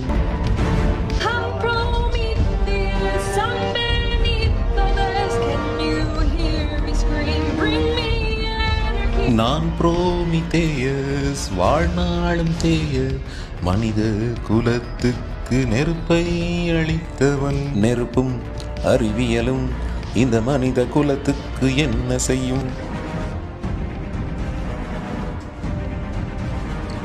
அறிவை அரங்கில் வைத்து, அறிவியலை அறத்தில் வைத்து, ஒரு படைப்பாளி கனவை நீங்கள் பூட்டி வைத்தால் அதை திறக்கின்ற சக்தி ஒன்று பிறக்குமே. நெருப்பும் அறிவியலும் இந்த மனித குலத்துக்கு என்ன செய்யும்? ஆற்றங்கரை ஓரம் திடமாய் நான் நின்றிருந்தேன், நீழிரவினை தீர்த்து வைக்க அந்த நெருப்பை பரிசளித்தேன். தீயாய் அறிவை தான் பாடத்தில் வகுப்பெடுத்தேன், வானம் எல்லை இல்லை அணு ஆயுதம் பரிசோதித்தேன். நெருப்பும் அறிவியலும் இந்த மனித குலத்துக்கு என்ன செய்யும்? இருட்டினில் நசுக்கிடும் கால்களை கண்டு எனக்கு அச்சமில்லை, மனிதர்க்கு உதவிட துணிந்து விட்டேன் நான் கடவுளின் செல்ல பிள்ளை. பரிசோதனை கூடத்தில் இந்த புவியின் சக்தி கொண்டேன், மனசாட்சிக்கு ஒரு விடுமுறை அளித்து ஆயுதம் படைத்திடுவேன். எழுந்து வாடா புரோமித்தேயஸ், மனசுக்குள்ள புரோமித்தேயஸ், உலகை மாற்றும் புரோமித்தேயஸ், இணைந்து நிற்போம் புரோமித்தேயஸ். மனசாட்சி ஓப்பனைமர், அடகு வச்சா ஓப்பனைமர், உயிர்கள் காவு வாங்க போறா ஓப்பனைமர். வணக்கம் நண்பர்களே. சாங் பார்த்தீங்கன்னா ஒரு ஆக்சுவல் சாங் கிடையாது, வந்து டம்மி லிரிக்ஸ் தான். ராகங்கள் பார்த்தீங்கன்னா ஒரு ரெஃபரன்ஸுக்காக தான் எடுத்திருக்கோமே தவிர ஆக்சுவல் இது ப்ராஜெக்டாக வரும்போது இதோடைய ராகாஸ் வந்து டிஃப்ரெண்ட் ஆகலாம். இதில் வந்து ஏன் இப்படி டிசைன் பண்ணியிருக்கோம், அதாவது பார்த்தீங்கன்னா ஒரு பாடல் அப்படின்னாலே குறிப்பிட்ட ராகத்தில் ட்ராவல் ஆகும். ஆனால் இதில் வந்து மொத்தம் வந்து ஒரு 6 ராகங்கள் வந்து உள்ள வந்திருக்கு. வழக்கமாக ஒரு பாடல் வந்து இப்படி வரக்கூடாது, வர வாய்ப்பு இல்லை ஆக்சுவலாக. ஆனால் இதில் வந்து ஏன் அந்த வழக்கமான ஒரு இலக்கணத்தை நம்ம உடைச்சிருக்கோம் அப்படின்னா, இதில் ஒரு சின்ன கனவுகளை பற்றின ஒரு ரிசர்ச் இருக்கு. ஏன்னா இது ஒரு கனவு பாடலாக தான் இங்கே நம்ம கொண்டு வந்திருக்கோம். ஓப்பன்ஹைமர் அப்படிங்கிற சயின்டிஸ்டோடைய கனவுல வந்து அமெரிக்கன் புரோமித்தேயஸ் அப்படிங்கிற வார்த்தை வந்து உழுது. அதாவது தன்னை வந்து ஒரு கிரேக்க கடவுள் புரோமித்தேயஸோட அவர் வந்து கம்பேர் பண்ணி ஒரு வார்த்தை வந்து உழுது. அந்த ஒரு சிந்தனை வந்து அவர் உள்ள தூங்க விடாமல் பண்ணுது, அது கனவுல வருது அப்படிங்கிறதான் டிஸ்டர்ப் பண்ணுது அப்படிங்கிறதான் இதோடைய கான்செப்ட். இந்த கனவுகளை பற்றின ஒரு ரிசர்ச் வந்து சொல்லணும். பொதுவாக மனுஷங்களுக்கு வந்து கனவுகளில் வந்து பாடல் வருமா அப்படின்னு கேட்டால் ரொம்ப ஒரு ரேர் தான், ரொம்ப ஒரு அரிதான மனிதர்களுக்கு தான் பாடல்கள் வந்து கனவுல வரும்னு சொல்லுவாங்க. ரொம்ப ரேர் தான். ஒருத்தருடைய கனவுல வந்து பாடல் வந்துச்சுன்னா அது 2 கேட்டகரியாக பிரிக்கிறாங்க. ஒரு ரிசர்ச் இருக்கு ஆக்சுவலி. அதை கொஞ்சம் ஸ்டடி பண்ணி பார்த்தப்போ என்ன தோணுச்சுன்னா, கனவுல வந்து ஒரு பாடல் வந்து ஒரு யூனிஃபார்மாக, ஒரு அழகாக, ஒரு பிளசண்டாக ஒரே ராகத்தில் வருதுன்னா அவங்க வந்து ஒரு பாசிட்டிவான விஷயத்தை, ஒரு சிறந்த விஷயத்தை பண்ணிட்டு இருக்காங்க, ஏதோ ஒரு சம்திங் குட்னஸ் அப்படின்ற மாதிரி ஒரு ரிசல்ட் வந்து சொல்லுவாங்க. அதே இது ஒருத்தருடைய கனவுகளில் வந்து ஒரு அன்பிளசண்டான ராகங்கள் மாறி மாறி ஒரு கொலாப்ஸ்டான ஸ்ட்ரக்சரில் வந்துச்சுன்னா அவங்க வந்து ஒரு நெகட்டிவ் மைண்ட் செட்லையோ இல்லை அவங்க ஒரு தப்பான ஒரு காரியத்தை வந்து தன்னுடைய மனசாட்சியை மீறி செய்யக்கூடிய ஒரு விஷயமா இருக்கலாம். இப்போ நீங்கள் கேட்கலாம், இப்போ வந்து நெகட்டிவான ஒரு விஷயம் வந்து பண்ணுறாங்கன்னா அவங்க கனவுல எல்லாம் பாடல் வர வாய்ப்பு இருக்கா அப்படின்னு சொல்லி கேட்போம். பொதுவாக வந்து என்னன்னா தமிழ் சினிமாக்கள்லையும் சரி, நிறைய நம்மளுடைய சினிமாக்களில் வந்து பார்த்தீங்கன்னா லவ் அப்படின்ற ஒரு கேட்டகரியில் தான் என்ன பண்ணுவாங்கன்னா கனவு பாடல் வர மாதிரி வச்சிருப்பாங்க மேக்ஸிமம். இல்லைனா ஹீரோ வந்து ட்ரீம் சீக்வன்ஸில் வந்து தன்னை ஒரு பெரிய பணக்காரனாவோ இல்லை லைஃப்பில் வந்து ஒரு பெரிய அச்சீவ்மெண்ட் பண்ணி சாதனை பண்ண மாதிரி ஒரு கனவு பாடல் வச்சிருப்பாங்கன்னு வச்சுக்கோங்களேன். ஆனால் வந்து ஒரு நெகட்டிவான விஷயம், ஒரு அணுகுண்டு தயாரிக்க போகிற ஒருத்தர் வந்து அதனால் ஏற்படக்கூடிய விளைவுகளை வந்து எப்படி அவர் கனவுல பாடலாக வருது அப்படின்னு நம்ம கேள்வி கேட்கலாம். இப்போ நீங்கள் ஓப்பன்ஹைமருடைய வாழ்க்கை வரலாறு புத்தகத்தை நீங்கள் படிச்சிருந்தீங்கன்னா அவருடைய ஃபிசிக்ஸ் லேபில் வந்து ஓப்பன்ஹைமருடைய ப்ரொஃபஸர் வந்து சொன்ன ஒரு வார்த்தை வந்து நீங்கள் படத்தில் அந்த டயலாக்ல வரும். ஆக்சுவலாக வந்து நோலன் படத்துலையும் வரும், பட் அவருடைய அந்த பயோகிராஃபி புக்லையுமே அது இருக்கு அந்த கான்செப்ட்.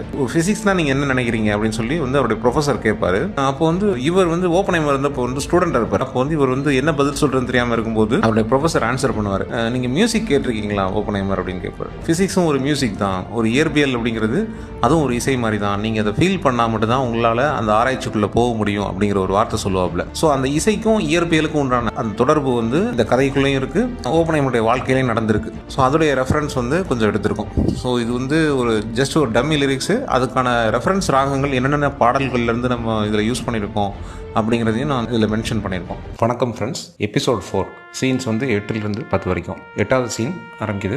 இங்கே பார்த்தீங்கன்னா ஒரு ஃப்ரெண்டை வந்து சந்திக்கிறாப்புல ஓப்பன்ஹைமர். அந்த ஃப்ரெண்டுக்கு வந்து ஜார்ஜ் கெர்னல் அப்படிங்கிறவருடைய ஸ்டடி ரூமில் சந்திக்கிறாப்புல. அப்போ அவர் ஃப்ரெண்டு கேட்குறாரு, ராபர்ட் நீ என்னுடைய ரொம்ப நாள் நண்பன், இப்போ நடக்கிறதெல்லாம் பார்த்தா உனக்கு நேரம் சரியில்லைன்னு தோணுது. ஏன்னா உன்னை எல்லா பக்கத்துலேருந்தும் சுற்று போடுறானுங்க, உன்னை பற்றி நிறைய கான்ட்ரவர்சிஸ் வந்துட்டு இருக்கு. நீ இன்னும் ஏன் இந்த நாட்டிலே இருக்கணும்னு நினைக்கிற? நீ படித்த படிப்புக்கு, உன்னுடைய அறிவுக்கு நீ வந்து நேரம் வந்து வேற ஏதாவது நாட்டுக்கு போனா ஏகப்பட்ட ஆஃபர் உனக்கு கிடைக்கும். இதை பற்றி நீ ஏன் யோசிக்கவே மாட்டேங்கிற? டேம் இட் ஜார்ஜ், உனக்கு தெரியாதா என்னை பற்றி? நான் இந்த அமெரிக்காவை எந்த அளவுக்கு நேசிக்கிறேன் அப்படிங்கிறது உனக்கு தெரியும்ல? ராபர்ட் ராபர்ட் ராபர்ட் எனக்கு தெரியும் ராபர்ட், நீ எந்தளவுக்கு உண்மையாக இருக்கிற, இந்த நாட்டுக்கு எவ்வளோ விசுவாசமாக இருக்கிற எல்லாம் தெரியும். ஆனால் இங்கே எல்லாத்தையும் மாற்றிட்டு இருக்கானுங்க, இங்கே எல்லாமே வேறு மாதிரி ஆகிட்டு இருக்கு. சீன் நம்பர் 9 அப்படியே வந்து ஒரு பழைய சர்ச்சு ஒன்று காமிக்கிறோம், கலீலியோ காலத்து சர்ச் ஒன்று காமிக்கிறோம். ஸோ இங்கே வந்து எப்படின்னா ஒரு கோர்ட் ரூம், அதாவது சர்ச்சுக்குள்ளேயே வந்து கோர்ட் ரூம் மாதிரி இருக்குது. ஸோ அங்கே வந்து என்னென்னா ப்ராசிக்யூட்டர் பேசுகிறாரு, கோமா பேசுகிறாப்புல, மிஸ்டர் கலீலியோ நீங்கள் வந்து ஒரு கோர்ட் முன்னாடி நின்றுட்டு இருக்கீங்க, ஞாபகம் இருக்கா? நீங்கள் என்னன்னா ரொம்ப ஒரு ஆபத்தான உண்மைகளை நீங்கள் பரப்பிட்டு இருக்கீங்க, இது நம்மளுடைய புனிதமான எல்லா விதமான நம்பிக்கைகளையும் ரொம்ப டேமேஜ் பண்ணுது, அது புரியுதா உங்களுக்கு? கலீலியோ சொல்கிறாப்புல, நான் எப்பயுமே உண்மையின் பக்கம் தான் நிற்பேன், என்னுடைய அறிவியல் கண்டுபிடிப்புகள், ஆராய்ச்சிகள் இதெல்லாமே எதுவுமே இந்த சர்ச்சுடைய நம்பிக்கைக்கோ இல்லை அந்த அதிகார மையத்தை வந்து கேள்வி கேட்கறதுக்காகவோ இல்லை. இந்த உலகத்துடைய இயல்பு என்ன, அறிவு என்ன, அதை பற்றின வெளிச்சத்தை தான் நான் வந்து கண்டுபிடிச்சிட்டு இருக்கேன். வர வர உன்னுடைய அகம்பாவத்துக்கு எல்லையே இல்லாமல் போயிட்டு கலீலியோ, உன்னுடைய ஹீலியோசென்ட்ரிக் ஆராய்ச்சிகள்லாம் இந்த உலகத்தை பற்றின கேள்விகளை எழுப்புது, நம்மளுடைய நம்பிக்கைகளை வந்து அது வந்து உடைக்கிற மாதிரி இருக்கு, புரியுதா உனக்கு? என்னுடைய அகம்பாவம் அல்ல, அறிவை பற்றின கேள்விகளை எழுப்புகிறேன், உண்மையை பற்றின தேடலை உருவாக்குகிறேன். இந்த பூமி சூரியனைத்தான் சுற்றி வருகிறது என்பது என்னுடைய டெலஸ்கோப் மூலமாக நான் கண்டுபிடித்த ஆராய்ச்சிகளின் முடிவாகத்தான் கூறுகிறேன் தவிர வேற எந்த பொய்யும் புரட்டமும் நான் கூறவில்லை. ஓ, உன்னுடைய ஆராய்ச்சிகள், அறிவியல் கண்டுபிடிப்புகள் எதுவான இருந்த போட்டோம், ஆனால் அதெல்லாம் நம்மளுடைய நம்பிக்கைக்கும் மத புத்தகங்களில் சொல்லப்பட்ட அந்த வேத நூல்களில் சொல்லப்பட்ட எல்லாத்தையும் கிண்டல் பண்ணுற மாதிரியும் கேள்வி கேட்குற மாதிரி இருக்கு, நம்முடைய ஆன்மீகத்தை கொலாப்ஸ் பண்ணுற மாதிரி இருக்கு. நான் யாருடைய நம்பிக்கையும் தரக்குறைவாக நினைக்கக்கூடிய ஆள் இல்லை, இந்த தேவாலயத்துடைய எந்த ஒரு நம்பிக்கையும் குலைக்கும் விதமாக நான் எப்பொழுதும் நடந்து கொண்டதில்லை. இந்த ரூம்ல இருக்க எல்லாமே டென்ஷன் ஆகிட்டு இருக்காங்க. இந்த பார்க்கலையோ, நீ என்ன நினைச்சு இந்த அறிவியல் ஆராய்ச்சி பண்ணன்றதெல்லாம் இங்கே கேள்வியே கிடையாது. ஆனால் நீ செஞ்சுட்டு இருக்க விஷயம் எல்லாமே நம்முடைய சர்ச்சுடைய அதிகார மையத்தை வந்து அச்சுறுத்துற மாதிரி இருக்கு. அதனால நீ அமைதியா இரு. இனிமே வந்து நீ வந்து வெளி உலகத்துக்கு எதை பற்றியும் உன்னுடைய கண்டுபிடிப்பு உலகத்தை பேசவே கூடாது, புரியுதா? நீங்கள் அறிவை அமைதியாக்கி விடலாம், உண்மையை ஊமையாக்கி விடலாம், ஆனால் கடைசியில் உங்களுக்கு மிஞ்ச போவது என்ன? முட்டாள்தனமும் மூடத்தனமும் தான். இந்த மனித குலத்துக்கு அறிவாற்றல் தேவை, மூட நம்பிக்கைகள் அல்ல. ஸோ கலீலியோ, உன்னுடைய கருத்துக்கள் எல்லாமே ரொம்ப ஆபத்தாக இருக்குப்பா, அது எல்லாத்தையும் அழிச்சிரு, அதெல்லாம் வந்து மனசுலேருந்து அழிச்சிரு, தயவு செஞ்சு கெட்ட கனவை நினச்சி மறந்துரு. இனிமேலும் இந்த தேவாலயத்தில் உள்ள யாருமே இதை சதிச்சிக்க முடியாது. இங்கே உள்ள நம்பிக்கையில் நீ உடைச்சிட்டு இருக்க, அதை எங்களால் பொறுத்துக்க முடியாது. நீங்கள் என்னை அமைதியாக்கிடுங்க, என்னை ஊமையாக்கிடுங்க. ஆனால் எதிர்காலத்தில் இன்னும் நிறைய பேர் வருவாங்க, அறிவியல் கண்டுபிடிப்புகளை கண்டுபிடிப்பாங்க. அவங்கள நீங்கள் என்ன பண்ணுவீங்க? ஒவ்வொருத்தரையும் தேடி தேடி அழிச்சிட்டு இருப்பீங்களா, இல்லை அவங்களையும் வந்து முடக்கி போடுவீங்களா? இப்போ ஒரு கோர்ட் ரூம் காட்டுறோம். ராபர்ட் ஓப்பன்ஹைமர், அப்புறம் வந்து மற்ற ஜட்ஜு, ப்ராசிக்யூட்டர் எல்லாமே இருக்காங்க. ஸோ ப்ராசிக்யூட்டர் வந்து என்ன பண்ணுறாங்கன்னா ஓப்பன்ஹைமருடைய ஃப்ரெண்டை வந்து விசாரிக்கிறார். மிஸ்டர் விட்னஸ், நீங்கள் ராபர்ட் ஓப்பன்ஹைமருடைய ஃப்ரெண்டு, அப்புறம் அவருடைய அசோசியேட், கரெக்டுங்களா? ஆமாம் சார், எனக்கு வந்து ரொம்ப வருஷமாக ராபர்ட்டை தெரியும், நான் வந்து அவனுடைய ஃப்ரெண்டு மட்டும் இல்லை, அவனுடைய கொலீக். ஓ, ஓகே. ஒரு ஃப்ரெண்டாக உங்களுக்கு அட்டாமிக் பாம்பில் அவர் எப்படி ஆராய்ச்சி பண்ணார், என்னென்ன டெவலப் பண்ணார், அது அவருடைய இன்வால்மெண்ட் என்ன, இது எல்லாமே உங்களுக்கு முழுசாக தெரியும் தானே? கண்டிப்பாக சார். அவருடைய ரோல் வந்து இந்த அட்டாமிக் பாம்பை நமக்கு எந்த அளவுக்கு தேவை, எந்த அளவுக்கு முக்கியன்றது எனக்கு ரொம்ப நல்லாவே தெரியும். ஓ வெல் வெல் வெல் அப்படின்னா உங்களுக்கு இன்னொன்று தெரிஞ்சிருக்கணுமே, அவர் அமெரிக்காவுக்கு எதிராக, அமெரிக்காவுக்காக அவர் கண்டுபிடிச்ச நியூக்ளியர் வெப்பன்ஸுக்கு எதிராகவே இப்போ வந்து ஒரு இயக்கம் மாதிரி பேச ஆரம்பிச்சிருக்காரு. அப்புறம் அவர் கண்டுபிடிச்ச கண்டுபிடிப்புகளுக்கு எதிராகவே அவர் அதோடைய ஆபத்துக்களை வந்து வெளியில் பரப்பிட்டு இருக்காரு, மக்களுக்கு வந்து அறியாமையை வந்து போக்குறாராம். இதை பற்றி உங்களுக்கு தெரிஞ்சிருக்கணுமே. சார், ராபர்ட் வந்து எப்பயுமே வந்து அவன் வந்து இந்த நாட்டுடைய விசுவாசியாக தான் இருந்திருக்கானே தவிர அவன் என்றைக்குமே தேச துரோகியாக இருந்தது வாய்ப்பே இல்லை. அவனுக்கு ஒரு பொறுப்புணர்ச்சி இருக்குது எப்போயுமே, அது எனக்கு நல்லாவே தெரியும். அவன் கண்டுபிடிச்ச கண்டுபிடிப்புகள் எக்காரணத்தை கொண்டும் அழிவு சக்திக்கு பயன்பற்றக்கூடாது என்ற ஒரு தற்காப்புக்காக தான் அவனுடைய சிந்தனை, பேச்சு எல்லாமே இருக்குமே தவிர வேற எதுவும் இருக்காது. அதெல்லாம் நீங்கள் பேசாதீங்க. ராபர்ட் ஓப்பன்ஹைமர் அவருடைய வார்னிங்ஸ் எல்லாமே என்னென்னா இந்த அரசாங்கத்துக்கு எதிரானதாக இருக்குது. இது அமெரிக்காவுடைய அரசாங்கத்தை சேலஞ்ச் பண்ணுறாருங்க. அவர் யாருக்காக கண்டுபிடிச்சாரு, யாருக்காக வேலை பார்த்தாரு? அமெரிக்காவுடைய இராணுவத்துக்கு. அப்போது அவங்களுக்கு பயன்படக்கூடிய ஒரு அட்டாமிக் பாம்பை தான் அவர் கண்டுபிடிச்சிருக்காரு இல்லையா? அப்போது அதுக்கு எதிராகவே அவர் பேசினார்னா அப்போது அவர் மேலே எங்களுக்கு சந்தேகம் வருது, நியாயம் தானே? அப்போ ராபர்ட் ஓப்பன்ஹைமருடைய இன்னொரு ஃப்ரெண்ட் வந்து அங்கே டென்ஷன் ஆகிடுறாப்புல. என்ன நடக்குது இந்த கோர்ட்டில்? இது விசாரணை மாதிரி தெரியல, இது வந்து அவனை வந்து நீங்கள் பப்ளிக் ஹியூமிலேஷன் பண்ணுறீங்க, பொது இடத்துல வச்சு நிர்வாணப்படுத்துகிற மாதிரி இது. இது எப்படி தெரியுமா இருக்குது? 1633 வருஷம் கலீலியோங்கிற ஒரு ஆராய்ச்சியாளர் இருக்கானே, அவனுக்கு வந்து நடந்த அநீதி தான் இங்கே நடந்துட்டு இருக்கு. ஜட்ஜி சொல்றாப்ல, ஆர்டர் ஆர்டர் ஆர்டர், எல்லாம் அமைதி காக்கவும், யார் நடுவில் வந்து பேச வேணாம். ப்ரோசிக்யூட்டர் நீங்கள் கன்டினியூ பண்ணுங்க. இப்போ ப்ரோசிக்யூட்டர் பேசுறாரு. மிஸ்டர் விட்னஸ், இப்போ உங்க நண்பர் ஓப்பன்ஹைமருக்கு இந்த கம்யூனிஸ்ட் பார்ட்டிகளுடைய ஒரு ரகசியமான எதுவும் அசோசியேஷன், ஒரு கூட்டு நட்பு இதெல்லாம் இருந்துச்சா? சார், ராபர்ட்டுக்கு வந்து வேற வேற பேக்ரவுண்டில் உள்ள ஃப்ரெண்ட்ஸ் இருக்காங்க, வேற வேற நம்பிக்கைகள், அதாவது வேற வேற மத நம்பிக்கைகள், வேற வேற சித்தாந்தங்களுடைய நம்பிக்கைகளுடைய பலதரப்பட்ட ஃப்ரெண்ட்ஸ் இருந்திருக்காங்க. அவர் தனக்கு பிடிச்ச விஷயங்களை மட்டுமே நம்புறவங்களை மட்டுமே ஃப்ரெண்ட்ஸ் ஆக்கிக்கல, அதை முதல் புரிஞ்சுக்கோங்க. அவருடைய நம்பிக்கைகளுக்கு சுத்தமாக சம்மந்தம் இல்லாதவங்கள்ட்ட கூட அவர் ஃப்ரெண்ட்ஸாக தான் இருப்பார். ஆனால் அதுக்கும் அவருடைய ஃப்ரெண்ட்ஷிப், அந்த குணத்துக்கும் நீங்கள் நினைக்கிற இந்த தேச துரோகம் அப்படிங்கிற விஷயத்துக்கும் சுத்தமாக சம்மந்தமே கிடையாது. இது ஏதோ வேற மாதிரி கொண்டு போறீங்கன்னு எனக்கு தோணுது. இப்போ ஓப்பன்ஹைமர் சொல்றாரு ரகசியமாக, இங்கே வந்து இவங்க என்னை விசாரணை பண்ணுறாங்கன்னு நினச்சிருக்கீங்களா நீங்கள்? இதோடைய நோக்கம் என்ன தெரியுமா? என்னுடைய விசுவாசத்தை இவங்க கேள்வியெலாம் கேட்கல, நான் வந்து எங்கே வெளியில் வெளி உலகத்துக்கு உண்மையை சொல்லிடுவணும் அப்படிங்கிற பயத்தில் என்னை வந்து என்ன பண்ணுறாங்கன்னா என்னை ஊமையாக்குறாங்க, சைலன்ஸ் ஆக்குறாங்க. புரியுதா உங்களுக்கு? இது தெரியாமல் நீங்கள் பாட்டுக்கு ரொம்ப நேரம் பேசிட்டு இருக்கீங்க.